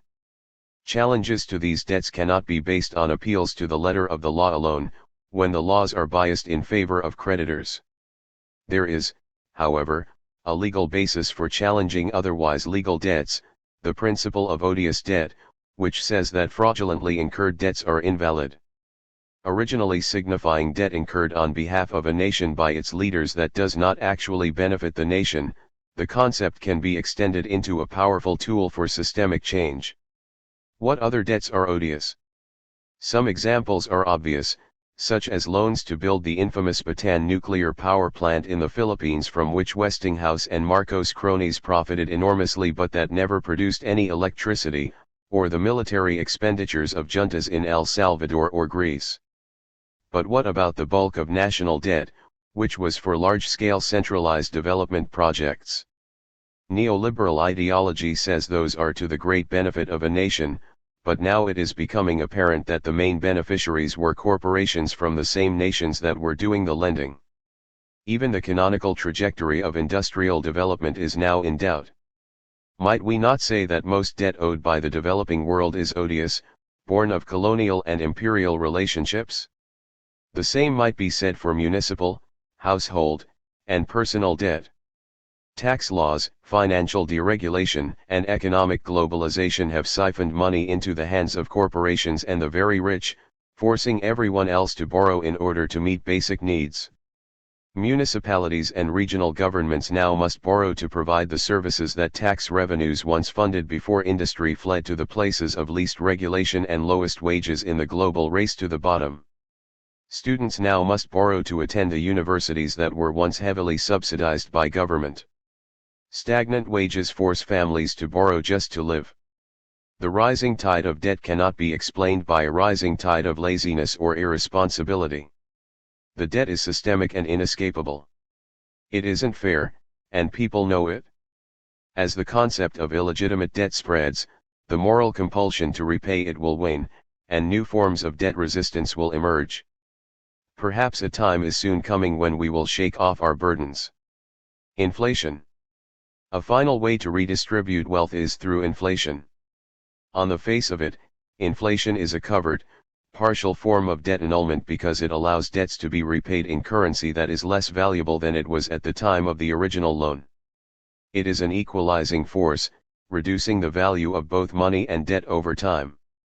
However, matters are not as simple as they might seem. For one thing, inflation is usually accompanied by rising interest rates, both because monetary authorities raise rates to combat inflation and because potential lenders would rather invest in inflation-proof commodities than lend their money at interest below the inflation rate. 15. Standard economics says inflation results from an increase in the money supply without a corresponding increase in the supply of goods. How, then, to increase the money supply? In 2008 to 2009, the Federal Reserve and other central banks around the world cut interest rates to near zero and vastly increased the monetary base without causing any appreciable inflation. That was because the banks did not increase lending, which puts money in the hands of people and businesses who would spend it. Instead, all of the new money sat as excess bank reserves or sloshed into equities markets, hence the sustained rise in stock prices from 2009 to 2020.16. Since that time, inflation has remained low despite near zero interest rates. Given the dearth of high-return capital investment opportunities in a low-growth environment, companies would rather sit on cash or jack up their stock price by buying their own shares. Even if the Fed bought every treasury bond on the market, increasing the monetary base tenfold, inflation still might not result. To spur inflation, money must be in the hands of people who will spend it. Is money that no one spends still money? Is money a miser buries in a hole and forgets still money? 17. Our Newtonian Cartesian intuitions see money as a thing. Actually, it is a relationship. When it is concentrated in few hands, we become less related, less connected to the things that sustain and enrich life. The Fed's bailout programs mostly put money into the hands of the banks, where it has remained. In times of economic recession, to get money to people who will spend it, it is necessary to bypass the private credit creation process that says, "Thou shalt have access to money only if you will produce even more of it." The main way to do that is through fiscal stimulus, that is, government spending. Such spending is indeed potentially inflationary. Why is inflation bad? No one likes to see rising prices, but if incomes are rising just as fast, what harm is done? The harm is done only to people who have savings. Those who have debts actually benefit, since they can repay them in cheaper money. What ordinary people fear is price inflation without wage inflation. If both prices and wages rise, then inflation is essentially a tax on idle money, redistributing wealth away from the wealthy and counteracting the effects of interest. Point 18. We will return later to this beneficial aspect of inflation when we consider negative interest money systems. Standard theory says that government can fund inflationary spending either through taxation or deficit spending. Why would tax-funded spending be inflationary? After all, it just takes money from some people and gives it to others. It is inflationary only if it takes from the rich and gives to the poor, to those who will spend it quickly. By the same token, deficit spending is inflationary only if the money goes to those who will spend it and not, for example, to large banks. In either case, inflation is more a consequence or symptom of wealth redistribution than a means to achieve it. Point 19. Inflation, then, cannot be seen as separate from more basic forms of wealth redistribution. It is no accident that political conservatives, traditionally guardians of the wealthy, are the keenest deficit hawks. They oppose deficit spending, which tends to put money in the hands of those who owe, not those who own. Failing that, once deficit spending has already happened, they argue for retrenchment, the raising of interest rates and the repayment of public debts, which is essentially wealth redistribution in reverse. Invoking the specter of inflation, they make their arguments even when there is no sign whatever of actual inflation. In principle, any government with a sovereign currency can create unlimited amounts of money without need for taxation, simply by printing it or forcing the central bank to buy zero-interest bonds. Yes, it would be inflationary, wages and prices would rise, and the relative worth of stored wealth would fall. That governments instead use the mechanism of interest-bearing bonds to create money is a key indicator of the nature of our money system. Here, at the very heart of a government's sovereign powers, a tribute to the owners of money is rendered. Why should government pay interest to the wealthy for the sovereign privilege of issuing currency? Since ancient times, the right to issue coinage was considered a sacred or political function that established a locus of social power. It is clear where that power rests today. Permit me to issue and control the money of a nation, and I care not who makes its laws, said Meyer Amschel Rothschild. Today, money serves private wealth. That indeed is the fundamental principle of usury. Yet the age of usury is coming to an end. Soon, money shall serve another master. More for you is less for me. The systemic causes of the greed, competition, and anxiety so prevalent today contradict New Age teachings such as money is just a form of energy and everyone can have monetary abundance if they hold an attitude of abundance. When teachers tell us to release our limiting beliefs around money, to shed the mentality of scarcity, to open to the flow of abundance, or to become rich through the power of positive thinking, they ignore an important issue. Their ideas draw from a valid source, the realization that the scarcity of our world is an artifact of our collective beliefs, and not the fundamental reality. However, they are inherently inconsistent with the money system we have today. Here is a well-articulated example of this kind of thinking, from The Soul of Money by Lynn Twist. Money itself isn't bad or good, money itself doesn't have power or not have power. It is our interpretation of money, our interaction with it, where the real mischief is and where we find the real opportunity for self-discovery and personal transformation. Point 20. Lynn Twist is a visionary philanthropist who has inspired many to use money for good. But can you imagine how these words might sound to someone who is destitute for want of money? When I was broke a couple years before the first edition of this book, I remember feeling annoyed at well-meaning spiritual friends who told me my problem was an attitude of scarcity. When the economy of an entire country like Latvia or Greece collapses and millions go bankrupt, shall we blame it all on their attitudes? What about poor, hungry children? Do they have scarcity mentality too? Later in the book, Twist describes toxic scarcity attitudes as follows: it's like the child's game of musical chairs, with one seat short of the number of people playing. Your focus is on not losing and not being the one who ends up at the end of the scramble without a seat. 21. But as I have described, the money system is a game of musical chairs, a mad scramble in which some are necessarily left out. On a deep level, though, Twist is right. She is right insofar as the money system is an outgrowth of our attitude of scarcity, an attitude that rests on an even deeper foundation, the basic myths and ideologies of our civilization that I call the story of self and story of the world. But we can't just change our attitudes about money, we must change money too, which after all is the embodiment of our attitudes. Ultimately, work on self is inseparable from work in the world. Each mirrors the other, each is a vehicle for the other. When we change ourselves, our values and actions change as well. When we do work in the world, internal issues arise that we must face or be rendered ineffective. Thus it is that we sense a spiritual dimension to the planetary crisis, calling for what Andrew Harvey calls sacred activism. The money system we have today embodies the scarcity mentality that has dominated our civilization for centuries. When that mentality changes, the money system will change to embody a new consciousness. In our current money system, it is mathematically impossible for more than a minority of people to live in abundance, because the money creation process maintains a systemic scarcity. One person's prosperity is another's poverty. One of the principles of prosperity programming is to let go of the guilt stemming from the belief that you can be wealthy only if another is poor, that more for me is less for you. The problem is that under today's money system it is true. More for me is less for you. There is always more debt than money, and the monetized realm grows at the expense of nature, culture, health, and spirit. The guilt we feel around money is quite justified.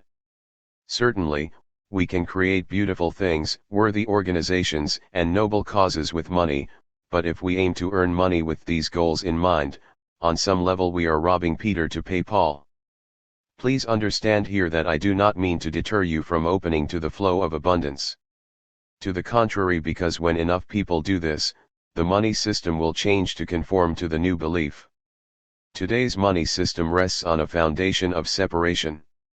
It is as much an effect as it is a cause of our perception that we are discrete and separate subjects in a universe that is other. Opening to abundance can happen only when we let go of this identity and open to the richness of our true, connected being. This new identity wants no part of usury. Here is an extreme example that illustrates the flaw in prosperity programming and, indirectly, in the present money system. Some years ago, a woman introduced me to a special organization she had joined, called gifting. Basically, the way it worked is that first, you give $10,000 to the person who invites you. Then you find 4 people to each gift you with $10,000, and then each of them goes out and brings the gifting concept to 4 more people, who each gift them with $10,000. Everyone ends up with a net $30,000. The program literature explained this as a manifestation of universal abundance. All that is required is the right expansive attitude. Needless to say, I jumped at the opportunity. Just kidding. Instead I asked the woman, "But aren't you just taking money from your friends?" "No," she replied, "because they are going to end up making $30,000 too, as long as they fully believe in the principles of gifting. But they are going to make that money from their friends. Eventually we're going to run out of people, and the last ones who joined will lose $10,000. You are essentially taking it from them, stealing it, and using a language of gifting to do so." You may be surprised to learn that I never heard from that woman again. Her indignation and denial mirror that of the beneficiaries of the money economy as a whole, which itself bears a structural similarity to her pyramid scheme. To see it, imagine that each $10,000 entrance fee was created as an interest-bearing debt, which in fact it is. You have to bring in more people under you, or you lose your property. The only way those at the bottom can avoid penury is to find even more people to draw into the money economy, for example, through colonization. I mean opening up new markets to free trade, and through economic growth, converting relationship, culture, nature, and so on into money. This delays the inevitable, and the inevitable and intensifying polarization of wealth rears its ugly head whenever growth slows. The people who have been left holding the debt bag have no way to pay it off, no one else to take the money from, and nothing to convert into new money. That, as we shall see, is the root of the economic, social, and ecological crisis our civilization faces today. Chapter 7. The Crisis of Civilization. We have bigger houses but smaller families. More conveniences, but less time. We have more degrees but less sense. More knowledge but less judgment. More experts, but more problems. More medicines but less healthiness. We've been all the way to the moon and back, but have trouble in crossing the street to meet our new neighbor. We built more computers to hold more copies than ever, but have less real communication. We have become long on quantity, but short on quality. These are times of fast foods but slow digestion. Tall men but short characters. Steep profits but shallow relationships. It's a time when there is much in the window, but nothing in the room. Bob Moorhead. The financial crisis we are facing today arises from the fact that there is almost no more social, cultural, natural, and spiritual capital left to convert into money. Centuries of near-continuous money creation have left us so destitute that we have little left to sell. Our forest cannot sustain much more logging. Our soil is depleted and washed into the sea, our fisheries fished out, and the rejuvenating capacity of the earth to recycle our waste saturated. Our cultural treasury of songs and stories, of images and icons, has been looted and copyrighted. Any clever phrase you can think of is already a trademark slogan. Our very human relationships and abilities have been taken away from us and sold back, so that we are now dependent on strangers, and therefore on money, for things few humans ever paid for until recently: food, shelter, clothing, entertainment, childcare, cooking. Life itself has become a consumer item. Today we sell away the last vestiges of our divine endowment, our health, the biosphere and genome, even our own minds. Pythagoras's dictum "all things are number" has nearly come true. The world has been converted into money. This is the process that is culminating in our age. It is almost complete, especially in America and the developed world. In the developing world, notice how these terms assume our own economic system as the destination of other societies. There still remain people who live substantially in gift cultures, where natural and social wealth is not yet the subject of property. Globalization is the process of stripping away these assets, to feed the money machine's insatiable, existential need to grow. Yet this strip mining of other lands is running up against its limits too, both because there is almost nothing left to take and because of growing pockets of effective resistance. The result is that the supply of money and the corresponding volume of debt has for several decades outstripped the production of goods and services that it promises. It is deeply related to the problem of overcapacity in classical economics. To defer the Marxian crisis of capital, a vicious circle of falling profits, falling wages, depressed consumption, and overproduction in mature industries into the future, we must constantly develop new, high-profit industries and markets. The continuation of capitalism as we know it depends on an infinite supply of these new industries, which essentially must convert infinite new realms of social, natural, cultural, and spiritual capital into money. The problem is that these resources are finite, and the closer they come to exhaustion, the more painful their extraction becomes. Therefore, contemporaneous with the financial crisis we have an ecological crisis and a health crisis. They are intimately interlinked. We cannot convert much more of the earth into money, or much more of our health into money, before the basis of life itself is threatened. An ancient Chinese myth helps illuminate what is happening. There was a monster, it is said, called the Tao Tai, that was possessed of an insatiable appetite. It consumed every creature around it, even the earth itself, yet it was still hungry. So it turned finally to its own body, eating its arms, legs, and torso, leaving nothing but the head. A head cannot live without its body. Faced with the exhaustion of the non-monetized commonwealth that it consumes, financial capital has turned to devour its own body, the industrial economy that it was supposed to serve. If income from production of goods and services is insufficient to service debt, then creditors seize assets instead. This is what has happened both in the American economy and globally.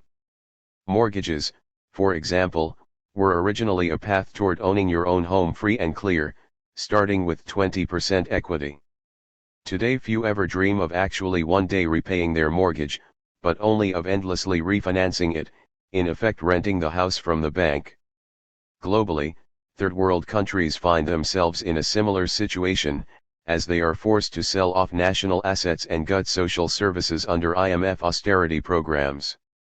Just as you might feel your entire productive labor is in the service of debt repayment, so is their entire economy directed toward producing commodity goods to repay foreign debt. IMF austerity measures are exactly analogous to a court-imposed debt payment plan. They say, you are going to have to make do with less, work harder, and devote a greater proportion of your income to debt payments.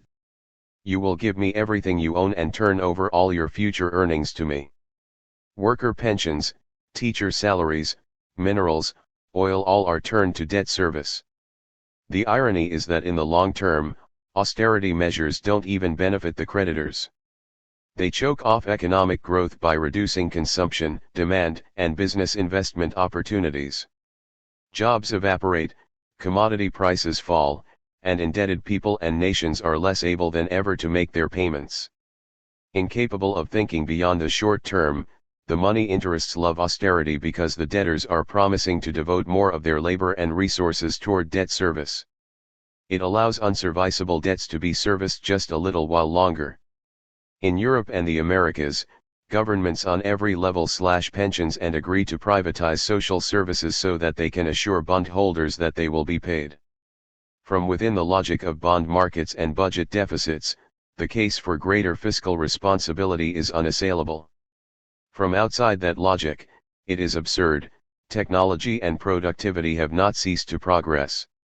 We should be richer than ever, better able than ever to take care of the sick, carry out social services, maintain infrastructure, and enjoy leisure. Instead, mere numbers, mere interpretation of bits, force us backward. Eventually, debtors run out of disposable income and seizable assets. A crash should have actually happened many years ago, except that various phony and inflated assets were created to keep it going a little longer as the financial Tao-Tai cannibalized itself, covering debt with more debt. The efforts to shore up this edifice cannot work, because it must keep growing. All those debts bear interest. Yet the authorities keep trying. When you hear the phrase rescue the financial system, translate it in your mind into keep the debts on the books. They are trying to find a way for you, and debtor nations too, to keep paying and for the debt to keep growing. A debt pyramid cannot grow forever, because eventually, after all the debtors' assets are gone, and all their disposable income devoted to debt payments, creditors have no choice but to lend debtors the money to make their payments. Soon the outstanding balance is so high that they have to borrow money even to pay interest, which means that money is no longer flowing, and can no longer flow, from debtor to creditor. This is the final stage, usually short, though prolonged in our day by Wall Street's financial wizardry. The loans and any derivatives built on them begin to lose their value, and debt deflation ensues. Essentially, the proximate financial crisis and the deeper growth crisis of civilization are connected in two ways. Interest-based debt money compels economic growth, and a debt crisis is a symptom that shows up whenever growth slows. The present crisis is the final stage of what began in the 1930s. Successive solutions to the fundamental problem of keeping pace with money that expands with the rate of interest have been applied, and exhausted. The first effective solution was war, a state that has been permanent since 1940. Unfortunately, or rather fortunately, nuclear weapons and a shift in human consciousness have limited the solution of endless military escalation. War between the great powers is no longer possible. Other solutions: globalization, technology-enabled development of new goods and services to replace human functions never before commoditized, technology-enabled plunder of natural resources once off limits, and finally financial auto-cannibalism have similarly run their course. Unless there are realms of wealth I have not considered, and new depths of poverty, misery, and alienation to which we might plunge, the inevitable cannot be delayed much longer. The credit bubble that is blamed as the source of our current economic woes was not a cause of them at all, but only a symptom. When returns on capital investment began falling in the early 1970s, capital began a desperate search for other ways to maintain its expansion. When each bubble popped, commodities in the late 1970s, S&L real estate investments in the 1980s, the dot-com stocks in the 1990s, and real estate and financial derivatives in the 2000s, capital immediately moved on to the next, maintaining an illusion of economic expansion. But the real economy was stagnating. There were not enough needs to meet the overcapacity of production, not enough social and natural capital left to convert into money. To maintain the exponential growth of money, either the volume of goods and services must be able to keep pace with it, or imperialism and war must be able to escalate indefinitely. All have reached their limit. There is nowhere to turn. Today, the impasse in our ability to convert nature into commodities and relationships into services is not temporary. There is little more we can convert. Technological progress and refinements to industrial methods will not help us take more fish from the seas. The fish are mostly gone. It will not help us increase the timber harvest. The forests are already stressed to capacity. It will not allow us to pump more oil. The reserves are drying up. We cannot expand the service sector. There are hardly any things we do for each other that we don't pay for already. There is no more room for economic growth as we have known it, that is, no more room for the conversion of life and the world into money. Therefore, even if we follow the more radical policy prescriptions from the left, hoping by an annulment of debts and a redistribution of income to ignite renewed economic growth, we can only succeed in depleting what remains of our divine bequest of nature, culture, and community. While the ecological limits to growth have received some attention among economists, few recognize the social limits. One that does is Robert Gordon, author of The Rise and Fall of American Growth. He argues that the technological breakthroughs of the late 19th and 20th centuries enabled enormous gains in productivity that are unlikely to be replicated.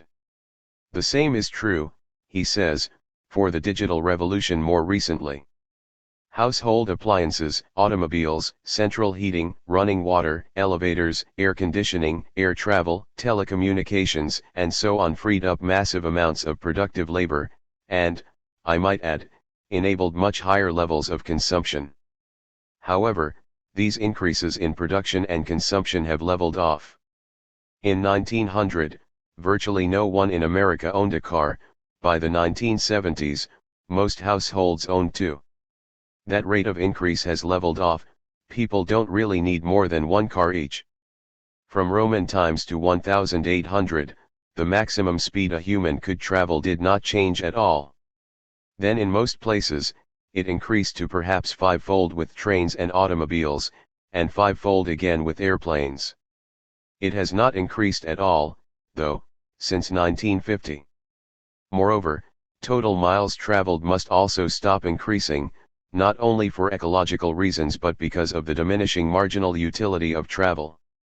By the same token, while a washing machine or television is, from a certain perspective, a big improvement to life, there is little benefit to be had by owning 3 washing machines or 5 television sets.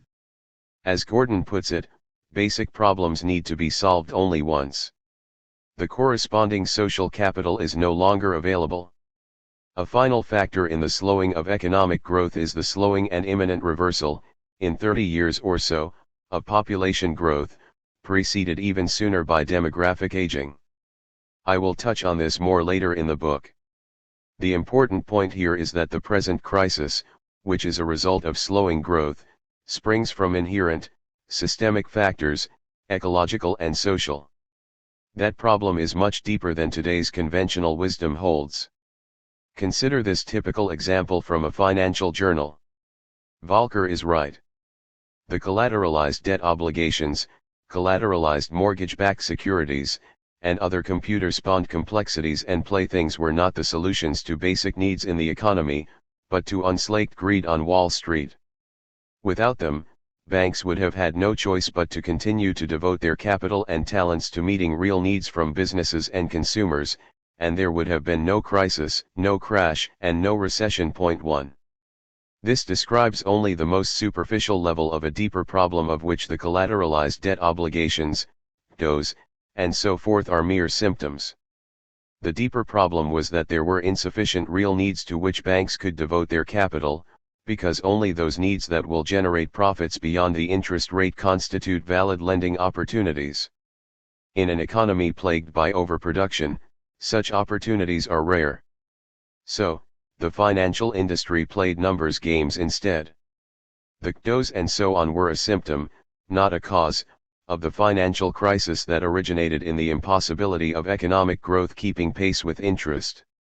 Various pundits have observed that Bernard Madoff's Ponzi scheme was not so different from the financial industry's pyramid of mortgage-based derivatives and other instruments, which themselves formed a bubble that, like Madoff's, could sustain itself only through an unceasing, indeed exponentially growing, influx of new money. As such, it is a symbol of our times and even more than people suppose. It is not only the Wall Street casino economy that is an unsustainable pyramid scheme. The larger economic system, based as it is on the eternal conversion of a finite commonwealth into money, is unsustainable as well. It is like a bonfire that must burn higher and higher, to the exhaustion of all available fuel. Only a fool would think that a fire can burn ever higher when the supply of fuel is finite. To extend the metaphor, the recent deindustrialization and financialization of the economy amount to using the heat to create more fuel. According to the second law of thermodynamics, the amount created is always less than the amount expended to create it.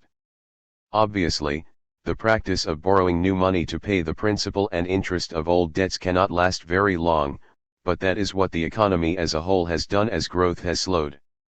Yet even abandoning this folly, we still must face the depletion of fuel.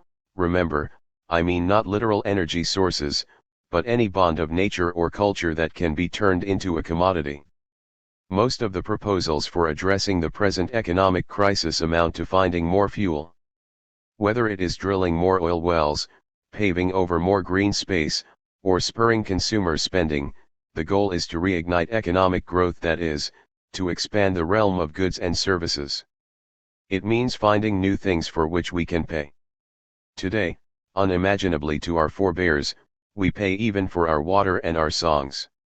What else is left to convert into money?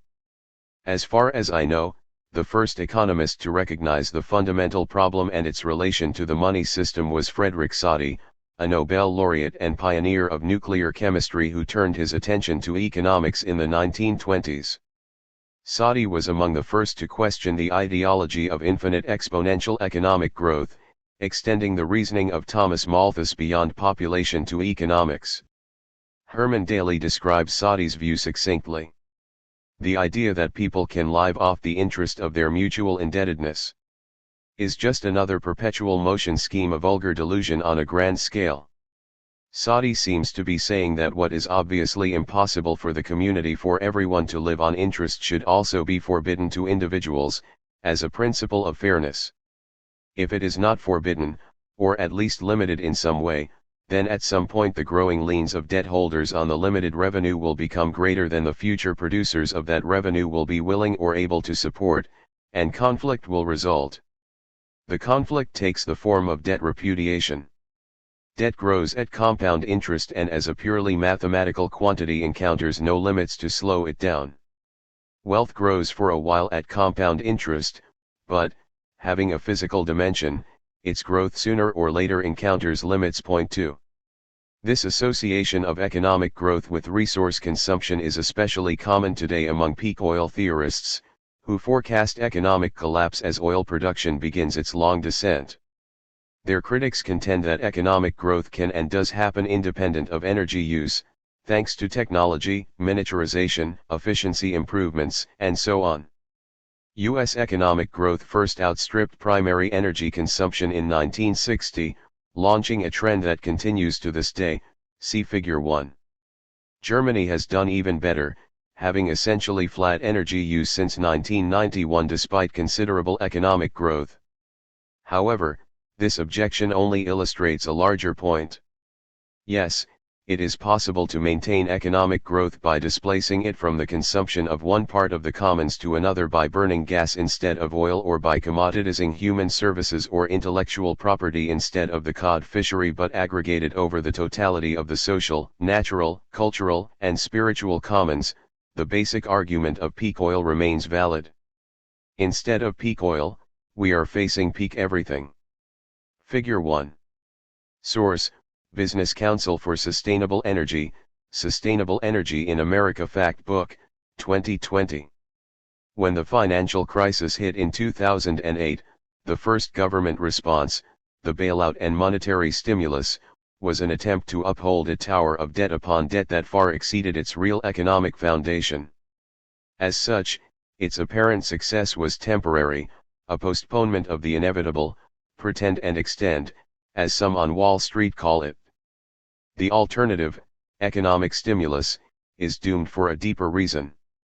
It will fail because we are maxed out on nature's capacity to receive our wastes without destroying the ecological basis of civilization, maxed out on society's ability to withstand any more loss of community and connection, maxed out on our forests' ability to withstand more clear cuts, maxed out on the human body's capacity to stay viable in a depleted, toxic world.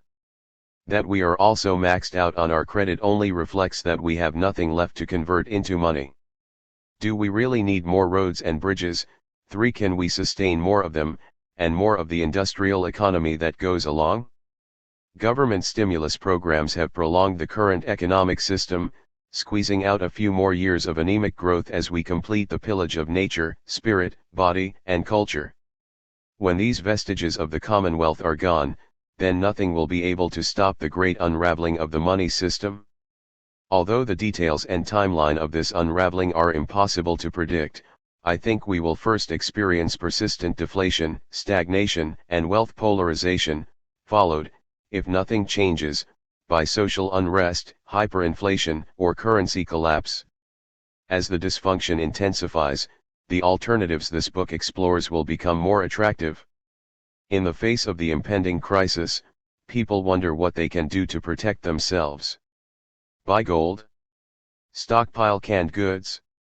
Build a fortified compound in a remote area? What should I do? I would like to suggest a different kind of question: what is the most beautiful thing I can do? You see, the gathering crisis presents a tremendous opportunity. Deflation, the destruction of money, is a categorical evil only if the creation of money is a categorical good. However, you can see from the examples I have given that the creation of money has in many ways impoverished us all. Conversely, the destruction of money has the potential to enrich us. It offers the opportunity to reclaim parts of the lost commonwealth from the realm of money and property. We see this happening every time there is an economic recession. People can no longer pay for various goods and services, and so have to rely on friends and neighbors instead. Where there is no money to facilitate transactions, gift economies re-emerge and new kinds of money are created. Ordinarily, though, people and institutions try to hang on to the old ways as long as possible. The habitual first response to economic crisis is to make and keep more money to accelerate the conversion of anything you can into money. On a systemic level, the debt surge is generating enormous pressure to extend the commodification of the Commonwealth. We can see this happening with the calls to drill for oil in Alaska, commence deep-sea drilling, and so on. The time is here, though, for the reverse process to begin in earnest, to remove things from the realm of goods and services and return them to the realm of gifts, reciprocity, self-sufficiency, and community sharing. This happens involuntarily in the wake of a recession, as people lose their jobs or become too poor to buy things. If the breakdown is severe, real communities can re-emerge. But why wait for a collapse? We can initiate this normally involuntary process voluntarily, proclaiming a vision and demonstrating an example of what the world could be.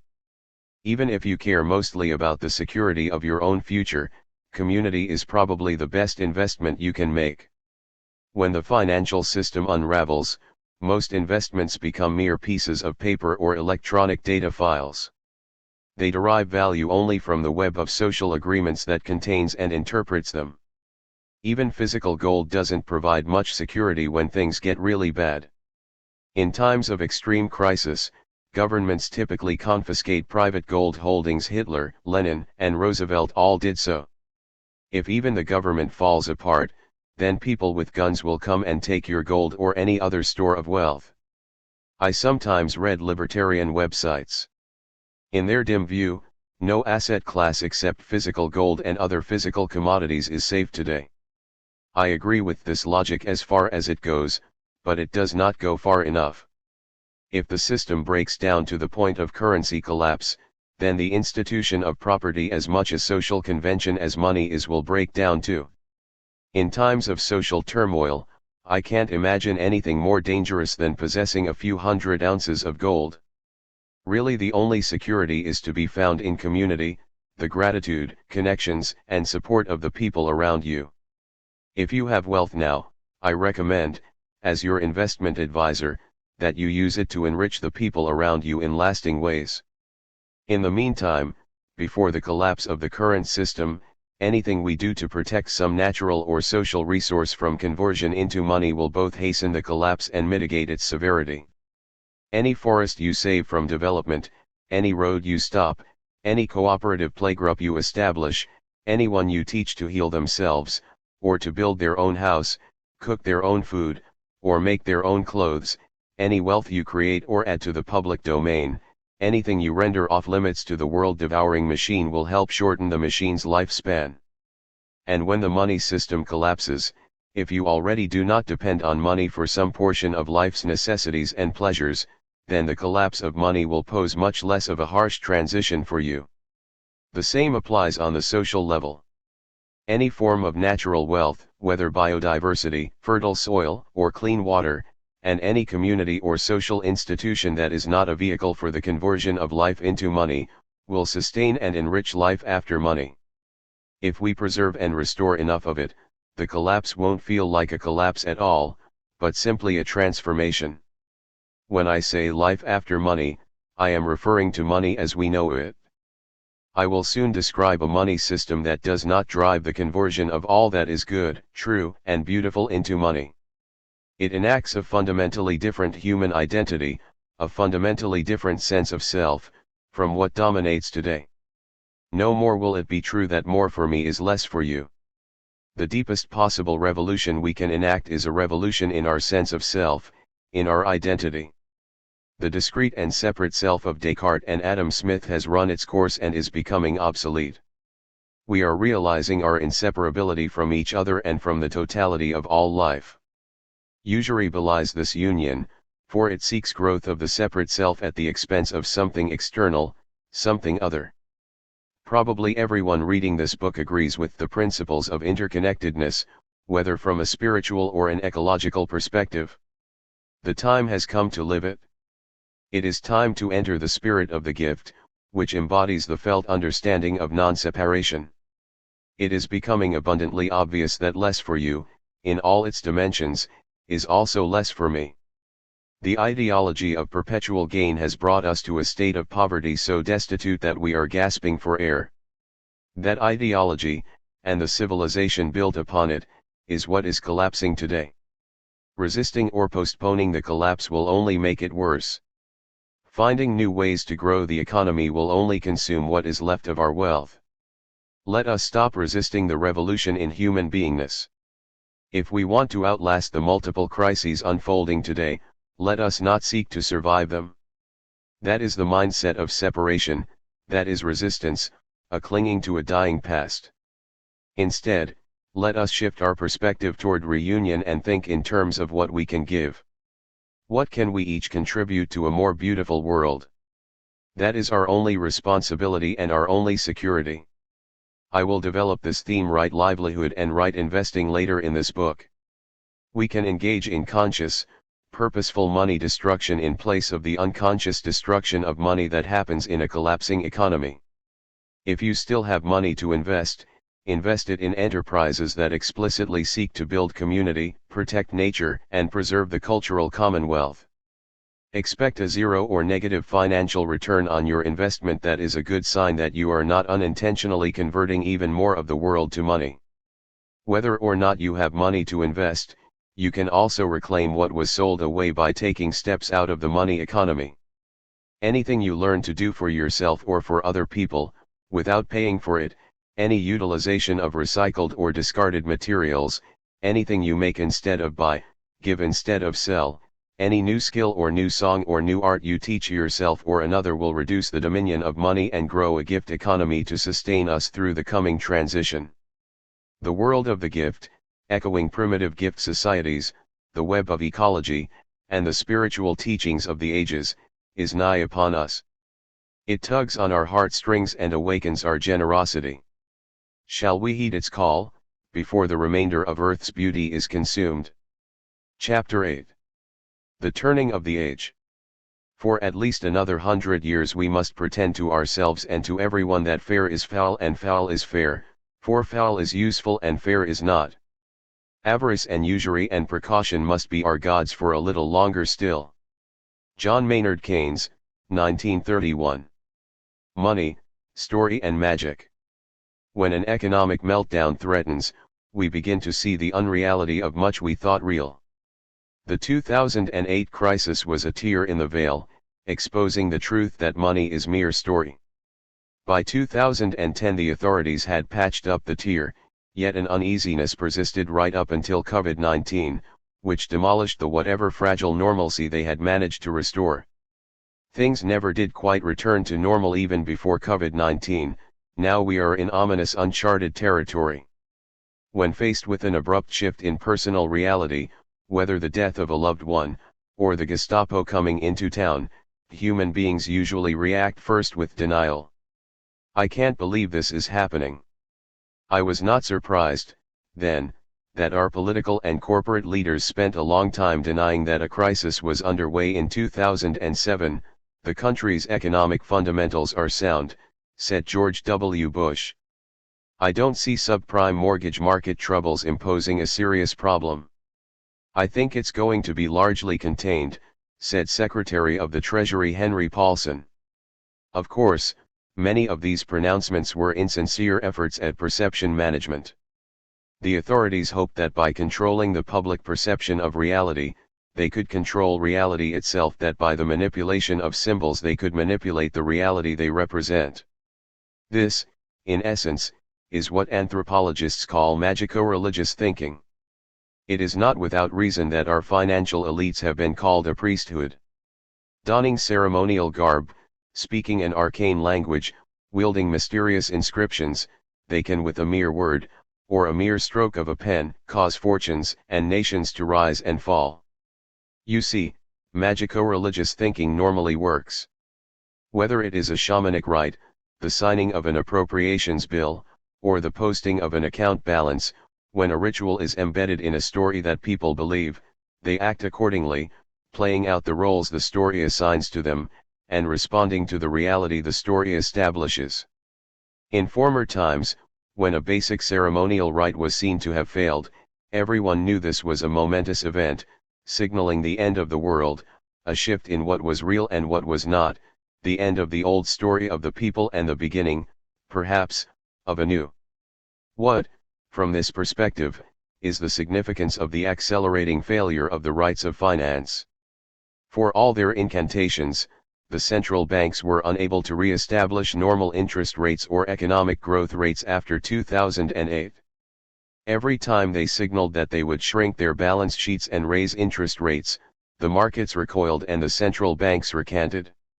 Today, facing the economic shock from COVID-19, they have little ammunition remaining in their policy arsenal. Some would scoff at primitive cave dwellers who imagined that their representations of animals on cave walls could magically affect the hunt. Yet today we produce our own talismans, our own systems of magic symbology, and indeed affect physical reality through them. A few numbers change here and there, and thousands of workers erect a skyscraper. Some other numbers change, and a venerable business shuts its doors. The foreign debt of a third world country, again mere numbers in a computer, consigns its people to endless enslavement producing commodity goods that are shipped abroad. College students, ridden with anxiety, deny their dreams and hurry into the workforce to pay off their student loans, their very will subject to a piece of paper with magical symbols, account statement, sent to them once every moon, like some magical chit in a voodoo cult. 1 These slips of paper that we call money, these electronic blips, bear a potent magic indeed. How does magic work?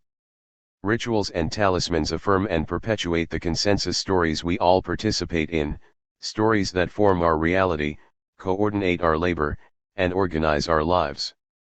Only in exceptional times do they stop working, the times of a breakdown in the story of the people. We are entering such times today.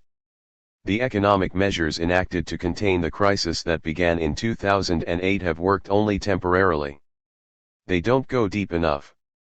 The only reform that can possibly be effective will be one that embodies, affirms, and perpetuates a new story of the people.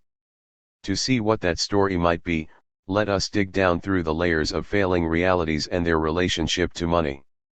When the government's first response to the 2008 crisis denial proved futile, the Federal Reserve and Treasury Department tried another sort of perception management.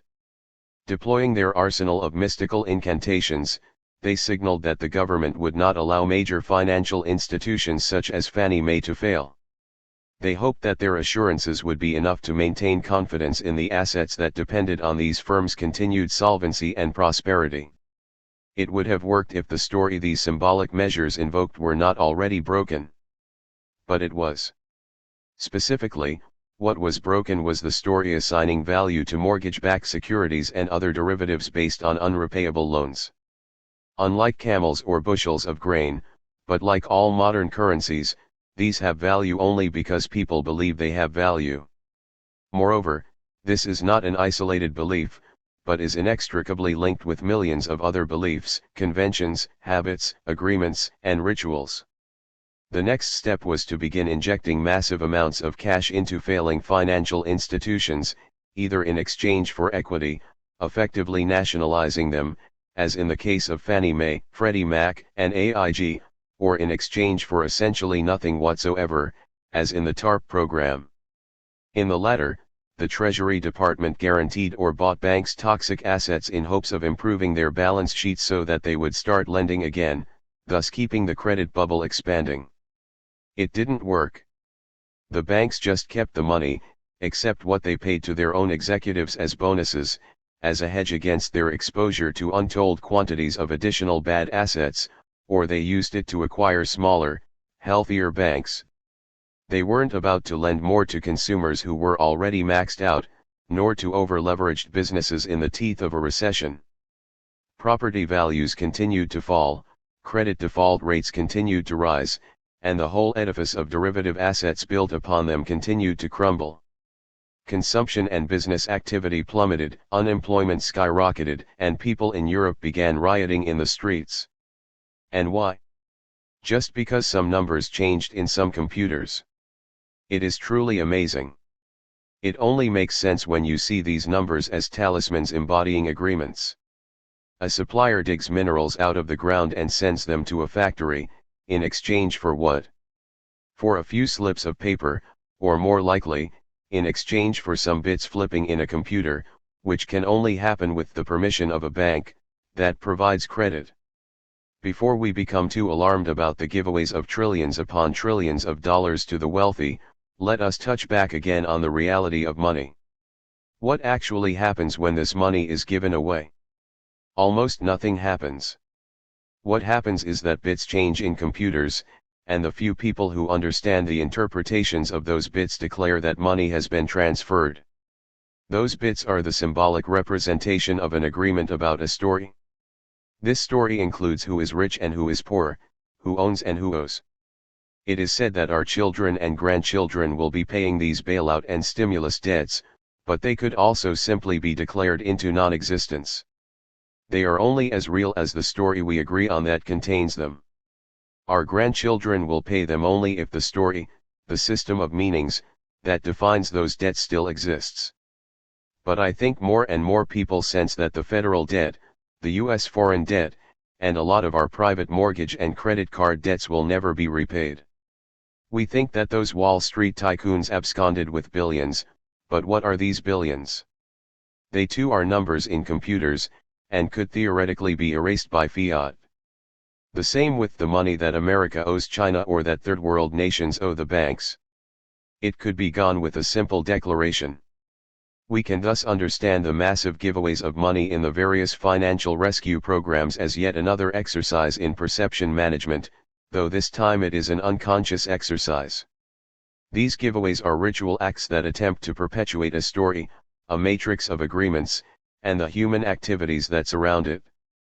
They are an attempt to uphold the magical power of the voodoo chits that keep the college grad on a career path and the middle-aged man enslaved to his mortgage that give the power to a few to move literal mountains while keeping the many in chains. Speaking of China, it is instructive to look at the physical reality underlying the trade imbalance. Basically what is happening is that China is shipping vast quantities of stuff to the West: clothes, toys, electronics, nearly everything in Walmart, and in return we rearrange some bits in some computers. Meanwhile, Chinese laborers work just as hard as we do, yet their day's wages buy much less. In the old days of explicit empires, China would have been called a vassal state and the stuff it sends us would have been called tribute to, yet China too will do everything it can to sustain the present story of money, for essentially the same reason we do. Its elites benefit from it. It is just as in ancient Rome. The elites of the imperial capital and the provinces prosper at the expense of the misery of the people, which increases over time. To mollify them and keep them docile and stupid, the masses are provided with bread and circuses, cheap food, cheap thrills, celebrity news, and the Super Bowl. Whether we declare it to end, or whether it ends of its own accord, the story of money will bring down a lot with it. That is why the United States won't simply default on its debt. If it did, then the story under which the Middle East ships us its oil, Japan its electronics, India its textiles, and China its plastic would come to an end. Unfortunately, or rather fortunately, that story cannot be saved forever. The fundamental reason is that it depends on the maintenance of exponentially growing debt in a finite world. When money evaporates through hyperinflation or debt deflation, little changes right away in the physical world. Stacks of currency do not go up in flames, factories do not blow up, engines do not grind to a halt, oil wells do not run dry, people's economic skills do not disappear. All of the materials and skills that are exchanged in human economy, upon which we rely for food, shelter, transportation, entertainment, and so on, still exist as before. What has disappeared is our capacity to coordinate our activities and focus our common efforts. We can still envision a new airport, but we can no longer build it. The magic talisman by which the pronouncement "an airport shall be built here" crystallizes into material reality has lost its power. Human hands, minds, and machinery retain all their capacities, yet we can no longer do what we once could do. The only thing that has changed is our perceptions. We can therefore see the bailouts, quantitative easing, and the other financial measures to save the economy as further exercises in perception management, but on a deeper, less conscious level. Because what is money, anyway? Money is merely a social agreement, a story that assigns meaning and roles. The government's deployment of trillions of dollars in money is little different from its earlier deployment of empty words. Both are nothing but the manipulation of various types of symbols, and both are losing their power for an identical reason: the story they are trying to perpetuate has run its course. The normalcy we took as normal was unsustainable. It was unsustainable on two levels. The first level of normal is the debt pyramid, the exponential growth of money that inevitably outstrips the real economy. The solution at this level is what liberal economists, usually identifying themselves as Keynesians, propose wealth redistribution, fiscal stimulus, debt write-downs, and so forth. Through these they hope to reignite economic growth, the second normal that is coming to an end. Humanity's coming of age ordeal. The story that is ending in our time, then, goes much deeper than the story of money. I call this story the ascent of humanity. It is a story of endless growth, and the money system we have today is an embodiment of that story, enabling and propelling the conversion of the natural realm into the human realm. It began millennia ago, when humans first tamed fire and made tools. It accelerated when we applied these tools to the domestication of animals and plants and began to conquer the wild, to make the world ours. It reached its glorious zenith in the age of the machine, when we created a wholly artificial world, harnessing all the forces of nature and imagining ourselves to be its lords and possessors. And now, that story is drawing to a close as the inexorable realization dawns that the story is not true. Despite our pretenses, the world is not really ours. Despite our illusions, we are not in control of it. As the unintended consequences of technology proliferate, as our communities, our health, and the ecological basis of civilization deteriorate, as we explore new depths of misery, violence, and alienation, we enter the story's final stages: crisis, climax, and denouement. The rituals of our storytellers are to no avail. No story can persist beyond its ending. Just as life does not end with adolescence, neither does civilization's evolution stop with the end of growth. We are in the midst of a transition parallel to an adolescent's transition into adulthood. Physical growth ceases, and vital resources turn inward to foster growth in other realms. Two key developments mark the transition from childhood to adulthood, whether on the individual or the species level. The first is that we fall in love, and this love relationship is different from that of the child to the mother. In childhood, the primary aspect of the love relationship is that of receiving. I am happy to give all I can to my children, and I want them to receive it without restraint. It is right for a child to do what is necessary to grow, both physically and mentally. A good parent provides the resources for this growth, as our Mother Earth has done for us. So far, we humans have been children in relationship to Earth. We began in the womb of hunter-gatherer existence, in which we made no distinction between human and nature, but were enwombed within it. An infant does not have a strong self/other distinction, but takes time to form an identity and an ego and to learn that the world is not an extension of the self. So it has been for humanity collectively.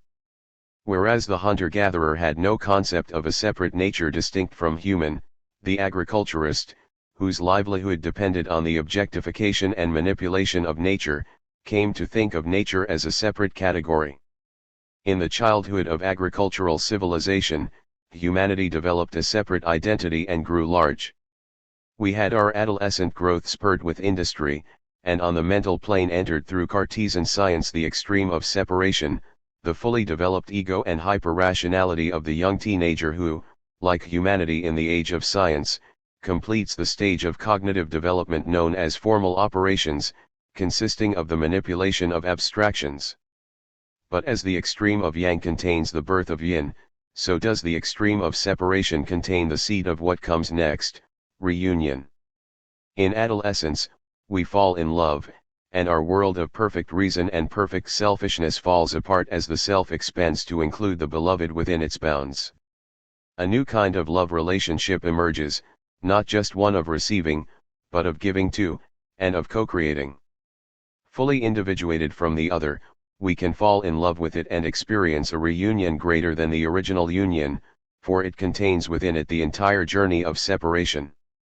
The first mass awakening of the new love consciousness happened in the 1960s with the birth of the environmental movement. I speak here of mass civilization. The consciousness is not at all new for indigenous societies.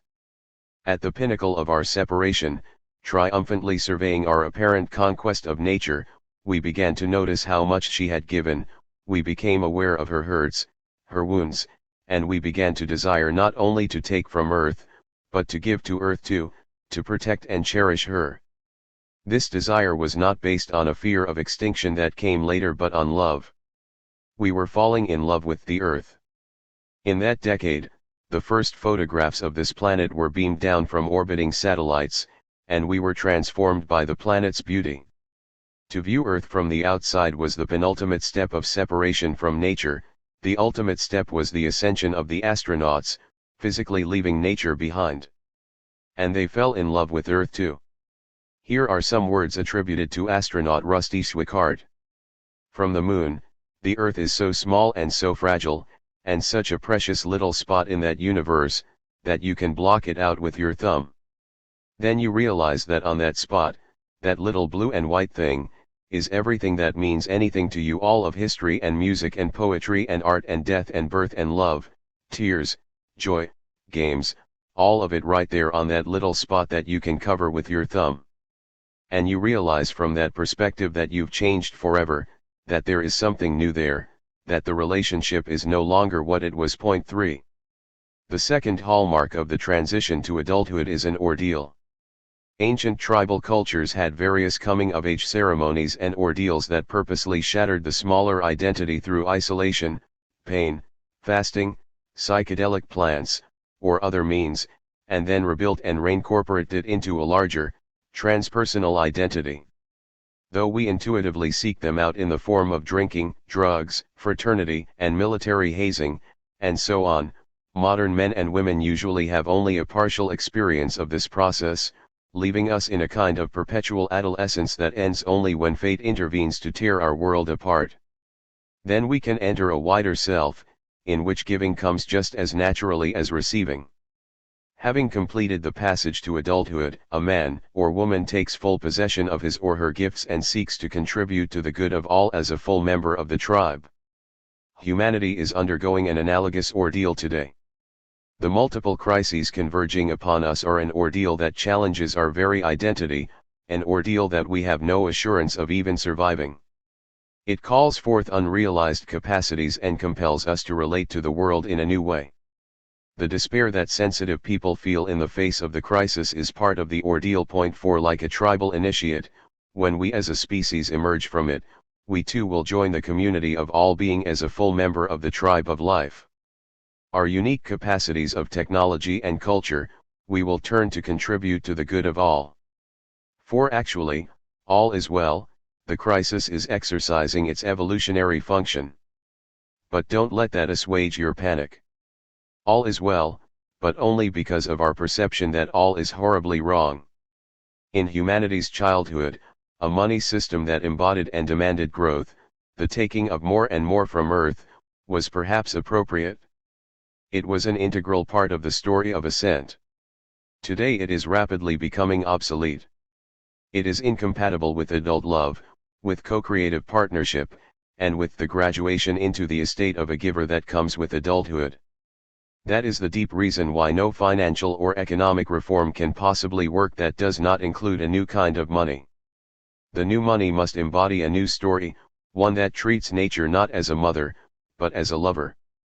We will still have a need for money for a long time to come because we need magical symbols to refy our story of the people, to apply it to the physical world as a creative template. The essential character of money will not change, it will consist of magical talismans, whether physical or electronic, through which we assign roles, focus intention, and coordinate human activity. The next part of this book will discuss such a money system, as well as the economy and psychology that will accompany it. There is a personal, some might say spiritual dimension to the metamorphosis of stories that we are entering. Today's usury money is part of a story of separation, in which more for me is less for you. That is the essence of interest. I will share money with you only if I end up with even more of it in return. On the systemic level as well, interest on money creates competition, anxiety, and the polarization of wealth. Meanwhile, the phrase "more for me is less for you" is also the motto of the ego, and a truism given the discrete and separate self of modern economics, biology, and philosophy. Only when our sense of self expands to include others, through love, is that truism replaced by its opposite, "more for you is also more for me." This is the essential truth embodied in the world's authentic spiritual teachings, from Jesus's golden rule, which has been misconstrued and should read, as you do unto others, so also you do unto yourself, to the Buddhist doctrine of karma. However, to merely understand and agree with these teachings is not enough. Many of us bear a divide between what we believe and what we live. An actual transformation in the way we experience being is necessary, and such a transformation usually comes about in much the same way as our collective transformation is happening now, through a collapse of the old story of self and story of the world, and the birth of a new one. For the self, too, is ultimately a story, with a beginning and an end. Have you ever gone through an experience that leaves you, afterward, hardly knowing who you are? The mature, connected self, the self of interbeingness, comes into a balance between giving and receiving. In that state, whether you are a person or an entire species, you give according to your abilities and, linked with others of like spirit, you receive according to your needs. Not coincidentally, I have just paraphrased a fundamental tenet of communism, from each according to his abilities, to each according to his needs. This is a good description of any gift network, whether a human body, an ecosystem, or a tribal gift culture. As I will describe, it is also a good description of a sacred economy. Its currency contributes to a very different story of the people, of self, and of the world than usury money. It is cyclical rather than exponential, always returning to its source. It encourages the protection and enrichment of nature, not its depletion. It redefines wealth as a function of one's generosity and not one's accumulation. It is the manifestation of abundance, not scarcity. It has the potential to recreate the gift dynamics of primitive societies on a global scale, bringing forth human gifts and directing them toward planetary needs. I remember as a teenager reading Ayn Rand's Atlas Shrugged, whose black and white characters, hyper-rationality, and moral absolutism appealed strongly to my adolescent mind. The book is a manifesto of the discrete and separate self, the mercenary ego, and it appeals to adolescent minds to this day. The book devoted its most vitriolic ridicule to the phrase "from each according to his abilities, to each according to his needs," painting a picture of people outdoing each other in their postures of neediness so as to be allotted a greater share of resources, while producers had no motivation to produce. This scenario, which was in certain respects played out in the communist bloc, echoes a primal fear of the scarcity-conditioned modern self. What if I give and receive nothing in return? This desire of an assurance of return, a compensation for the risk of generosity, is the fundamental mindset of interest, an adolescent mindset to be superseded by a more expansive adult self that has matured into full membership in the community of being. We are here to express our gifts. It is among our deepest desires, and we cannot be fully alive otherwise. Most needs have been Monetized, while the amount of labor needed to meet those Monetized needs is falling. Therefore, in order for human gifts to receive their full expression, all this excess human creativity must turn elsewhere, toward needs or purposes that are outside the domain of money today. For without a doubt the regime of money has destroyed, and continues to destroy, much that is beautiful indeed, every public good that cannot be made private. Here are a few examples: a starry night sky free of light pollution, a countryside free of road noise, a vibrant multicultural local urban economy, unpolluted lakes, rivers, and seas, the ecological basis of human civilization. Many of us have gifts that would contribute to all of these things, yet no one will pay us to give them. That's because money as we know it ultimately rests on converting the public into the private. The new money will encourage the opposite, and the conflict between our ideals and practical financial reality will end. Usury money is the money of growth, and it was perfect for humanity's growth stage on Earth and for the story of ascent, of dominance and mastery. The next stage is one of co-creative partnership with Earth. The story of the people for this new stage is coming together right now. Its weavers are the visionaries of fields like permaculture, holistic medicine, renewable energy, micromediation, regeneration, social enterprise, restorative justice, attachment parenting, and a million more. to undo the damage that the age of usury has wrought on nature, culture, health, and spirit will require all the gifts that make us human, and indeed is so impossibly demanding that it will take those gifts to a new level of development. This might seem hopelessly naive, vague, and idealistic. I have drawn out some of the logic in the ascent of humanity and will flesh it out in greater detail in the second half of this book. For now, weigh the competing voices of your idealism and your cynicism, and ask yourself, can I bear to settle for anything less? Can you bear to accept a world of great and growing ugliness? Can you stand to believe that it is inevitable? You cannot. Such a belief will slowly but surely kill your soul. The mind likes cynicism, its comfort and safety, and hesitates to believe anything extraordinary, but the heart urges otherwise. It urges us to beauty, and only by heeding its call can we dare create a new story of the people. We are here to create something beautiful. I call it the more beautiful world our hearts know is possible. As the truth of that sinks in, deeper and deeper, and as the convergence of crises pushes us out of the old world, inevitably more and more people will live from that truth, the truth that more for you is not less for me, the truth that what I do unto you, so I do unto myself, the truth of living to give what you can and take what you need. We can start doing it right now. We are afraid, but when we do it for real, the world meets our needs and more. We then find that the story of separation, embodied in the money we have known, is not true and never was. Yet the last 10 millennia were not in vain. Sometimes it is necessary to live a lie to its fullest before we are ready to take the next step into the truth. The lie of separation in the age of usury is now complete. We have explored its fullness, its furthest extremes, and seen all it has wrought, the deserts and the prisons, the concentration camps and the wars, the wastage of the good, the true, and the beautiful. Now, the capacities we have developed through this long journey of ascent will serve us well in the imminent age of reunion. Part 2. The economics of reunion. As our sojourn of separation comes to an end and we reunite with nature, our attitude of human exceptionalism from the laws of nature is ending as well. For decades, the environmental movement has been telling us, we are not exempt from nature's laws. Increasingly, painfully, we are experiencing the truth of that. A child takes from his mother, blissfully heedless of her sacrifices and her pain, and so we have taken from Earth during the long infancy of human civilization.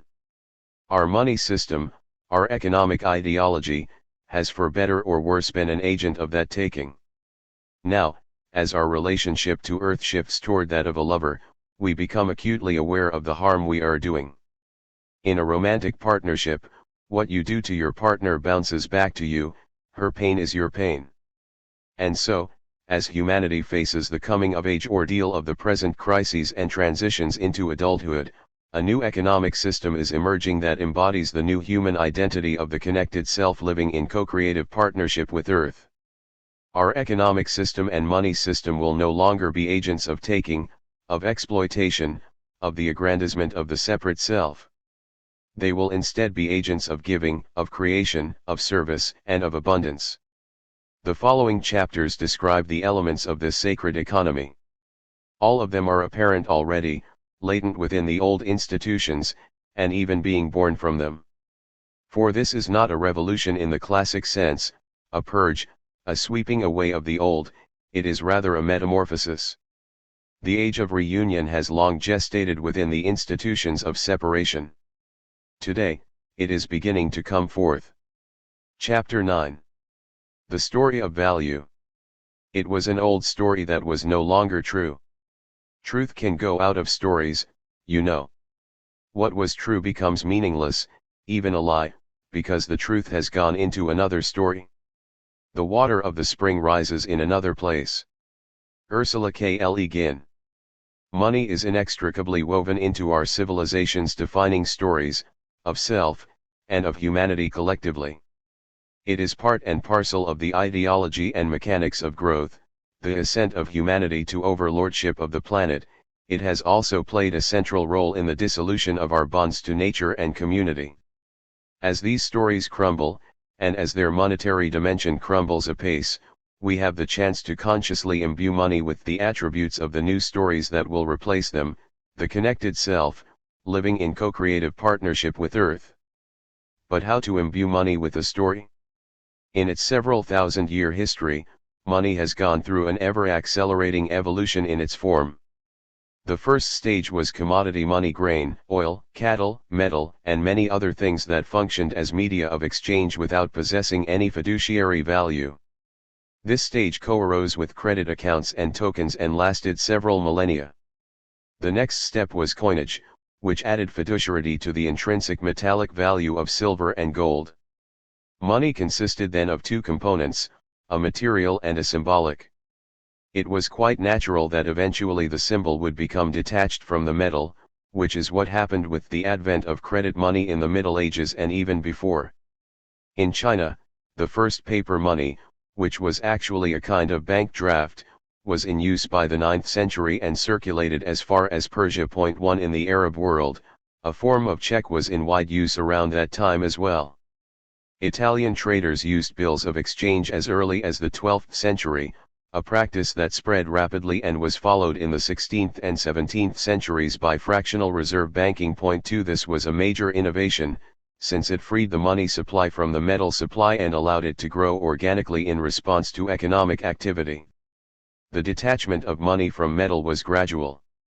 During the fractional reserve banking era, which lasted several centuries, banknotes were still, at least in theory, backed by metal. Today the era of fractional reserve banking is over, and money has become pure credit. This is not widely recognized. Many authorities, including most economics textbooks and the Federal Reserve itself, still maintain the pretense that reserves are a limiting factor in money creation, but in practice they almost never are. 4 Banks' real constraints on money creation are their total capital and their ability to find willing, credit-worthy borrowers, that is, those with either uncommitted earning potential or assets to use as collateral.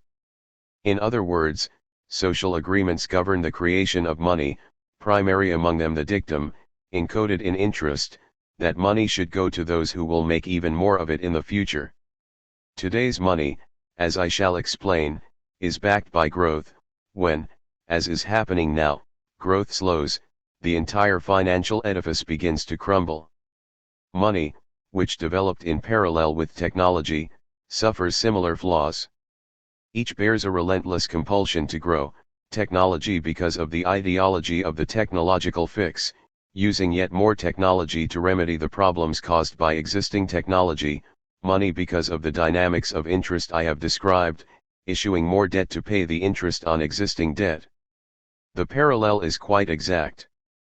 Another similarity is that each has usurped domains properly belonging to other modes of relationship. But in neither case do I advocate rolling back history. Both technology and money have developed to their present forms, I believe, for a purpose. Credit money is the natural terminus of the evolution of money toward pure fiduciarity, pure agreement. Having arrived there, we are free to make that agreement purposeful. We are like an adolescent who, having developed her physical and mental capacities through childhood play, is now ready to turn those capacities toward their true purpose.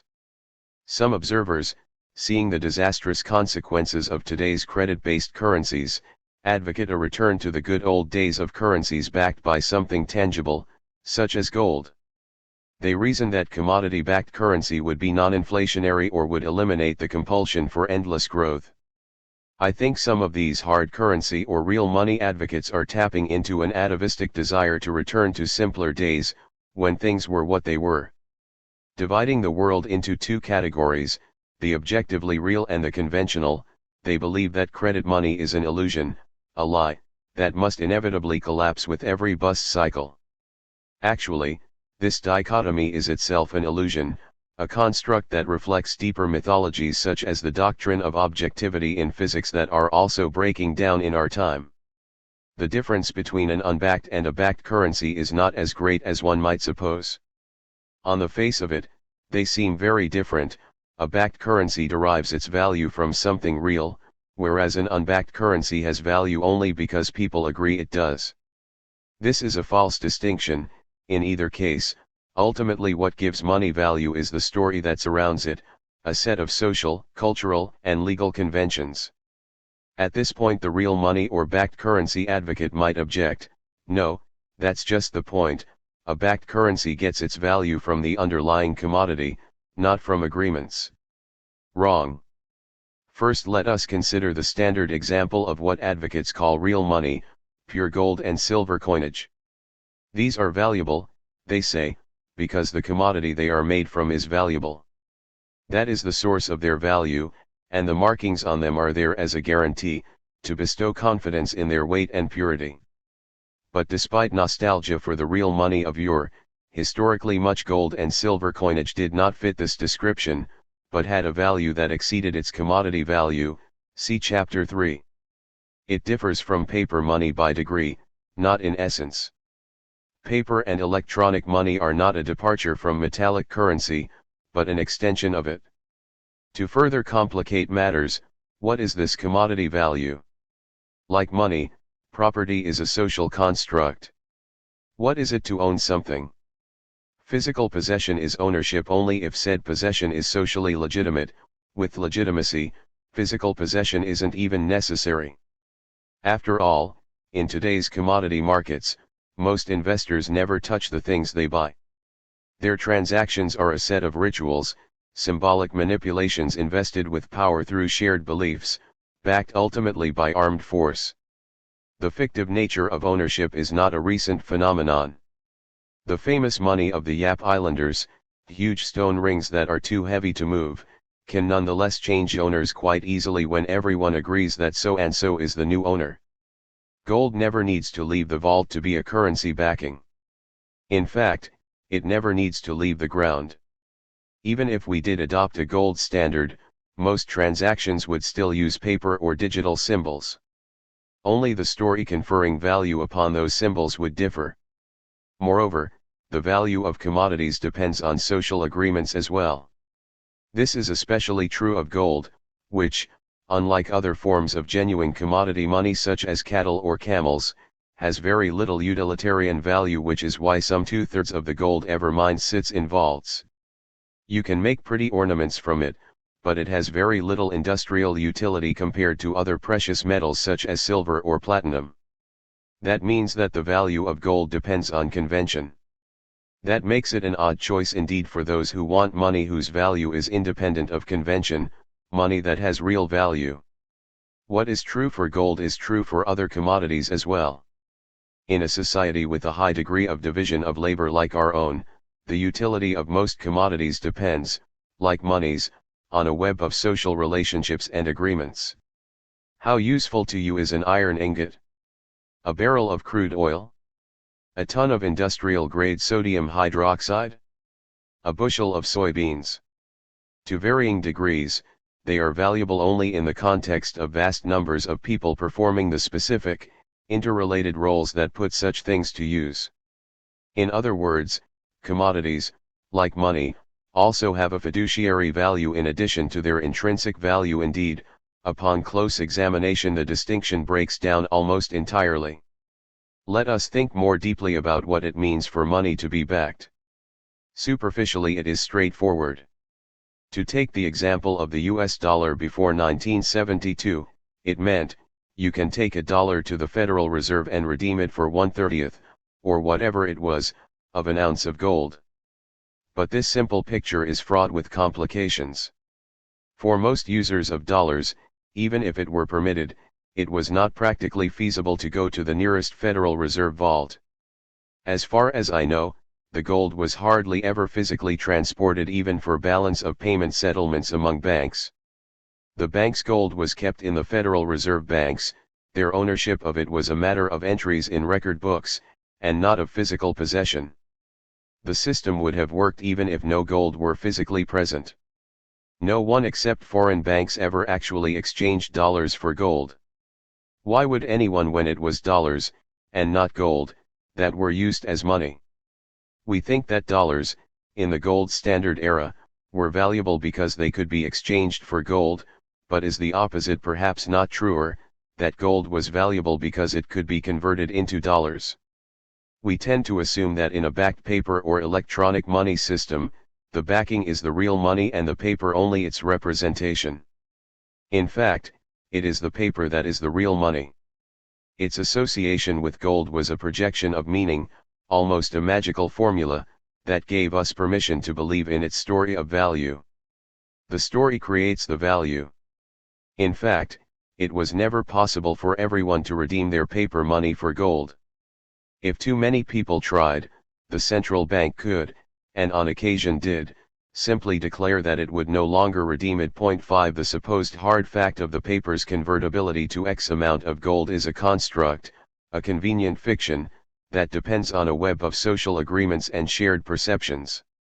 Similarly, before the United States abrogated the Bretton Woods Agreement in the early 1970s, world currencies were pegged to the US dollar, which was in turn pegged to gold. If a country accumulated reserves of US dollars, it could redeem them by having the Federal Reserve ship it a few tons of gold.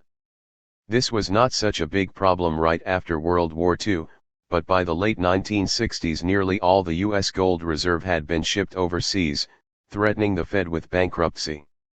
So, the United States simply announced it would no longer redeem dollars for gold within the international banking system, just as it had ceased to do so domestically some 4 decades earlier. The gold standard was revealed as a convenient fiction. To this day, foreign governments have gold deposited at the Fed. When they displease the US government, it simply refuses to allow the foreign government to repatriate the gold. The proclamation that money is backed is little different from any other ritual incantation in that it derives its power from collective human belief.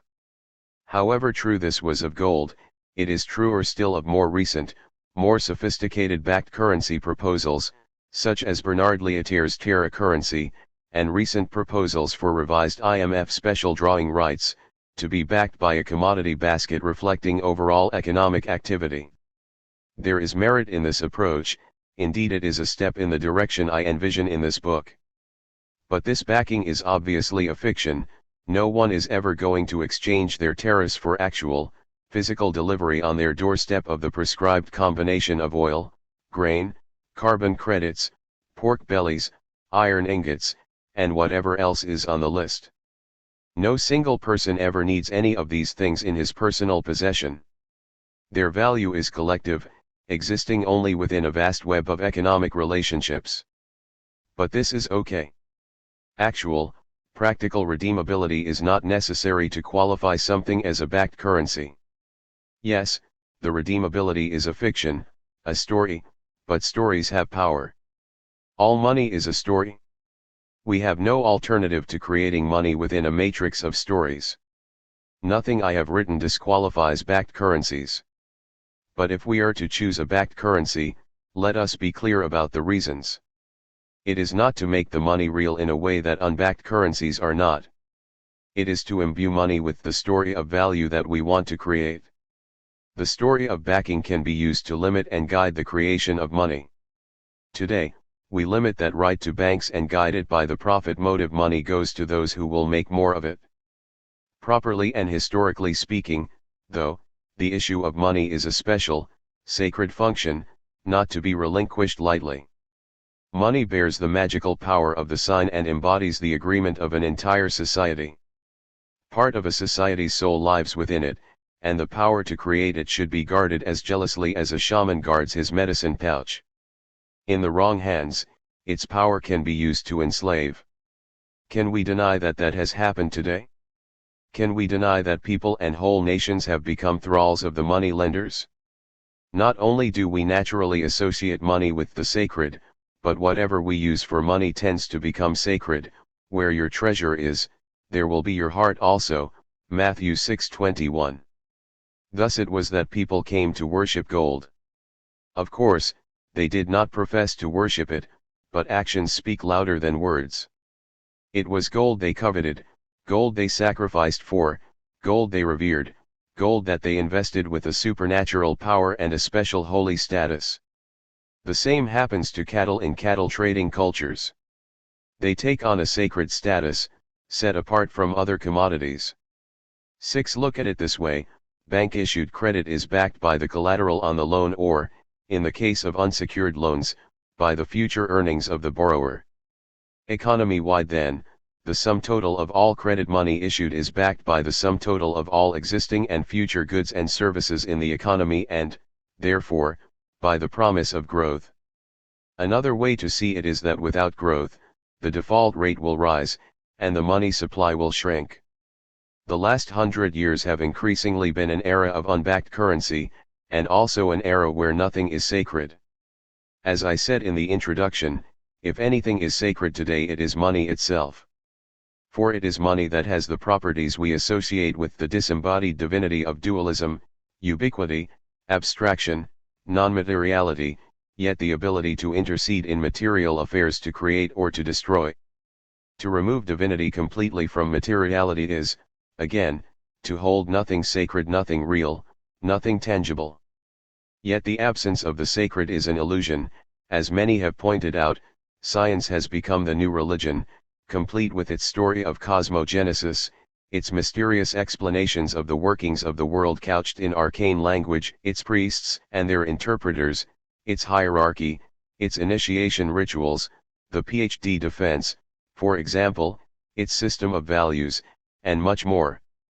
Similarly, the apparent absence of backing is an illusion too.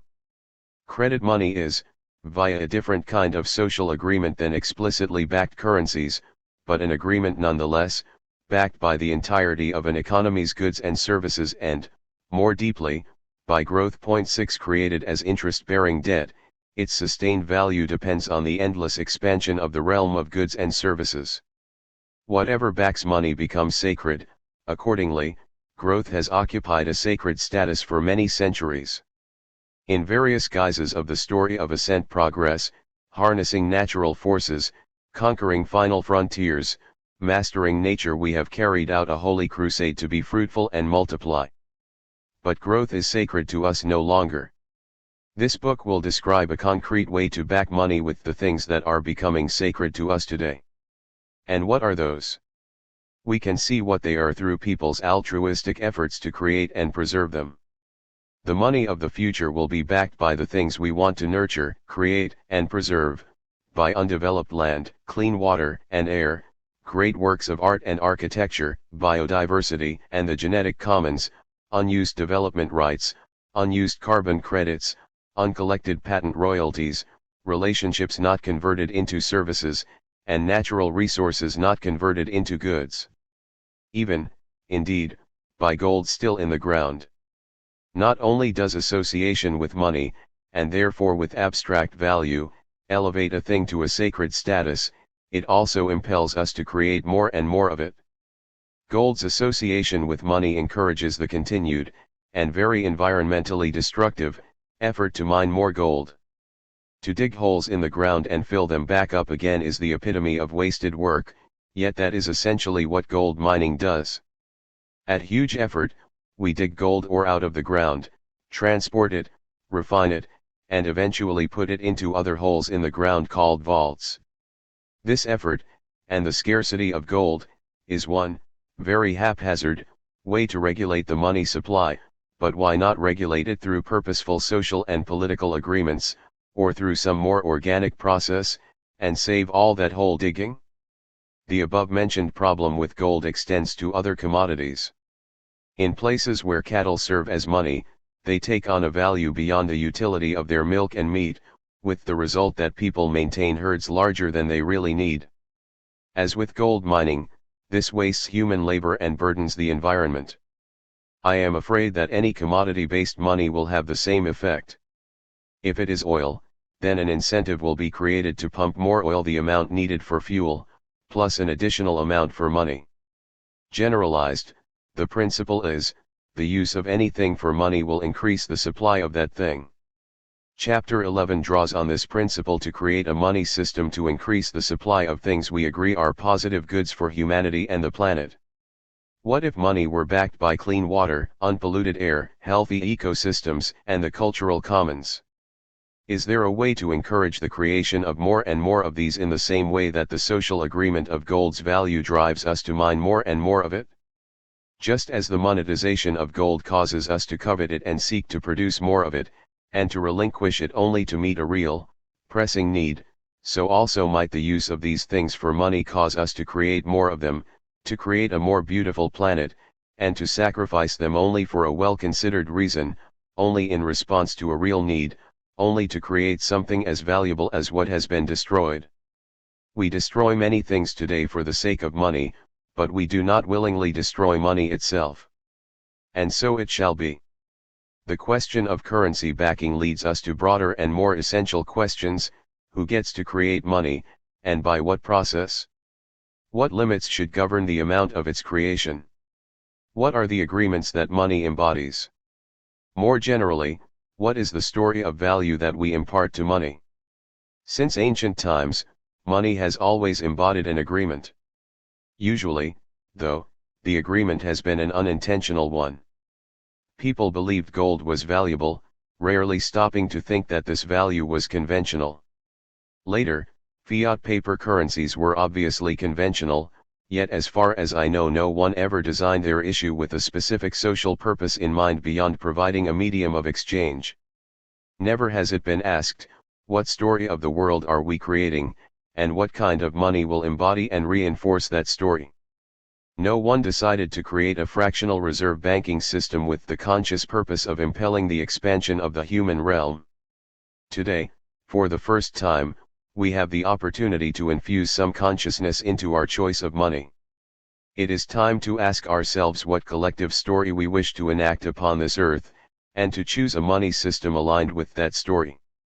In the rest of this book I will draw the broad outlines of a money system embodying humanity's emerging new relationship to ourselves and to the earth, a money system that reflects and nourishes the things that are becoming sacred to us. I will also offer ideas on how to get there from here, on both a collective and a personal level. This sacred economy will bear the following characteristics. It will restore the mentality of the gift to our vocations and economic life. It will reverse the money-induced homogenization and depersonalization of society. It will be an extension of the ecosystem, not a violation of it. It will promote local economies and revive community. It will encourage initiative and reward entrepreneurship.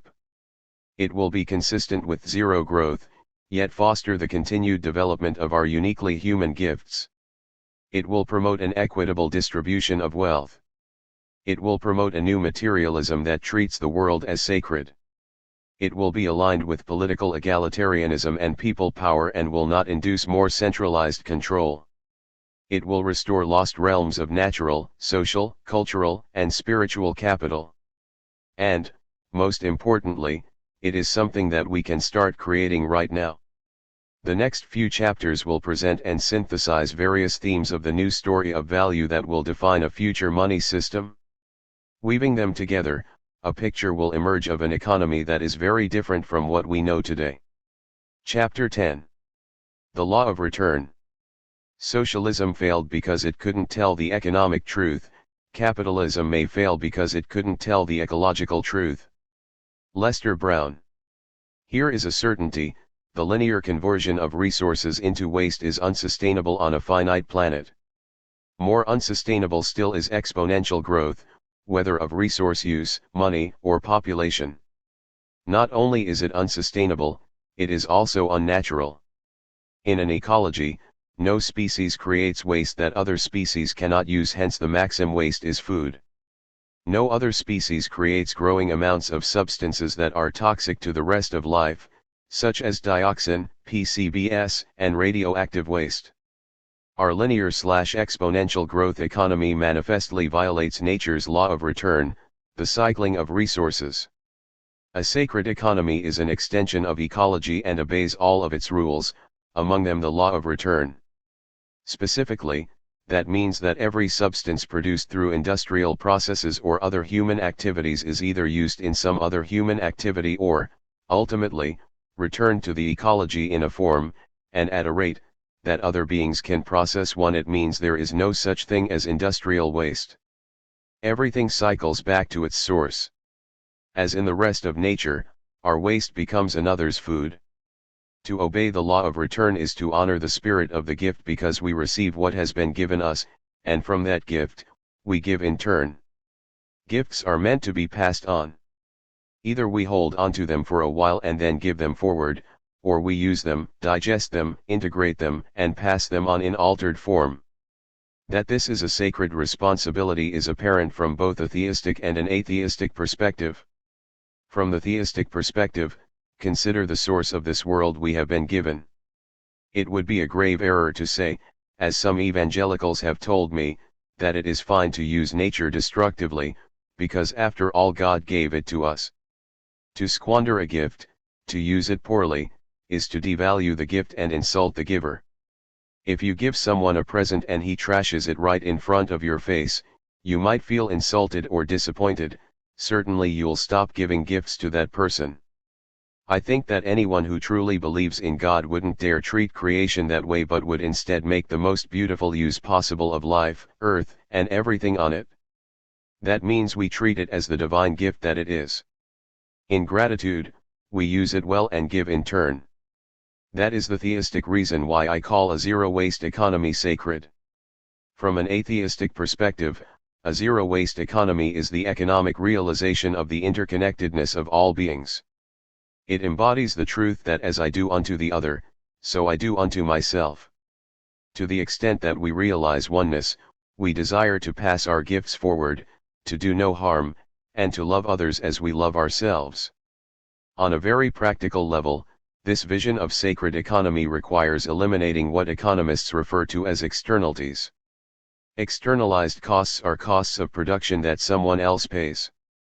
For example, one reason vegetables from California's Central Valley are cheaper to buy in Pennsylvania than local produce is that they don't reflect their full cost.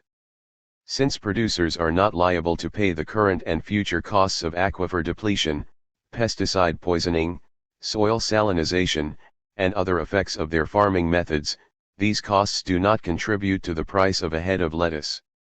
Moreover, the cost of trucking produce across the continent is also highly subsidized. The price of a tank of fuel doesn't include the cost of the pollution it generates, nor the cost of the wars fought to secure it, nor the cost of oil spills. Transport costs don't reflect the construction and maintenance of highways. If all these costs were embodied in a head of lettuce, California lettuce would be prohibitively expensive in Pennsylvania. We would buy only very special things from faraway places. Many industries today can operate only because their costs are externalized. For example, statutory caps on liability for oil spills and nuclear meltdowns make offshore drilling and nuclear power profitable for their operators, even as the net effect on society is negative. Even if they go bankrupt trying, there is no way BP will, or can, pay the full costs of the spill in the Gulf of Mexico. There is no way Shell can ever pay the costs of oil spills in the Niger Delta. Society and future generations will pay the costs, in effect transferring wealth from the public to the company's investors. Point 2. Any industry with the potential for catastrophic losses is essentially enacting a transfer of wealth from public to private hands, from the many to the few. Those industries operate with free insurance.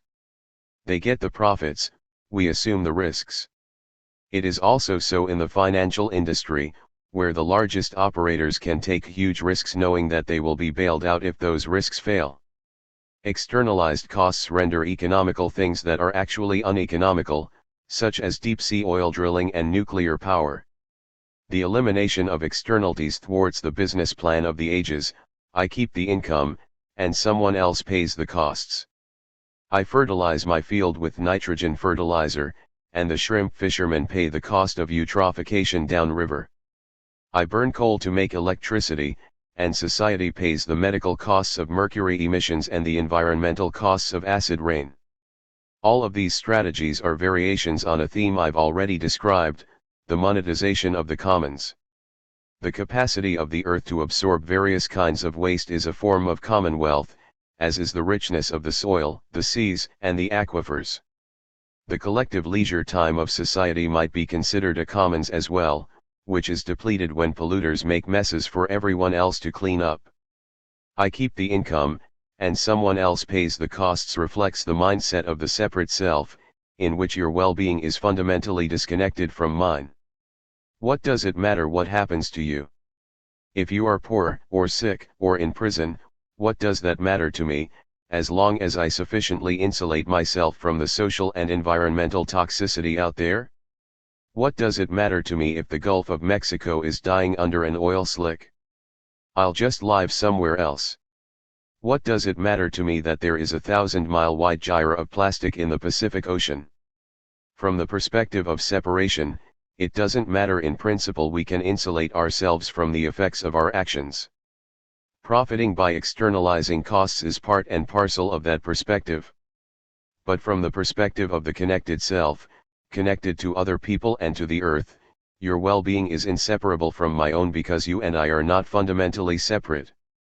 The internalization of all costs is simply the economic embodiment of that principle of interbeingness: as I do unto others, so I do unto myself. Internalizing costs also reflects the perceptions of a gift culture. In the circle of the gift, your good fortune is my good fortune, and your loss is my loss, because you will have correspondingly more or less to give. From that worldview, it is a matter of common sense to include damage to society or nature on the balance sheet. If I depend on you for the gifts you give me, then it is illogical to enrich myself by impoverishing you. In such a world, the best business decision is the one that enriches everybody, society and the planet. A sacred economy must embody this principle, aligning profit with the common will. Understanding this principle, some visionary business people have attempted to realize it voluntarily through concepts like the triple bottom line and full cost accounting. The idea is that their company will act to maximize not just its own profits, but the aggregate of people, planet, and profit, the three bottom lines. The problem is that these companies must compete with others who do the opposite, export their costs onto people and the planet. The triple bottom line and full cost accounting are useful as a way to evaluate public policy, because they include more than just economic benefits, but when it comes to private enterprise, the first two Ps often run counter to the third. If I am a fisherman trying to fish sustainably, competing with industrial trawlers with 100-mile-long nets, my higher costs will render me unable to compete. That is why some means is needed to force the internalization of costs and integrate the triple bottom line into a single bottom line that includes all three. We cannot merely hope that people get it. We must create a system that aligns self-interest with the good of all. One way to bring externalized costs, and externalized benefits, onto the balance sheet is through cap-and-trade systems and other tradable emissions allowances. Point 3. Although such systems have borne mixed results in practice, sulfur dioxide ceilings have been relatively successful, while the European Union's carbon credits have been a disaster. In principle, they allow us to implement a collective agreement on how much is enough. Enough depends on the capacity of the planet or the bioorigin to assimilate the substance in question. For sulfur dioxide, Europe and America might have separate ceilings to control acid rain. Los Angeles might have its own ozone or nitrous oxide ceiling. The planet might have a single CO2 and CFC ceiling. Enforcing aggregate ceilings circumvents Jevons paradox, which says that improvements in efficiency don't necessarily lead to less consumption but can even lead to greater consumption by reducing prices and freeing capital for yet more production. Point 4. Considerable controversy surrounds present-day cap-and-trade proposals, and by and large, I agree with their critics. A truly effective emissions allowance program would be an auction system with no offsets, no free credits, no grandfather clauses, and strict sanctions on non-complying countries. Even so, problems remain: price volatility, speculative derivatives trading, and corruption. Enforcement is an especially critical problem because cap-and-trade gives a big advantage to manufacturers in places with lax enforcement, which could result in more total pollution than the present regulatory regime. Point 5. Another problem is that in a cap-and-trade system, individual restraint frees up resources or allowances to be used by someone else, leading to a feeling of personal powerlessness. The problems with cap-and-trade suggest a different approach: direct taxes on pollution. This is another way to force the internalization of costs, and would be especially appropriate in situations where the social and environmental costs are easy to quantify and remedy. As with cap-and-trade, International enforcement is a big problem, as manufacturing would become more profitable in countries that refuse to levy the tax or collected it inefficiently. It might also require frequent rate adjustment in order to attain the desired ceiling. For those readers who recoil at the suggestion of another tax, consider that the two mechanisms I have described, cap and trade systems and green taxes, are not actually new levies upon society. Someone is going to be paying the costs of environmental destruction regardless. In the present system, this someone is either innocent bystanders or future generations. These proposals merely shift these costs onto those who create them and profit from them. However it is accomplished, when the costs of pollution are internalized, the best business decision comes into alignment with the best environmental decision. Suppose you are an inventor and you come up with a great idea for a factory to cut pollution by 90% with no loss of productivity. Today, that factory has no incentive to implement your idea because it doesn't pay the costs of that pollution. If, however, the cost of pollution were internalized, your invention would be a hot item. A whole new set of economic incentives emerges from the internalization of costs. The goodness of our hearts, which want to cut pollution even if it isn't economic, would no longer have to do battle with the pressures of money. Beyond cap and trade programs and pollution taxes, we could also internalize costs into the structure of money itself, an intentional kind of money that embodies our reverence for the planet and our emerging sense of the role and purpose of humanity on Earth. It unites the internalization of costs with the rectification of the great injustice of property described in Chapter 4, returning the commons to the people while nonetheless giving free rein to the spirit of entrepreneurship. It implements the principle of Chapter 9, to make money sacred by backing it with the things that have become sacred to us. Among them are precisely the same things that green taxes and the like aim to preserve. While the details of cap and trade, currency issue, and so forth may have a technocratic feel to them, the underlying impulse, which the next chapter will flesh out, is to align money with the things we hold sacred. First, though, I would like to interject a note of caution. Internalizing costs depends on a dangerous assumption, that damage to other beings is quantifiable and can be assigned a financial value. Assigning a value of, say, $1 billion to the Mississippi River implies that if we could earn $2 billion by polluting it to death, then we should, because after all it is only worth $1 billion unpolluted. By financially valuing ecosystem services, we reduce their value to what financial numbers can recognize. That is why we cannot rely solely on economics to protect the earth. Just as we recognize the insufficiency of financial incentives to dissuade murder, rape, and kidnapping, so also should we exert other forms of social and political sanction on the killing of nature. Monstrous results follow the reduction of morality to money. We are embarking on a profoundly different relationship to Earth. In the days of the ascent, the story of the growth of the human realm and the conquest of the wild, in the time of civilization's childhood, when the world seemed to have infinite room to accommodate our growth, there was no need for collective agreements on how many fish to catch, how many trees to cut, how much ore to dig, or how much of the atmosphere's capacity to absorb waste to use. Today, our relationship to the rest of nature is changing, as it is impossible to ignore the limits of the environment. The fisheries, the forests, the clean water, and the clean air are close to depletion. We have the power to destroy the earth, or at least to cause her grievous harm. She is vulnerable to us, as a lover is to a lover. In that sense, it is no longer appropriate to think of her only as Mother Earth. A child, in his wanting, does not take his mother's limits into account. Between lovers it is different. That is why I foresee a future in which we maintain local, regional, and global ceilings on the use of various resources. Fishery catches, groundwater use, carbon emissions, timber harvests, topsoil depletion, and many more will be carefully monitored and held to sustainable levels. These resources, clean water, clean air, minerals, biota, and more, will be sacred to us, so sacred that I doubt we will refer to them as resources, any more than we refer to our own vital organs as resources, or dream of depleting them. Actually, we do deplete our own vital organs, for purposes analogous to those for which we deplete the vital organs of the earth. As one would expect from an understanding of the connected self, what we do to the earth, we do to ourselves. The parallels run deep, so for brevity's sake I'll limit myself to just one, the parallel between our drawdown of the earth's stored fossil fuel and the depletion of the adrenal glands through chemical and psychological stimulants.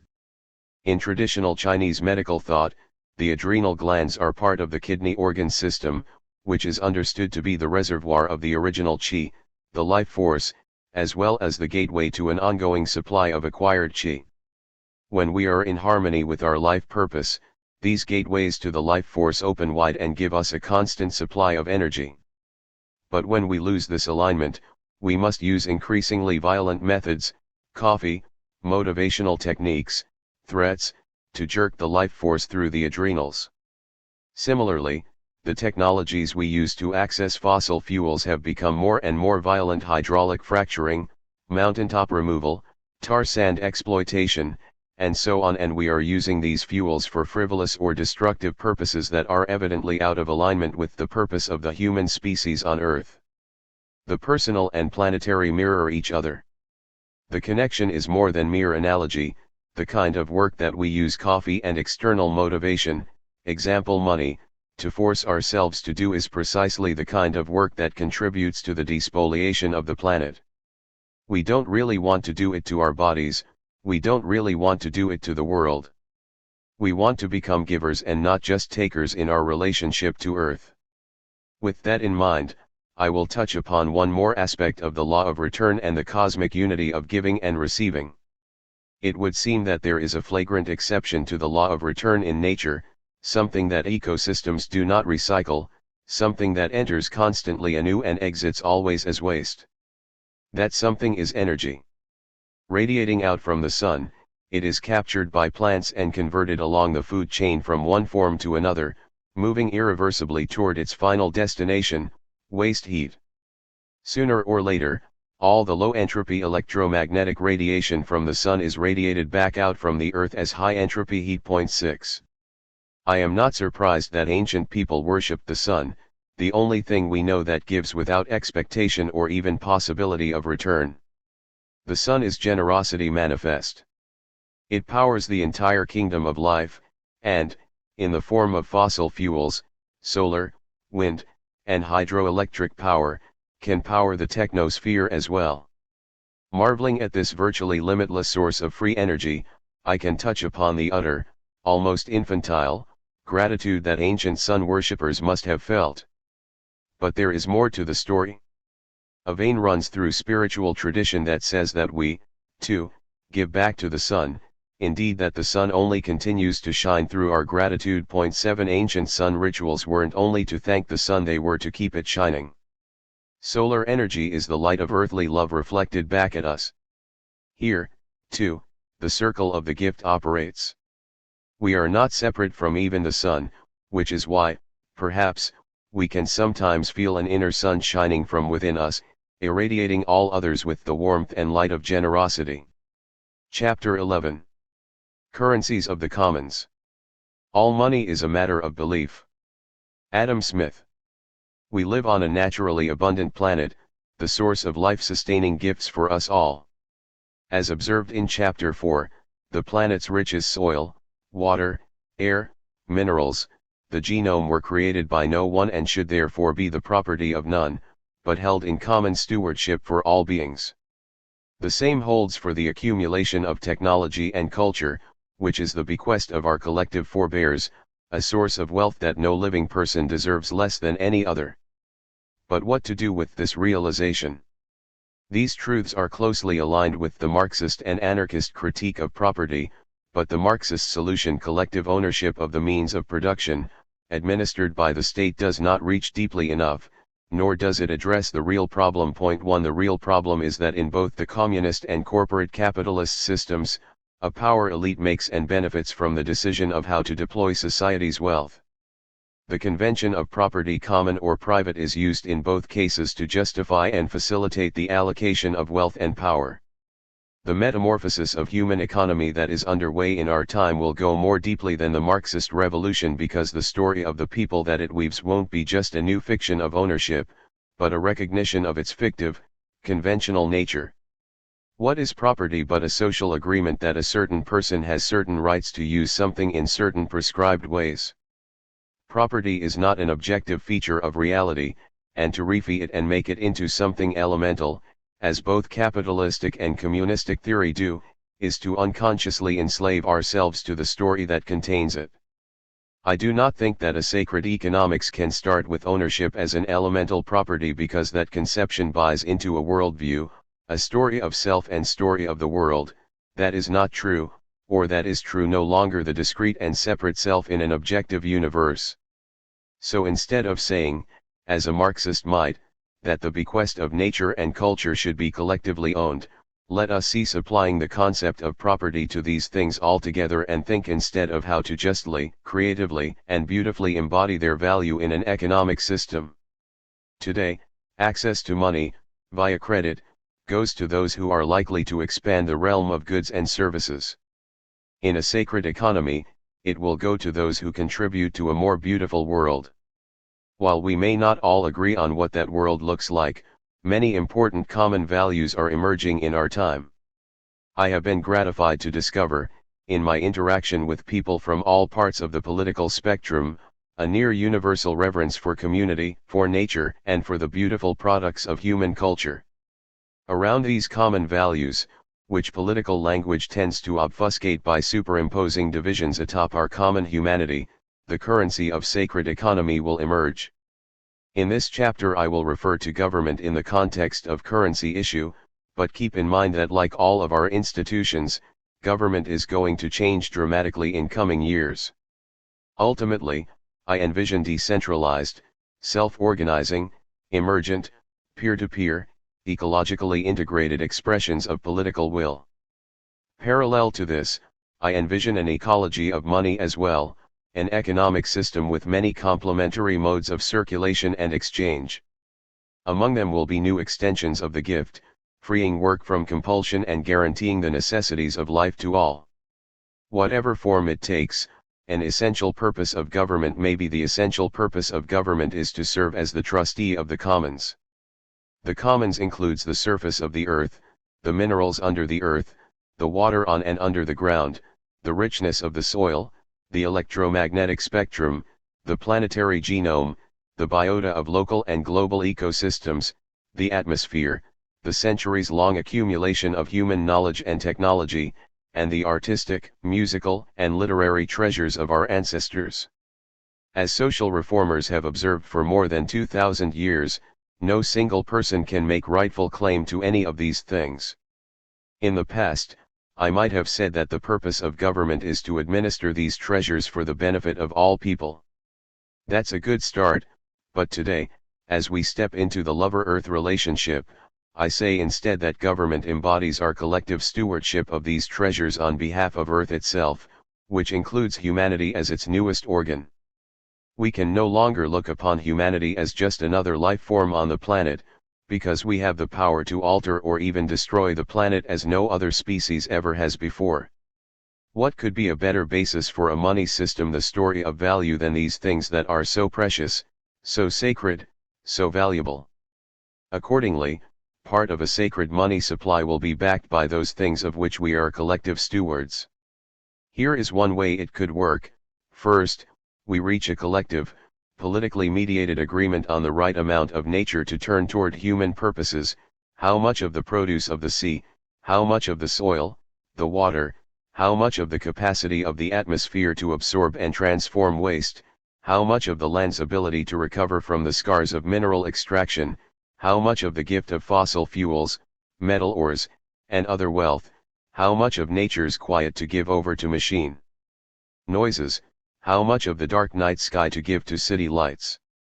These decisions often require scientific understanding, but just as often they embody value judgments.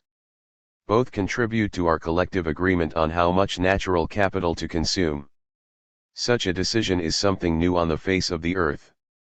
To be sure, Governments today use regulations and taxes to halt or slow the consumption of certain parts of the commons, but never yet have we gotten together to ask, how much is enough?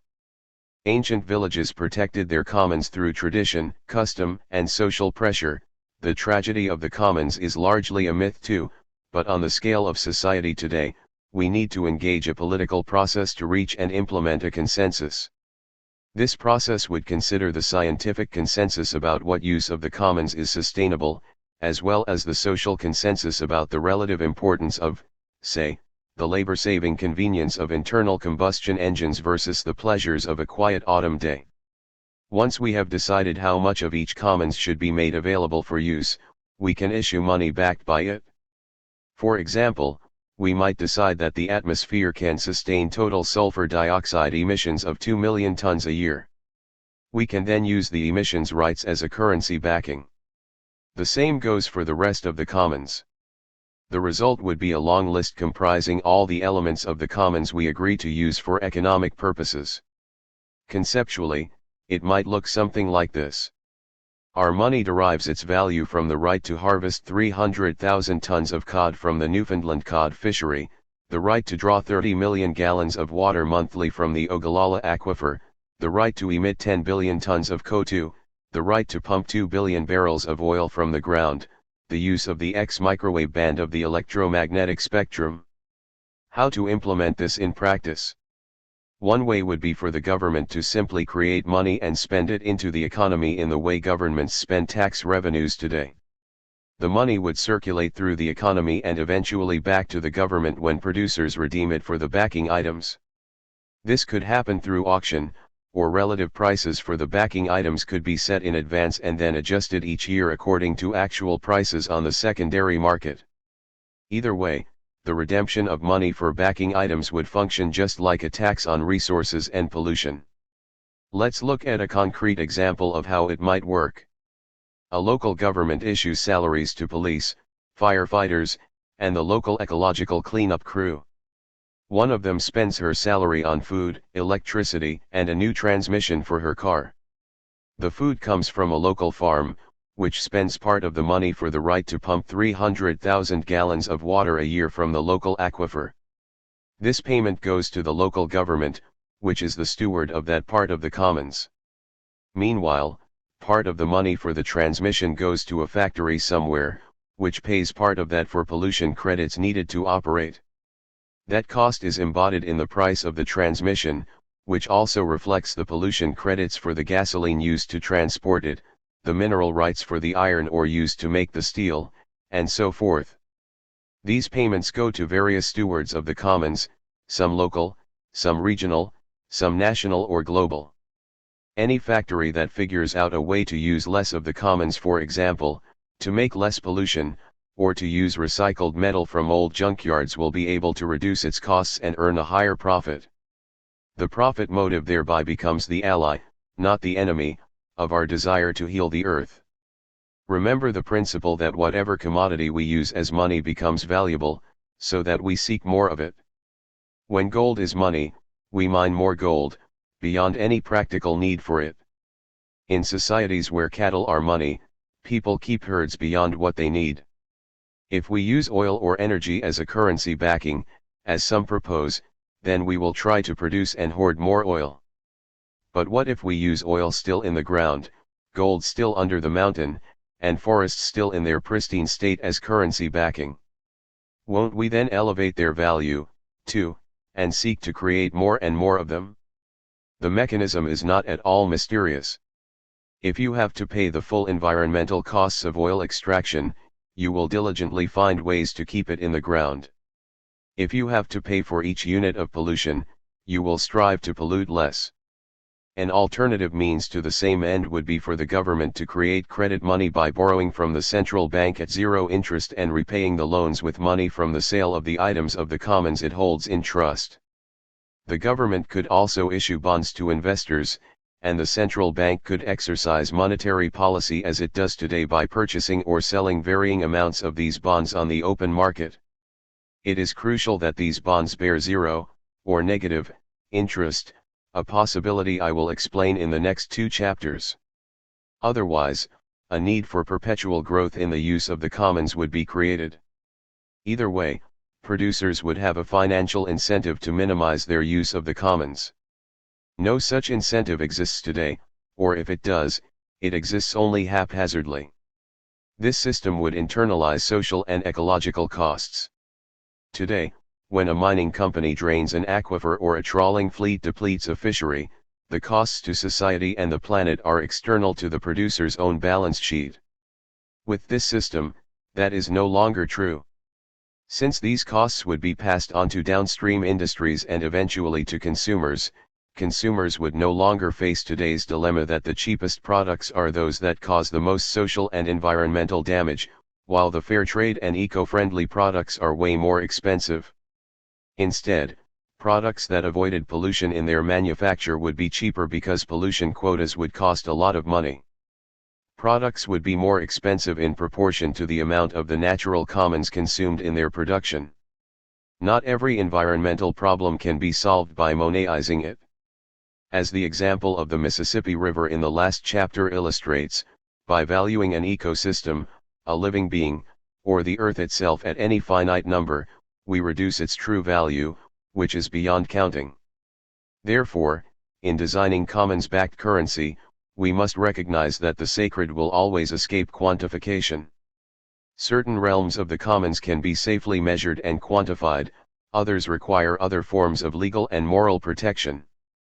Some might object that this system would necessitate a lot of bureaucracy and paperwork, since it requires keeping track of every pollutant and social cost generated in the process of production. My answer to that is twofold. First, this system embodies the new attitude of environmental responsibility that wants to know and take responsibility for the effects of our actions on other beings. Look what happens to the Earth when we are oblivious to the risk of oil spills and nuclear disasters. Increasingly, we want to know what we are doing, we want to know all the effects of our actions, and we want to take responsibility for them. This attitude is quite natural for the connected self that knows as I do unto the other, so I do unto myself. Second, what I have described is actually much less complicated than today's Byzantine and uneconomic system of regulation, which puts environmental responsibility and financial profit in opposition. From the user's perspective, it is nothing more than a shift of taxation away from sales and income and toward raw materials and pollution.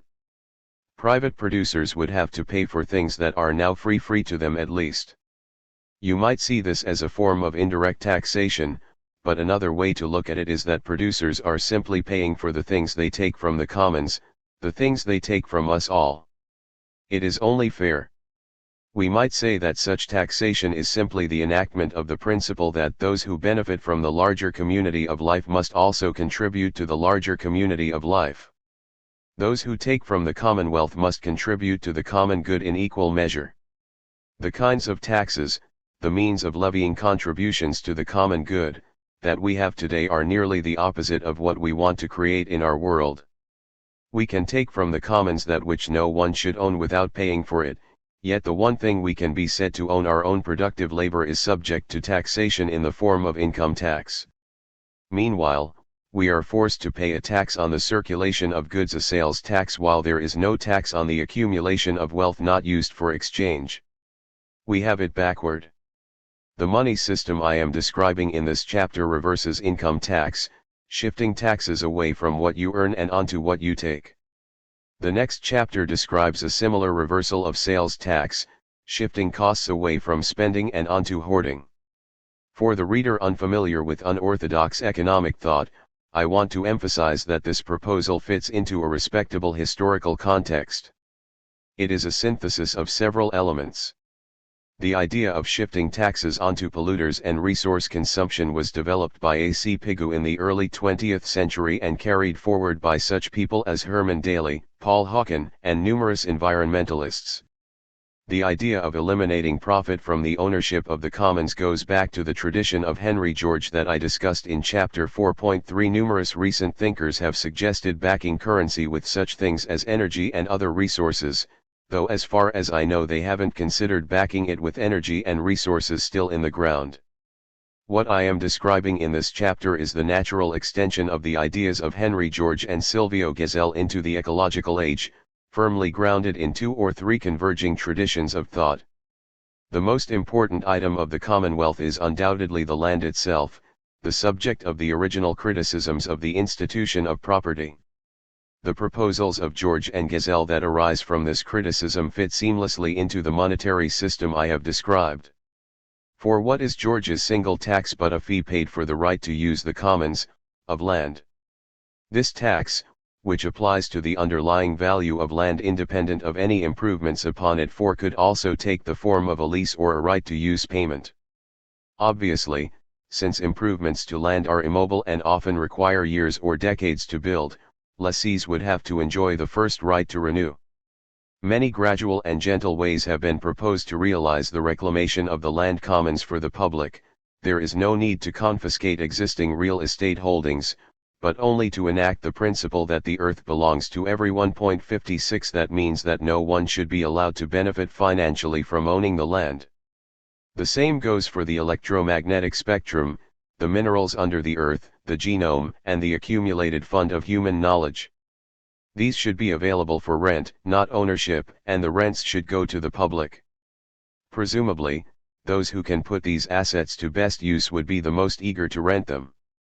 There would still be room for entrepreneurship, even more so than today, since access to resources would be based not on prior ownership but on most effective use. There would be no more profiting from I own and you don't. The foregoing account of currency issue may have left the impression that it is the federal government that will create most of the money. This is not what I envision. Many of the commons on which money will be based are best administered by originally. Many pollutants, for instance, wreak their most devastating effects on local ecosystems, and only indirectly on the planet as a whole. It does little good to restrict global emissions of ozone when the damage to people and trees comes from regional concentrations of it. Thus it might be the state of California, or perhaps smaller political divisions of it, that issue currency backed by ozone emissions allowances. In some cases, where there is an overlap of local and global effects, polluters might have to pay for 2 different allowances for the same pollutant. The most important commons, the land, is also inherently a local commons. In fact, land provides the very definition of local. Overall, basing money on the commons entails a general devolution of financial and ultimately political authority to the local level. Of course, there are some kinds of commonwealth, and some human endeavors, that involve the entire planet. Inescapably, then, there must be political power on a global level with the ability to coordinate human activity, probably using money.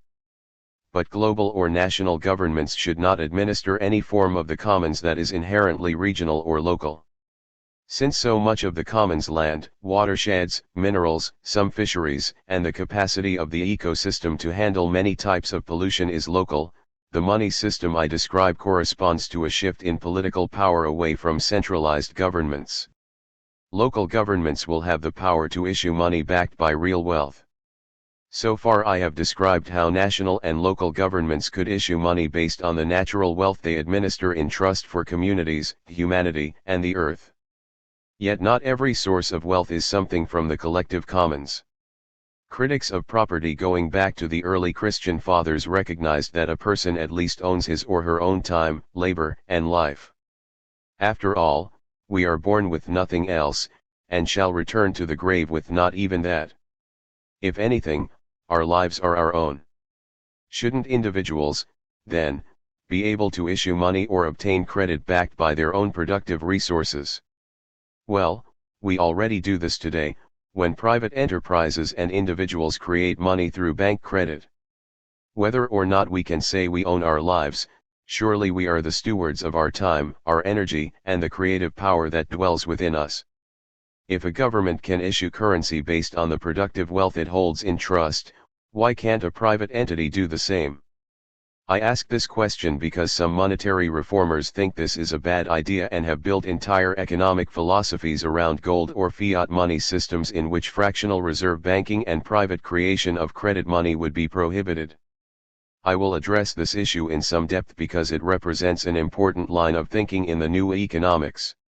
Recent proposals by monetary historian Stephen Zarlenga have even found sympathy in the fringes of American politics, notably with former Congressman Ron Paul. The abolition of fractional reserve banking also is part of the philosophies of certain followers of the social credit movement, the Austrian School of Economics, and many others. Their logic seemed compelling to me at first, and they provide a very thorough account of the disastrous effects of debt growth in the mid and late 20th century, when money became decoupled from gold. A 100% reserve system, it is claimed, would prevent debt from outstripping money, but how, then, to prevent concentration of wealth in the presence of interest? Except for the Austrian school, most proponents of 100% reserves also support some kind of economic redistribution or monetary expansion, such as direct spending of government fiat money into the economy so that debtors can obtain enough money to repay principal and interest on loans. Frederick Soddy, among the first modern economists to recognize the impossibility of unlimited exponential growth and to distinguish between money and wealth, proposed a 100% reserve requirement for banks, excluding them from the business of money creation, but also provided that the government would spend money into existence at levels sufficient to prevent deflation. Irving Fisher, a founder of mathematical economics and arguably America's greatest economist, put forth a very similar proposal that he called 100% money. Major Douglas went even further by advocating a social dividend to be paid to all citizens. I spent quite a while trying to resolve the question of whether fractional reserve banking or full reserve banking is consistent with sacred economics. After wrestling with the formidable complexities of the issue and reading papers going back to the 1930s, one day I gave up and lay down on the couch where, predictably, and somewhat to my chagrin, it dawned on me that the two systems are not as fundamentally different as most people think. The confusion, which is rife on the internet, comes on one level from a simplistic and incorrect view of how fractional reserve banking actually works, and on a deeper level from an artificial and irrelevant distinction between what is conventional and what is real. Here, suffice it to say that the proposals of this book can fit into either system. Overall, I am more sympathetic to a system that includes private credit, first because it allows organic, endogenous money creation independent of a central authority, second because it more easily incorporates exciting new modes of economic cooperation such as commercial barter rings and mutual credit systems, third because it allows for much more flexibility in financial intermediation and capital formation, and fourth because it simplifies interbank credit clearing. Moreover, as some of Irving Fisher's associates began realizing in the mid-1930s, it is nearly impossible to prevent fractional reserve deposits from appearing in covered forms. 6 Consider, even if you issue an IOU to a friend, and your friend gives it to another friend in lieu of cash, you are increasing the money supply. Whatever the advantages and shortcomings of private money creation via credit, and whether the government issues fiat money or creates credit money in partnership with a central bank, a vastly greater proportion of money will originate outside the private banking system than it does today.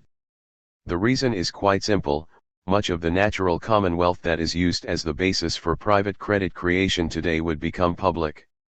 No longer, for example, would a company be able to take out a business loan based on projected future revenues from depleting an aquifer. The future costs of that depletion will have been internalized and returned to the public via use rights payments. There might still be opportunity to profit, however, for example, if someone finds a more efficient or productive use for the same amount of water. Such things are a legitimate basis for private credit creation. What is illegitimate is to create money by taking something that should belong to all. Because of today's concentrated private ownership of the Commonwealth, the profits that come through mere ownership are also highly concentrated. When producers, and ultimately consumers, pay the full cost of embedded energy and raw materials and the fair rental price for the land and other commons, then much of the wealth that concentrates in few hands today will accrue instead to the stewards of the commons. The situation will be analogous to what happens when a nation such as Venezuela or Bolivia nationalizes its oil fields. Foreign producers can still operate the fields, but they profit only from the service of extracting the oil and not from ownership of the oil itself. That part of the profit goes to the nation. What happens to that money depends on politics. It could go to a coterie of corrupt officials, or it could go to public works projects, or it could be paid directly to the people as a kind of royalty, as in Alaska, where each resident gets an annual payment of around $1,000. Extended beyond oil to the entire commons, this makes enormous amounts of money available to various levels of government, especially at the local and bi-original levels, replacing current forms of taxation. Another consequence of commons-based currency is that we would pay a lot more for many things that are cheap today because their prices would embody costs that we now pass on to other people or future generations. Goods would become more expensive in comparison to services, providing an economic incentive for repairing, reusing, and recycling. Gone would be the skewed economics that makes it cheaper to buy a new television set than repair an old one. Gone would be the present financial incentive for planned obsolescence. A new business model, emerging already in some industries, would blossom: extremely durable, easily reparable machines that are leased rather than sold to consumers. It was only 2 generations ago that appliances as humble as a toaster would be taken to repair shops. Even shoes and clothes were mended. Not only are such services inherently local, thus helping to invigorate local economies, but they also contribute to an attitude of caring toward our material things, and by extension toward materiality in general. A life full of throwaway stuff is not a rich life. How can we have a sacred economy if we don't treat its subjects, the things that people create and exchange, with reverence? A money system based on a protective reverence for nature induces, on the individual level, the same reverent attitude toward the things we make from natural raw materials. On the collective level, this reverence will take the form of a much different emphasis on government spending. The huge resources made available through reclaiming the commons for the public good can go toward healing the damage of past centuries of despoliation of that commons. Ecological disasters will relentlessly direct our attention to the urgent need to heal the forests, wetlands, oceans, atmosphere, and every other ecosystem from the devastation wrought in the industrial era. The urgency of this need will shift our energy away from consumption and war. War is an unavoidable accompaniment to an economic system that demands growth.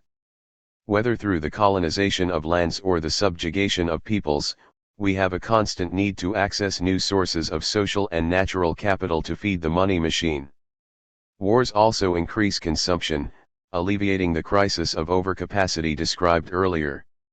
Competition for resources and markets was thus a primary driver of the wars of the 20th century, both among the great powers, and against anyone who resisted colonization and imperialism.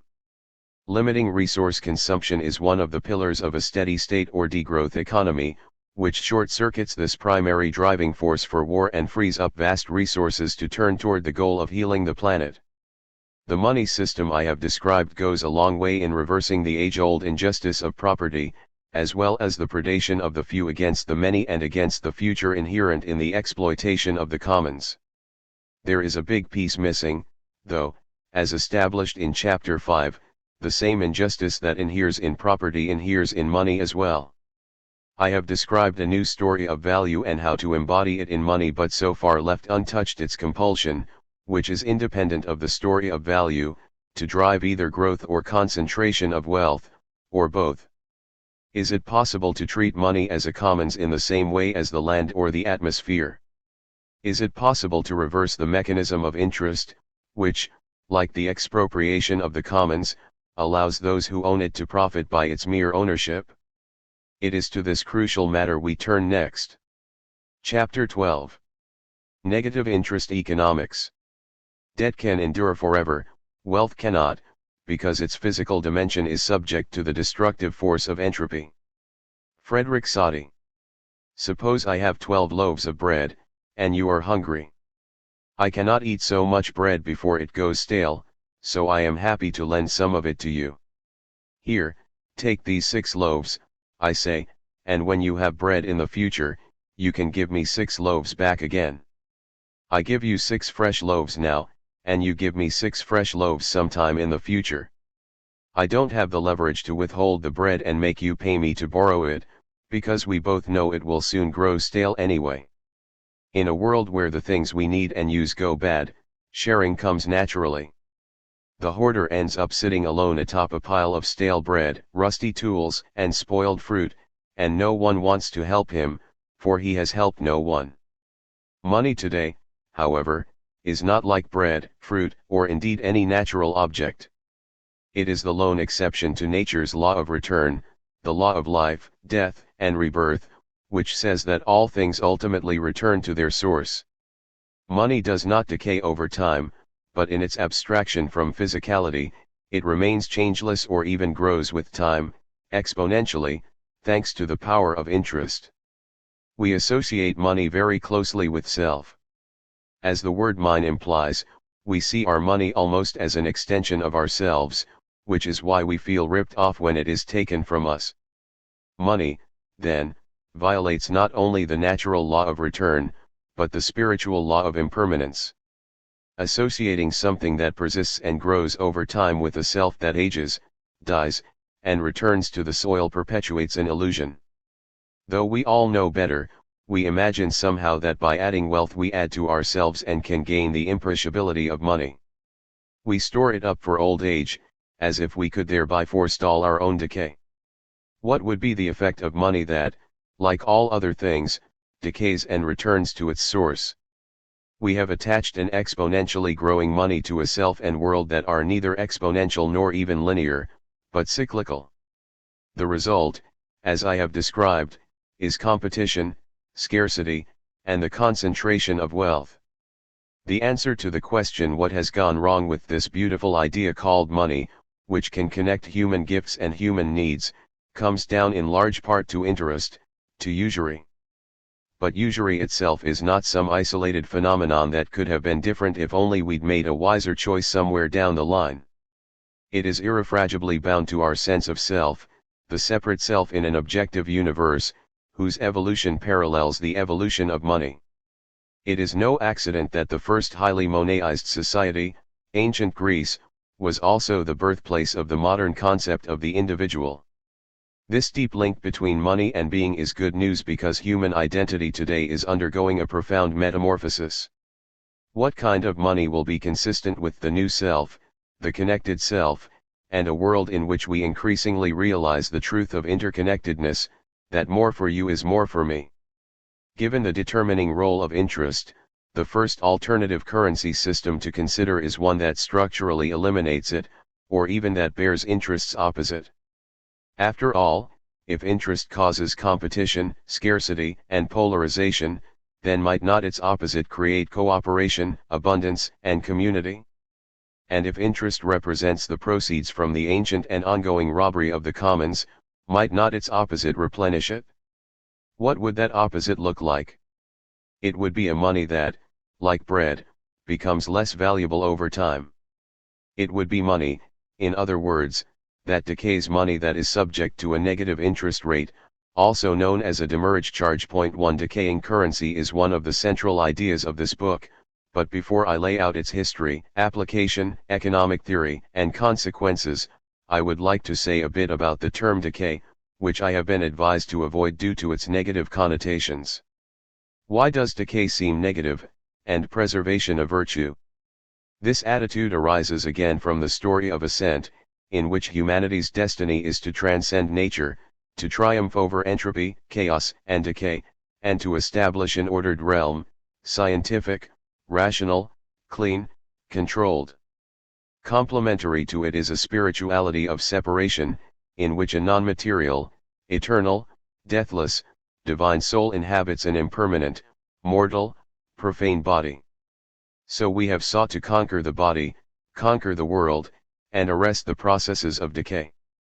Unfortunately, by so doing we also arrest the larger process of which decay is part, renewal, rebirth, recycling, and the spiraling evolution toward more vastly integrated complexity. Thankfully, the stories of separation and ascent are drawing to a close. It is time to reclaim the beauty and necessity of decay, both in our thinking and in our economics. History and background. Early forms of commodity money, such as grain, cattle, and the like, were certainly subject to decay. Grain spoils, cattle age and die, and even farmland reverts to wilderness if left untended. There have also been metallic money systems that approximated the phenomenon of decay by incorporating a kind of built-in negative interest rate.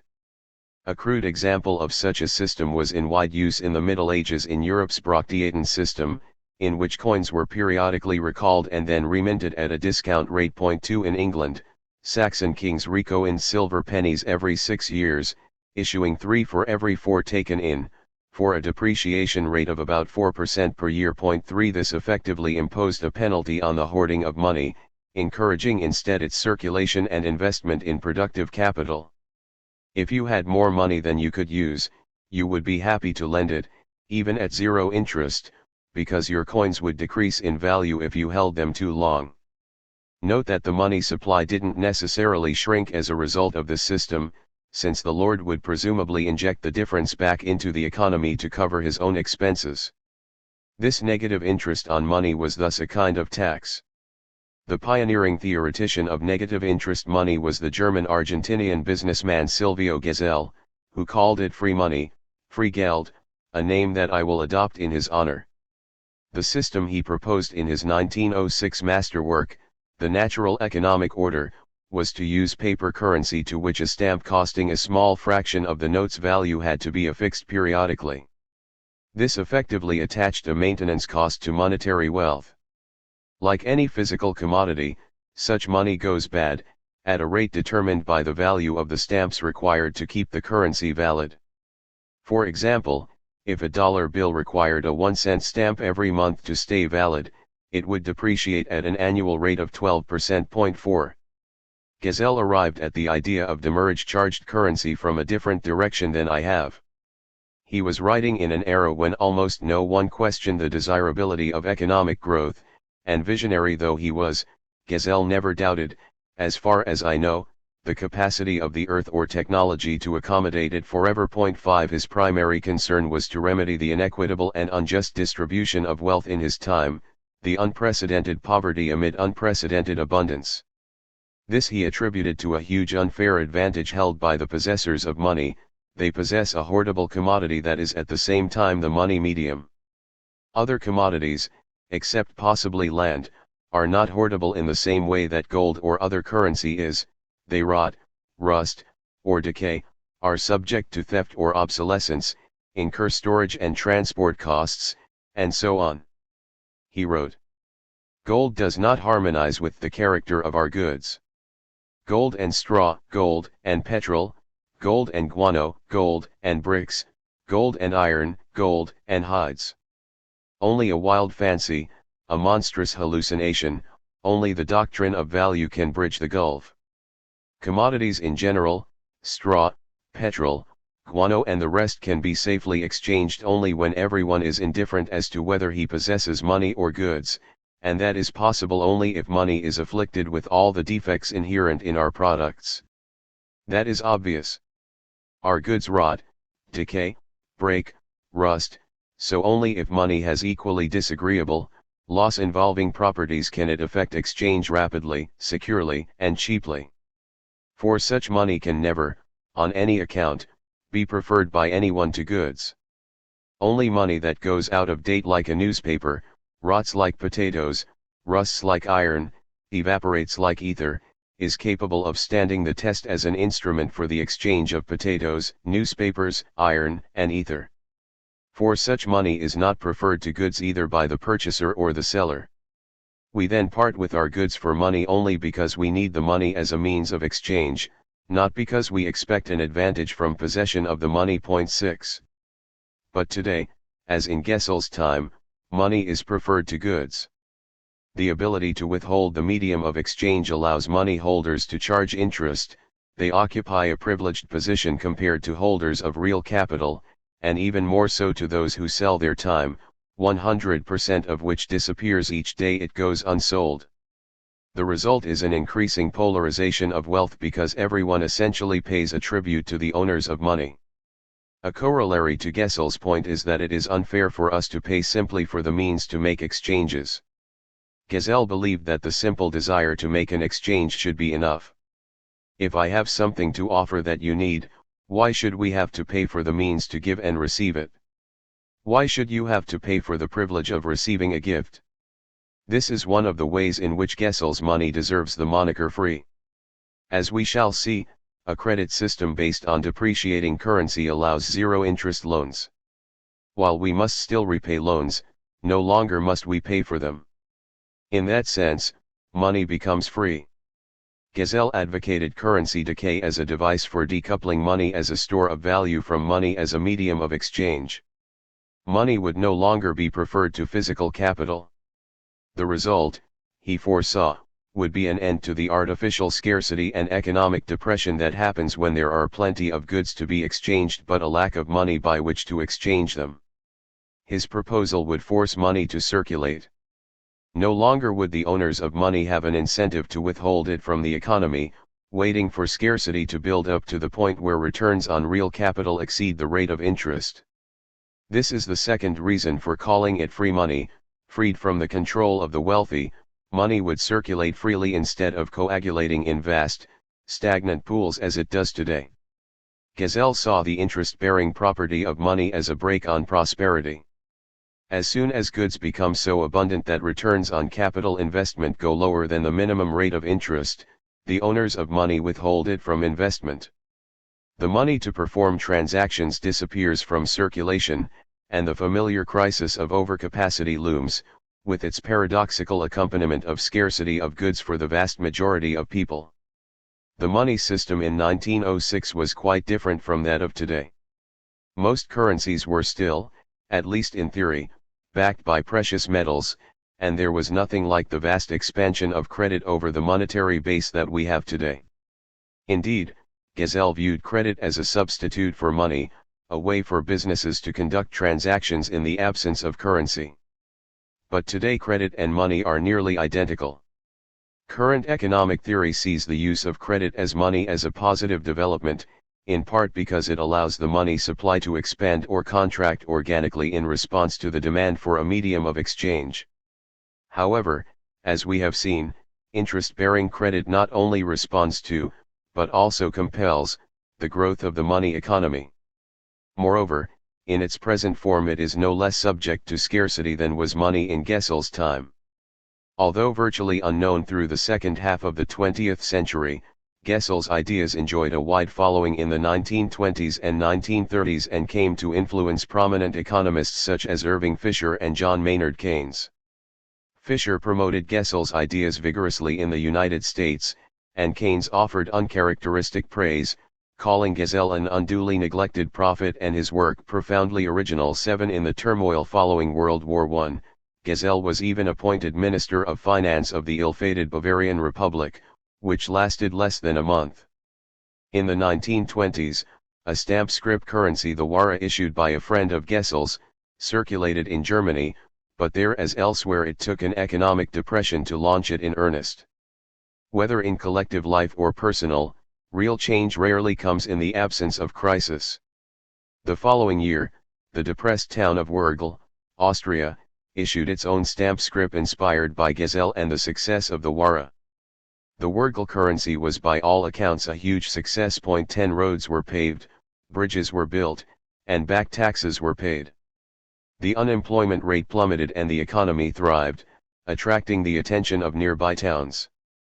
Mayors and officials from all over the world began to visit Wurgl until, as in Germany, the central government abolished the Wurgl currency and the town slipped back into depression. Both the Wara and the Wurgl currency bore a demurrage rate of 1% per month. Contemporary accounts attributed to this the very rapid velocity of the currency's circulation. Instead of generating interest and growing, accumulation of wealth became a burden, much like possessions are a burden to the nomadic hunter-gatherer. As theorized by Gesell, money afflicted with loss-inducing properties ceased to be preferred over any other commodity as a store of value. It is impossible to prove, however, that the rejuvenating effects of these currencies came from demurrage and not from the increase in the money supply, or from the economically localizing effect of a local currency such as the Wurgl. Another currency that emerged around this time, and that is still in use today, was the WIR in Switzerland. The currency is issued by a cooperative bank and is backed only by the mutual agreement of its members to accept it for payment. Founded by adherents of Gesell's theories, the currency originally bore a demurrage charge that was eliminated during the high-growth period after World War II. 11 As one shall explain, negative interest is unnecessary in a high-growth environment. Today, as the age of growth comes to a messy conclusion, it is becoming attractive once more. In the United States, many emergency currencies, as they were called, were issued in the early 1930s. With the national currency evaporating through an epidemic of bank failures, citizens and local governments created their own. The results were mixed, and very few of them incorporated Gesell's design, but rather imposed a fee per transaction rather than per week or per month. 12 This has the opposite effect of demurrage because it penalizes circulation rather than hoarding. However, in 1933 at least 100 cities were preparing to launch stamped currencies of their own, many of the correct, Gesellian, type. 13 Moreover, with the backing of Irving Fisher, a bill was introduced in both the House of Representatives and the Senate that would have issued $1 billion of stamp scrip nationally. This and many of the proposed state and local currencies would have had a much higher demurrage rate, 2% per week, that essentially would have made the currency self-liquidating in 1 year. This is an entirely different animal from the Wurgel currency and most modern proposals, but it shows that the basic concept was being seriously considered.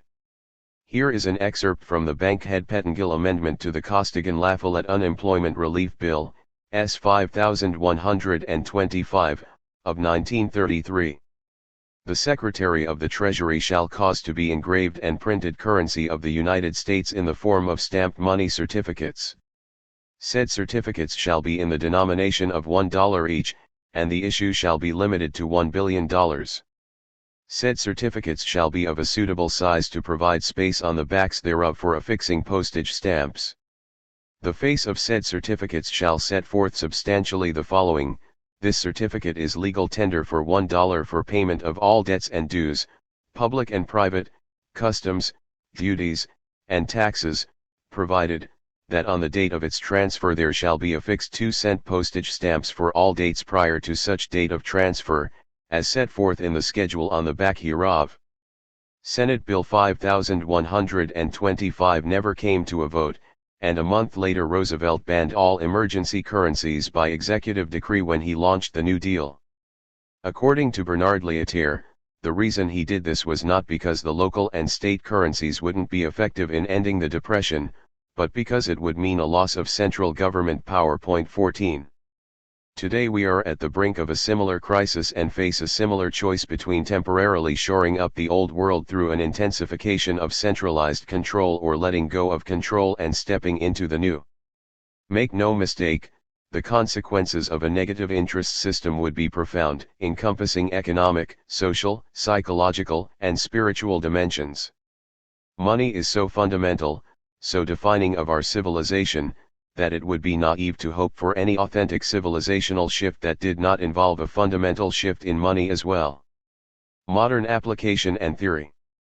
The idea behind negative interest money, so popular in the early 20th century, lay dormant for 60 years. It is resurgent now, as persistent low growth demolishes the sureties of the past 70 years and calls forth the thinking that came out of the Great Depression. For many years, the buildup of debt masked the reality of slowing growth.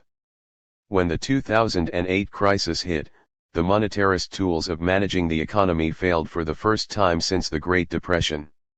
Central banks dutifully lowered interest rates all the way down to the zero lower bound through purchasing government securities, with little effect.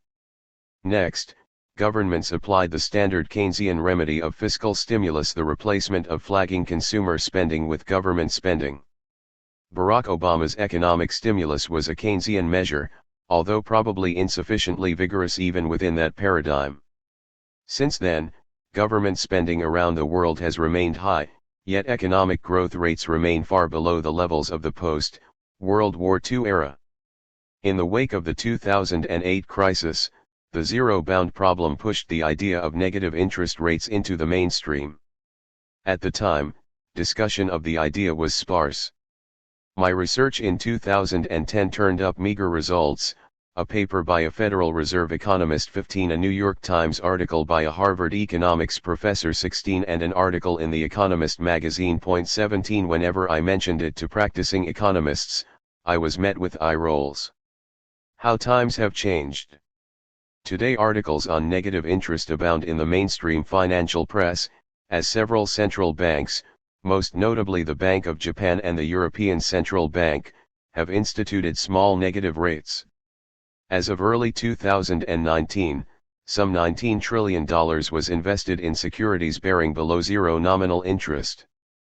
Furthermore, policymakers hold little confidence of ever returning to normal rates of 5% or so. 18 Every time the Fed or ECB tries to normalize its rates, equity markets go haywire and the Fed is forced to back down. It looks like a new era is upon us. As of 2020, negative rates are just a fraction of a percentage point below zero. In countries where rates are not negative, rates are still very low by historical standards. Normally they would be at least 5 to 7% during an economic expansion, leaving central banks leeway to cut rates by 5% or more in the event of a recession. Since we are now starting at 2%, 0%, or even less, when the next recession hits, the natural response would be to go much deeper into negative territory. When Keynesian stimulus fails, ultimately, for the reason of the depletion of the commons, as I've discussed, the far more radical solution of negative interest currency may be on the radar screen. Presently, the economy is in mild recovery, and the delusional hope of a return to normal still possible to maintain. But because of the near depletion of the various forms of common capital, the recovery will probably be anemic, and normal will recede into the distance. Those last two sentences, from the 2010 writing of this book, have proved true. From 2012 onward, world GDP growth has been between 2.5% and 3%, about half what it was in the 1960s. The first obvious failure of Keynesian stimulus came in Japan, where massive infrastructure spending starting in the 1990s failed to reignite economic growth there. There is little room in any highly developed economy for further domestic growth. The solution for at least 30 years has been, in effect, to import growth from developing countries by using the monetization of their social and natural commons to prop up our own debt pyramid. This can take several forms: debt slavery, where a nation is forced to convert from subsistence production and self-sufficiency to commodity production to make payments on foreign loans, or dollar hegemony, in which highly productive countries like China have no alternative but to finance U.S. private and public debt, because what else are they going to do with those trade surplus dollars? Eventually, though, the solution of importing growth must fail too, as developing countries, and the planet as a whole, reach the same limits that developed countries have. Official economic statistics have hidden the probability that the Western economies have been in a zero-growth phase for at least 30 years.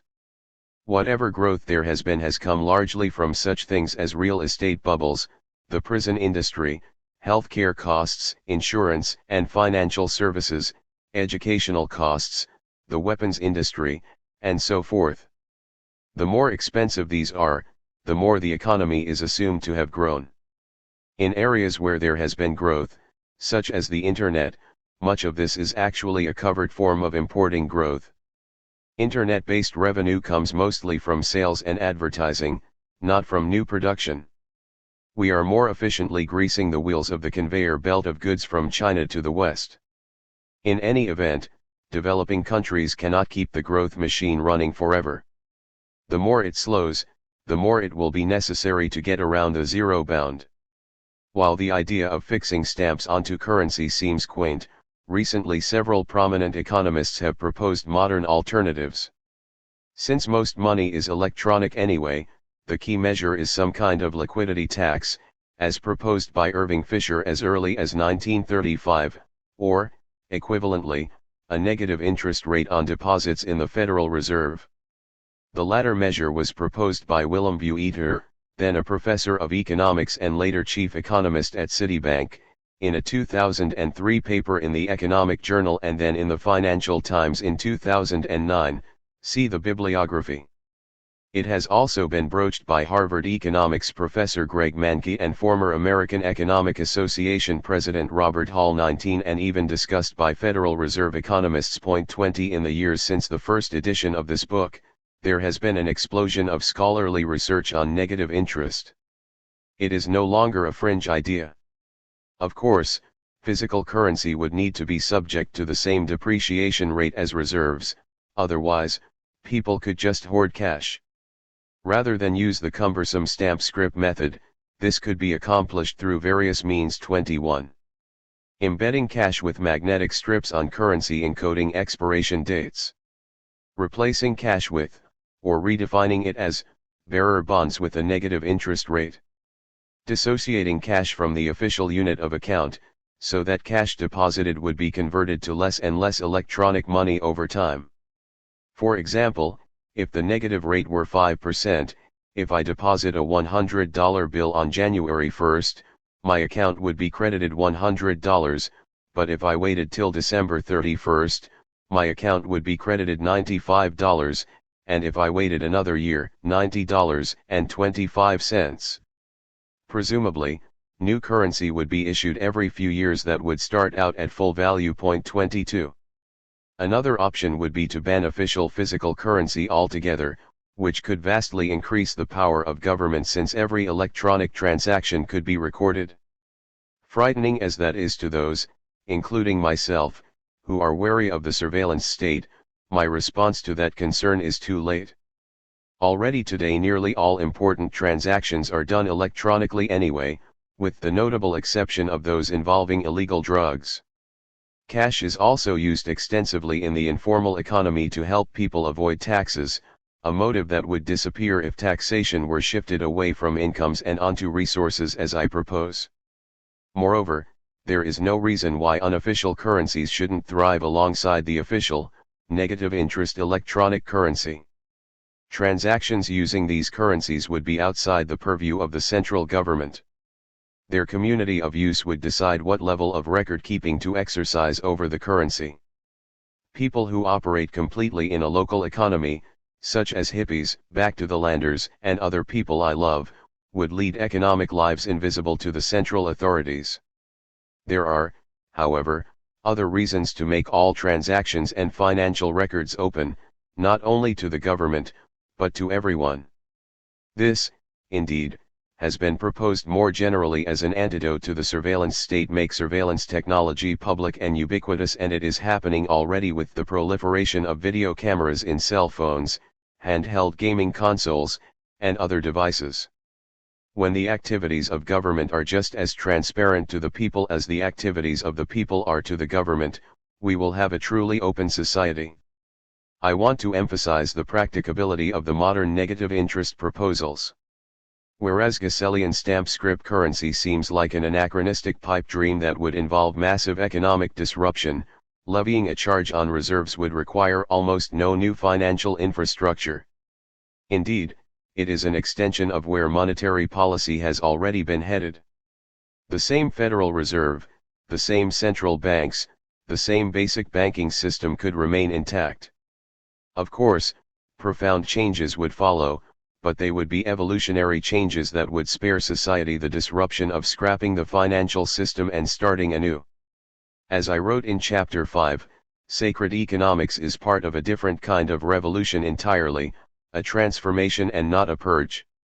Central banks have been flirting with negative interest since 2009, when the Riksbank, Sweden's central bank, went negative, levying a 0.25% charge on reserve deposits. 23 The central banks of Denmark, Switzerland, the European Union, and Japan followed.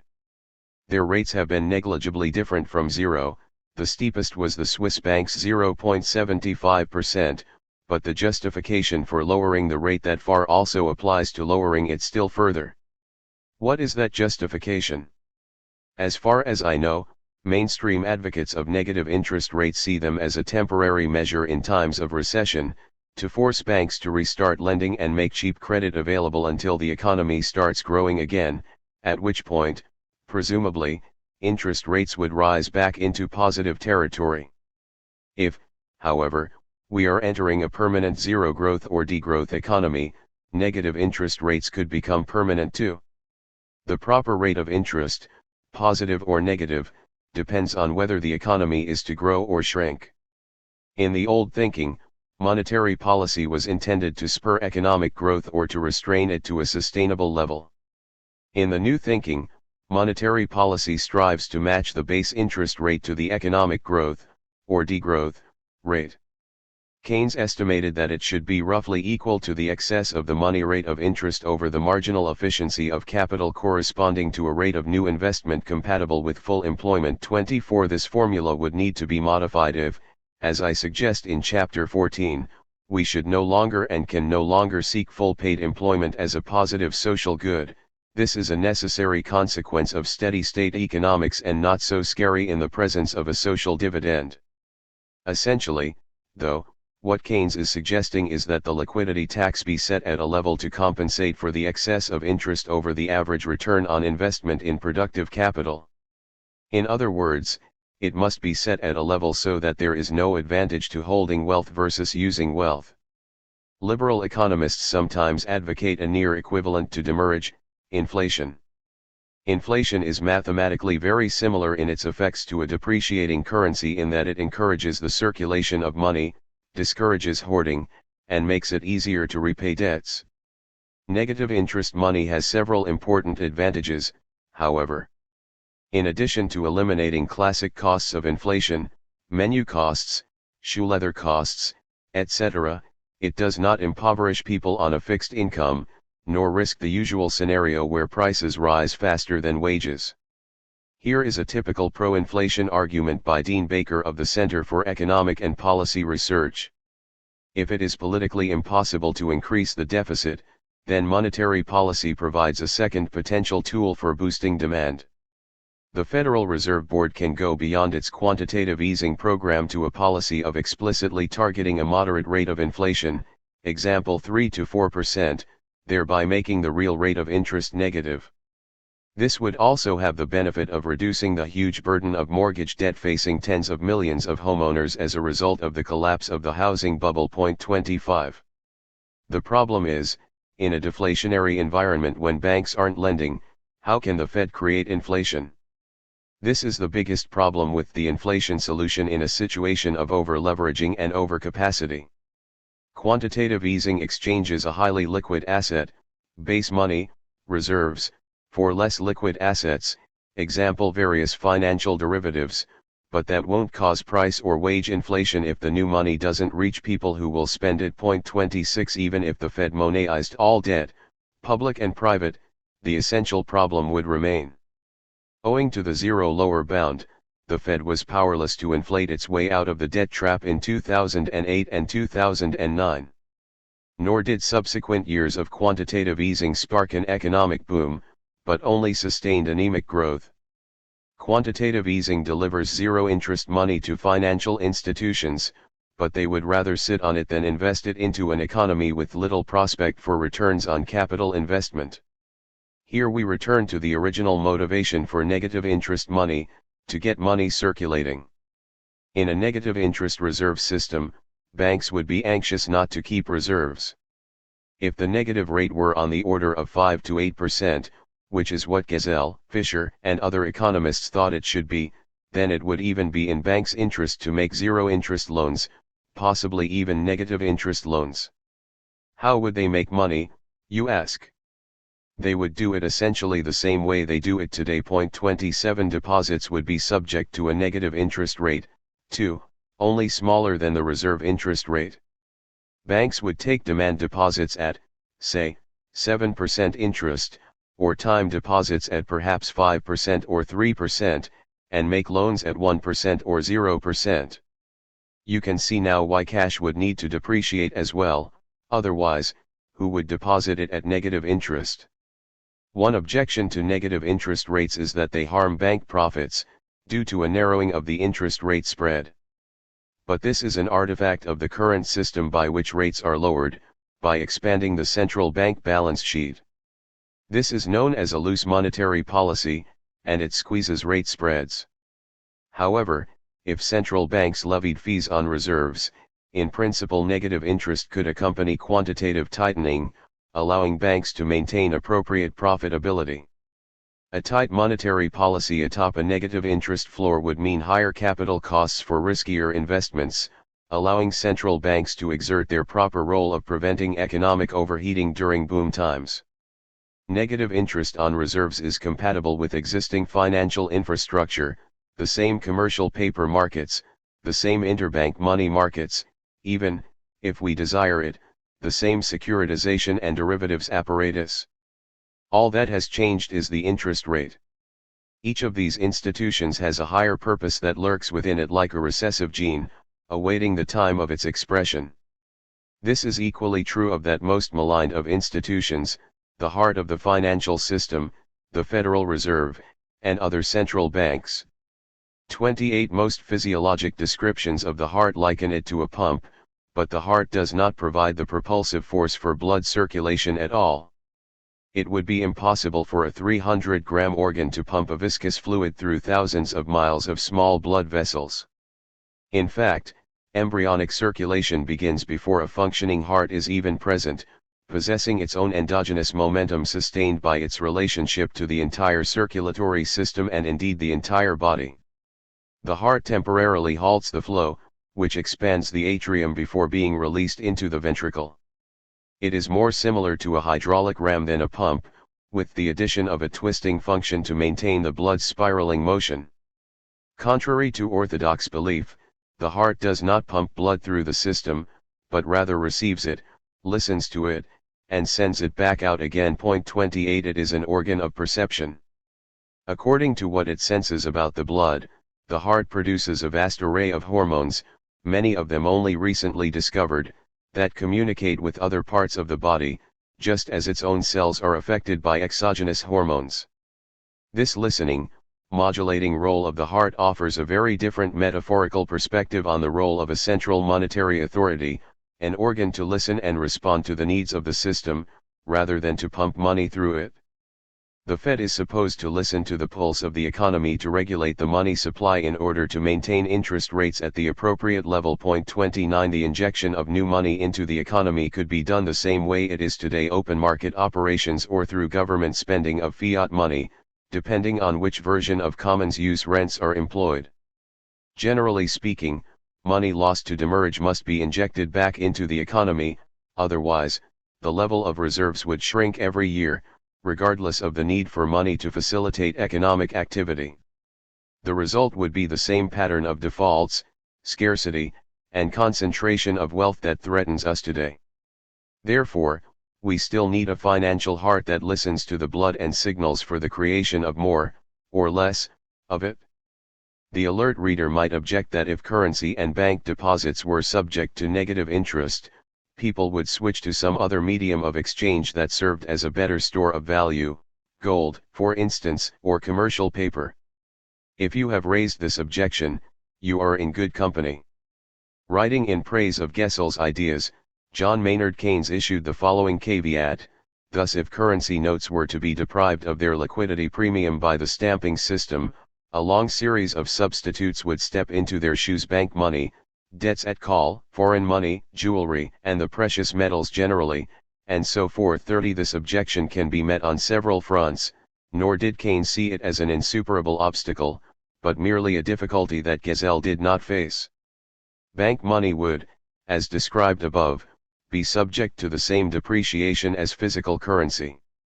Debts at call require a risk premium that offsets the liquidity premium. 31 Commodities, jewelry, and so forth suffer high carry costs. Most important, however, is that money is ultimately a social agreement that, through legal tender laws, customs, and other forms of consensus, can be consciously chosen and applied. Ultimately, Keynes judged, the idea behind stamped money is sound. 32. As a practical matter, everything in the material and social world has carry costs, as Gesell pointed out with his examples of newspapers, potatoes, and so on. Machinery and equipment break down, require maintenance, and become obsolete. Even the very few substances that don't suffer oxidation, such as gold and platinum, must be transported, guarded, and insured against theft. Precious metal coinage can also be scraped or clipped. That money is an exception to this universal law, the law of return, is part of the broader ideology of human exceptionalism relative to nature.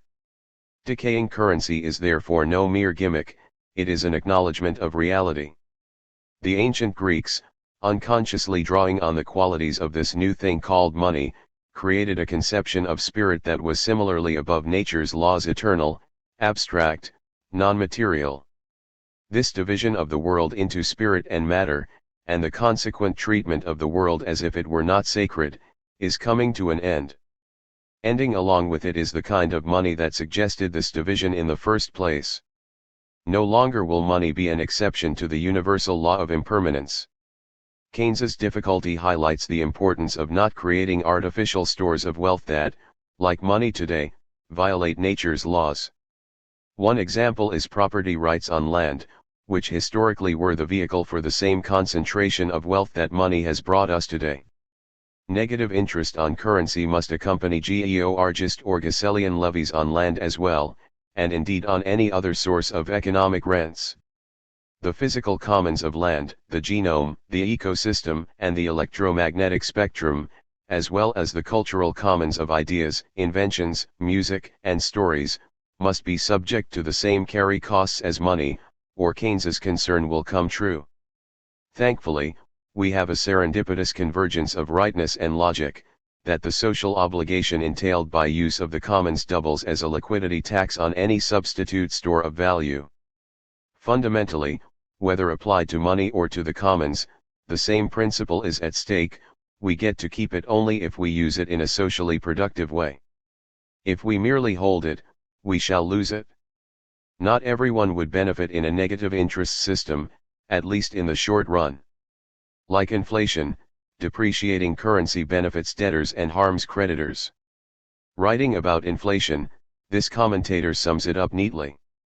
The root cause of this desire for very low inflation is a desire on the part of the bond-holding classes to see a real return on risk-free investment and deposits. It is scandalous that people should be paid a real return for lending cash back to the central bank that prints it. The need for rich people, lightly taxed, is that they can afford to take risk, and so drive investment and growth in the real economy. If they want part of their portfolio in risk-free deposits, they should not expect it to maintain its relative wealth. 33. This argument taps into the long tradition of George and Gazelle I have drawn upon, which recognizes that people should not be able to profit from the mere fact of ownership. Holders of wealth are its caretakers, its stewards, and if they do not put it to socially beneficial use, then eventually that wealth should flow away to others who will. Revolutionaries past, recognizing that illegitimacy of most accumulations of wealth, sought to sweep the slate clean through confiscation and redistribution. I advocate a gentler, more gradual approach.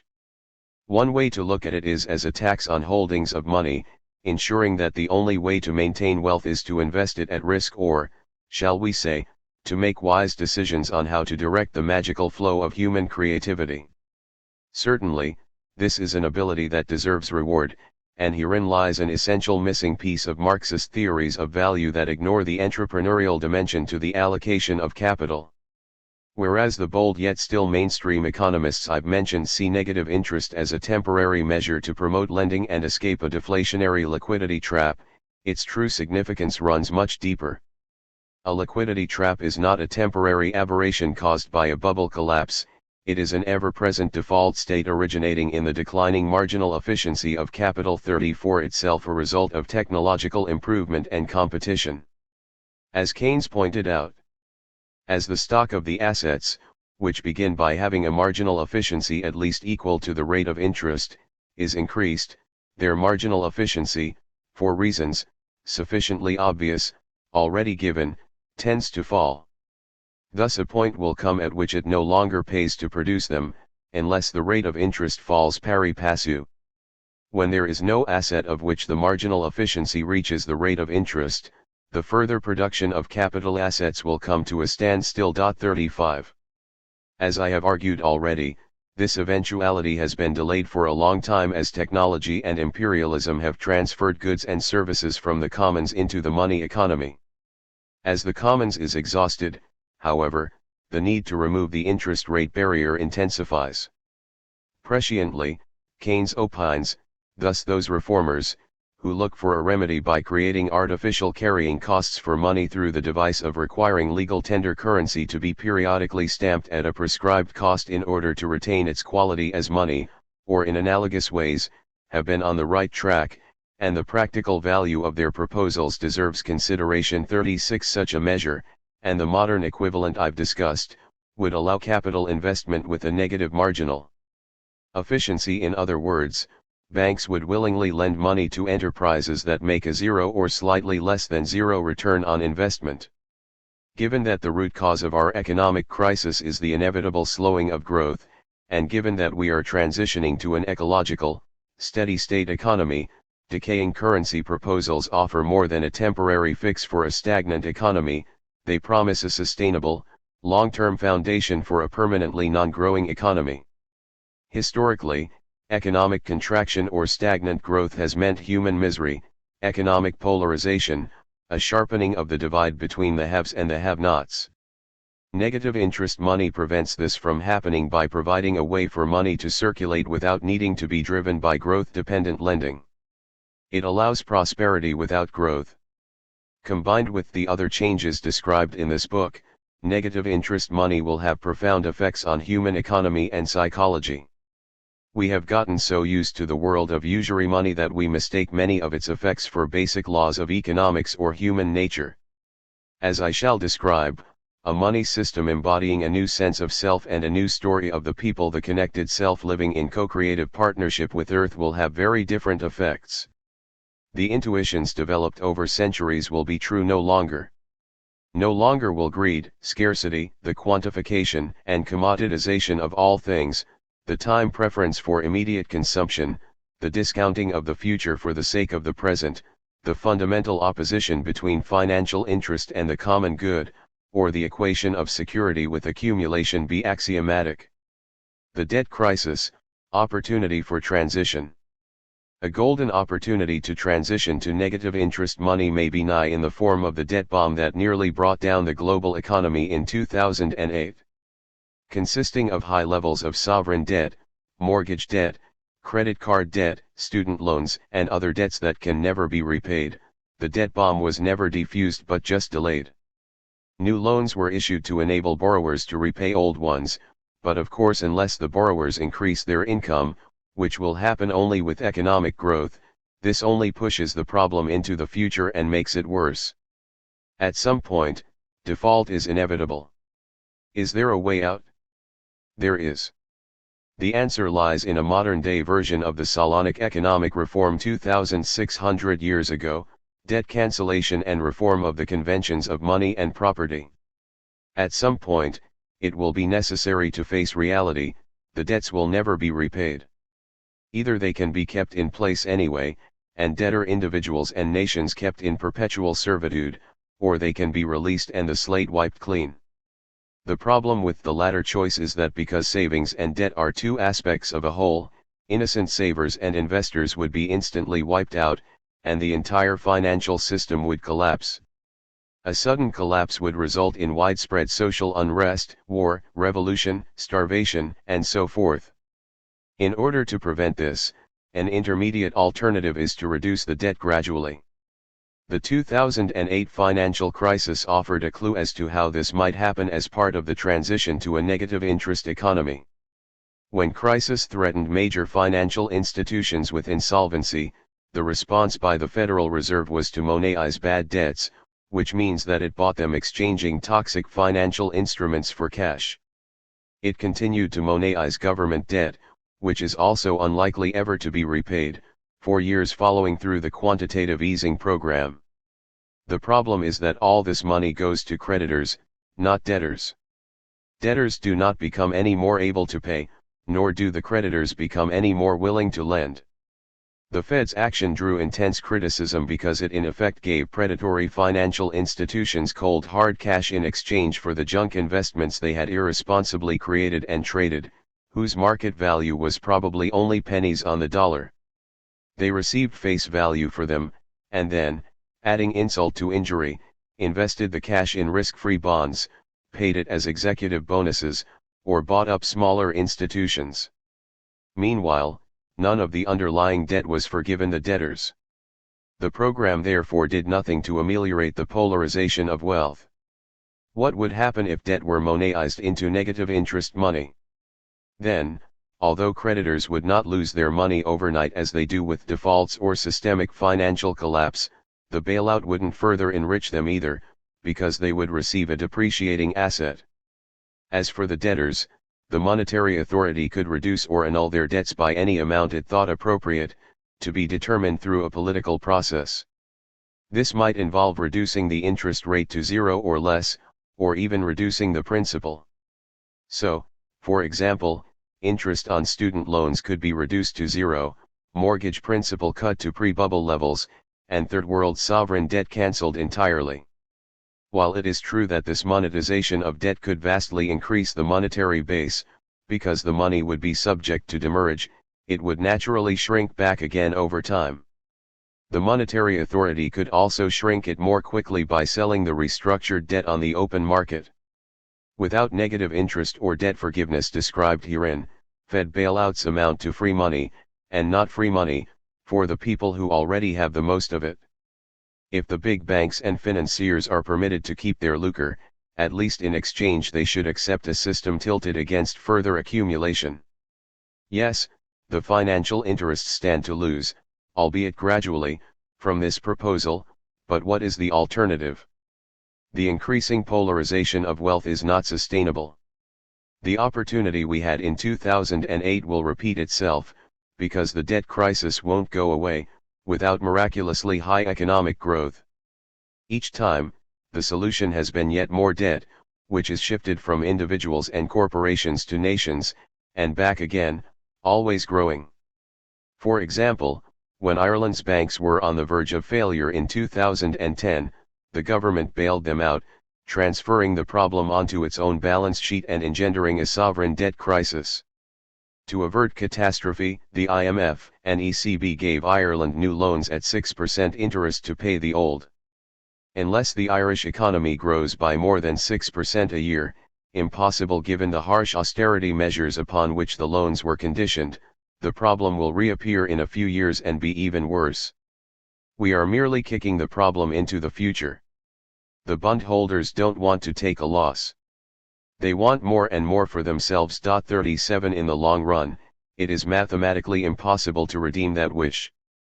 It can be sustained only as long as the rest of society is willing to accept worsening conditions, more austerity, more poverty, and more income devoted to servicing debt. At some point, we as a society will say, enough. A bailout will still be necessary, for the consequences of a sudden system-wide default would be catastrophic. But when it happens, and it could happen simultaneously in many debt categories, let us face the truth. The concentration of wealth, and the usury behind it, must end. We may have no choice but to rescue the wealthy, for each part of the global economy is connected to all the others, but let that rescue come at a price, the gradual freeing of society from debt. Thinking for the future.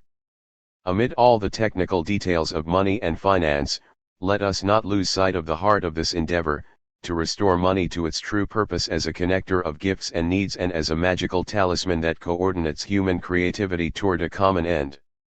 It feels strange to say that money is a key part of the more beautiful world my heart tells me is possible, because money has long been repellent to me as an obvious cause of so much ruin and evil. However, our repugnance toward money is based on what money has been, not on what it could be. Negative interest money, backed by things that are sacred, in an ecological economy, turns the intuitions of the age of usury on their head.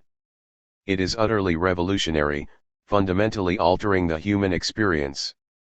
This transformation reverberates across all levels, from outer to inner, from the economic to the spiritual.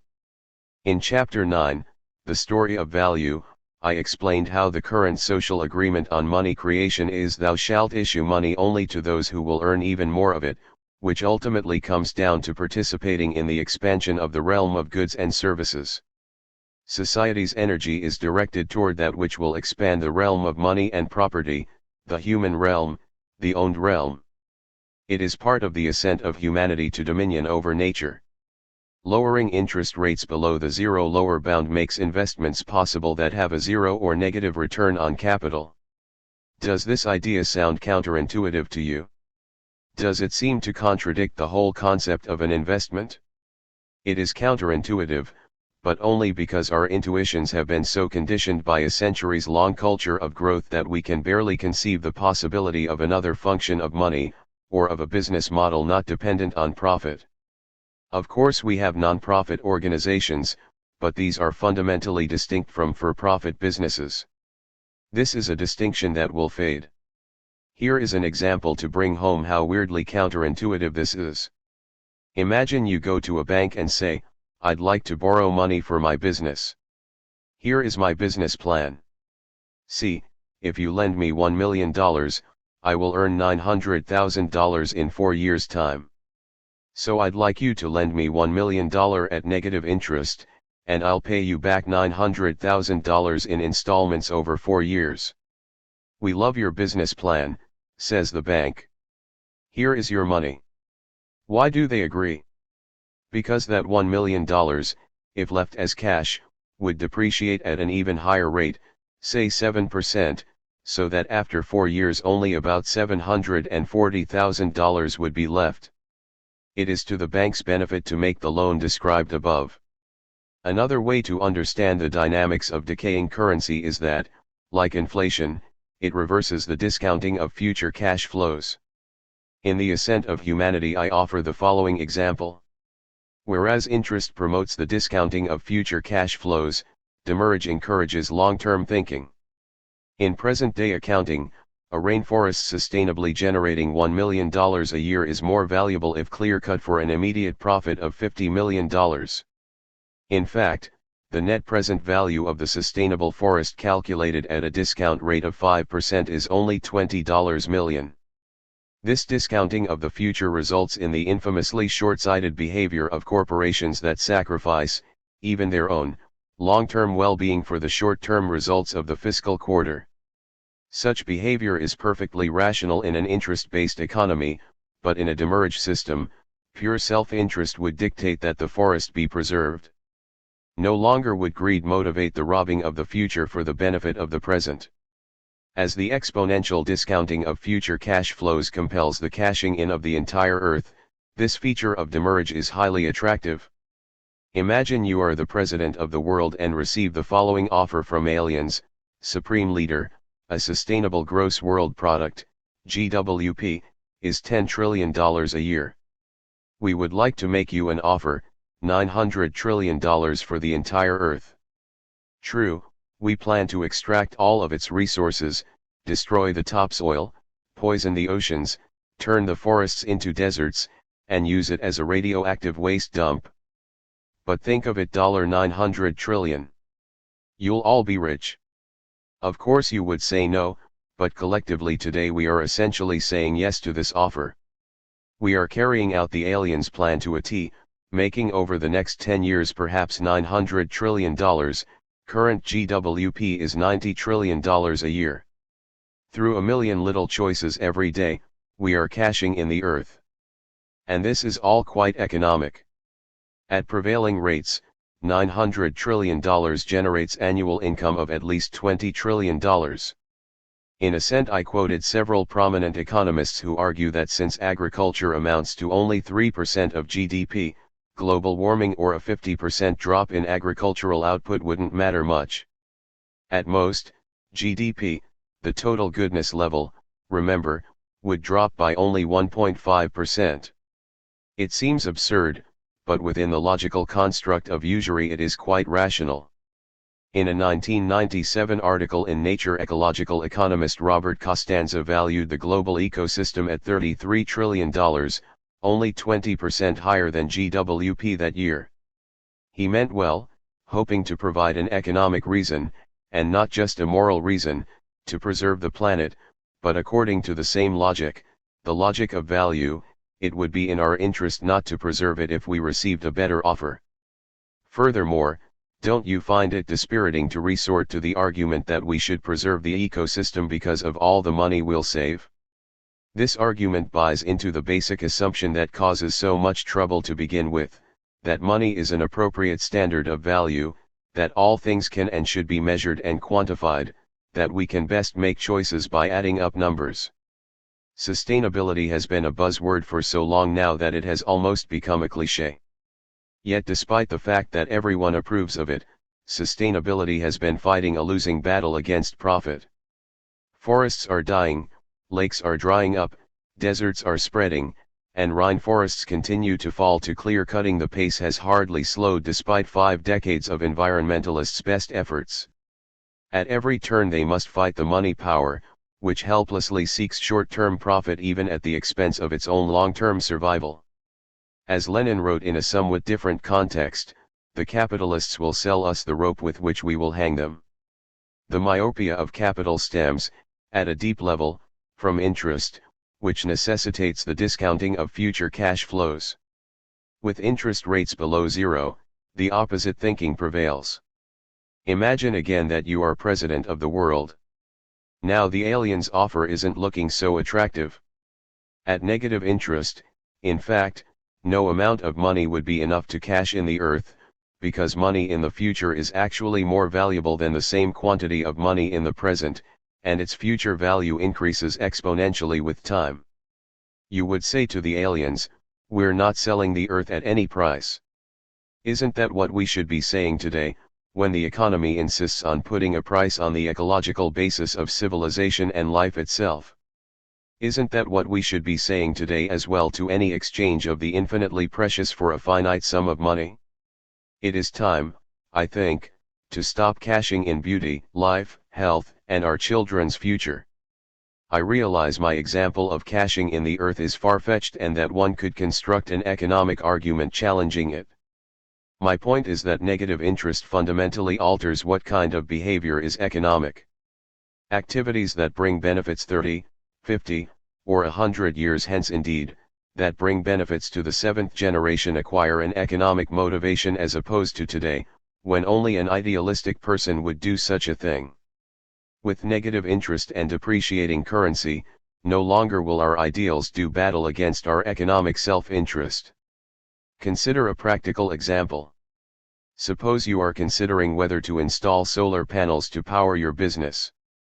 The initial cost is, say, $100,000, and it will bring you savings of $1,000 a year.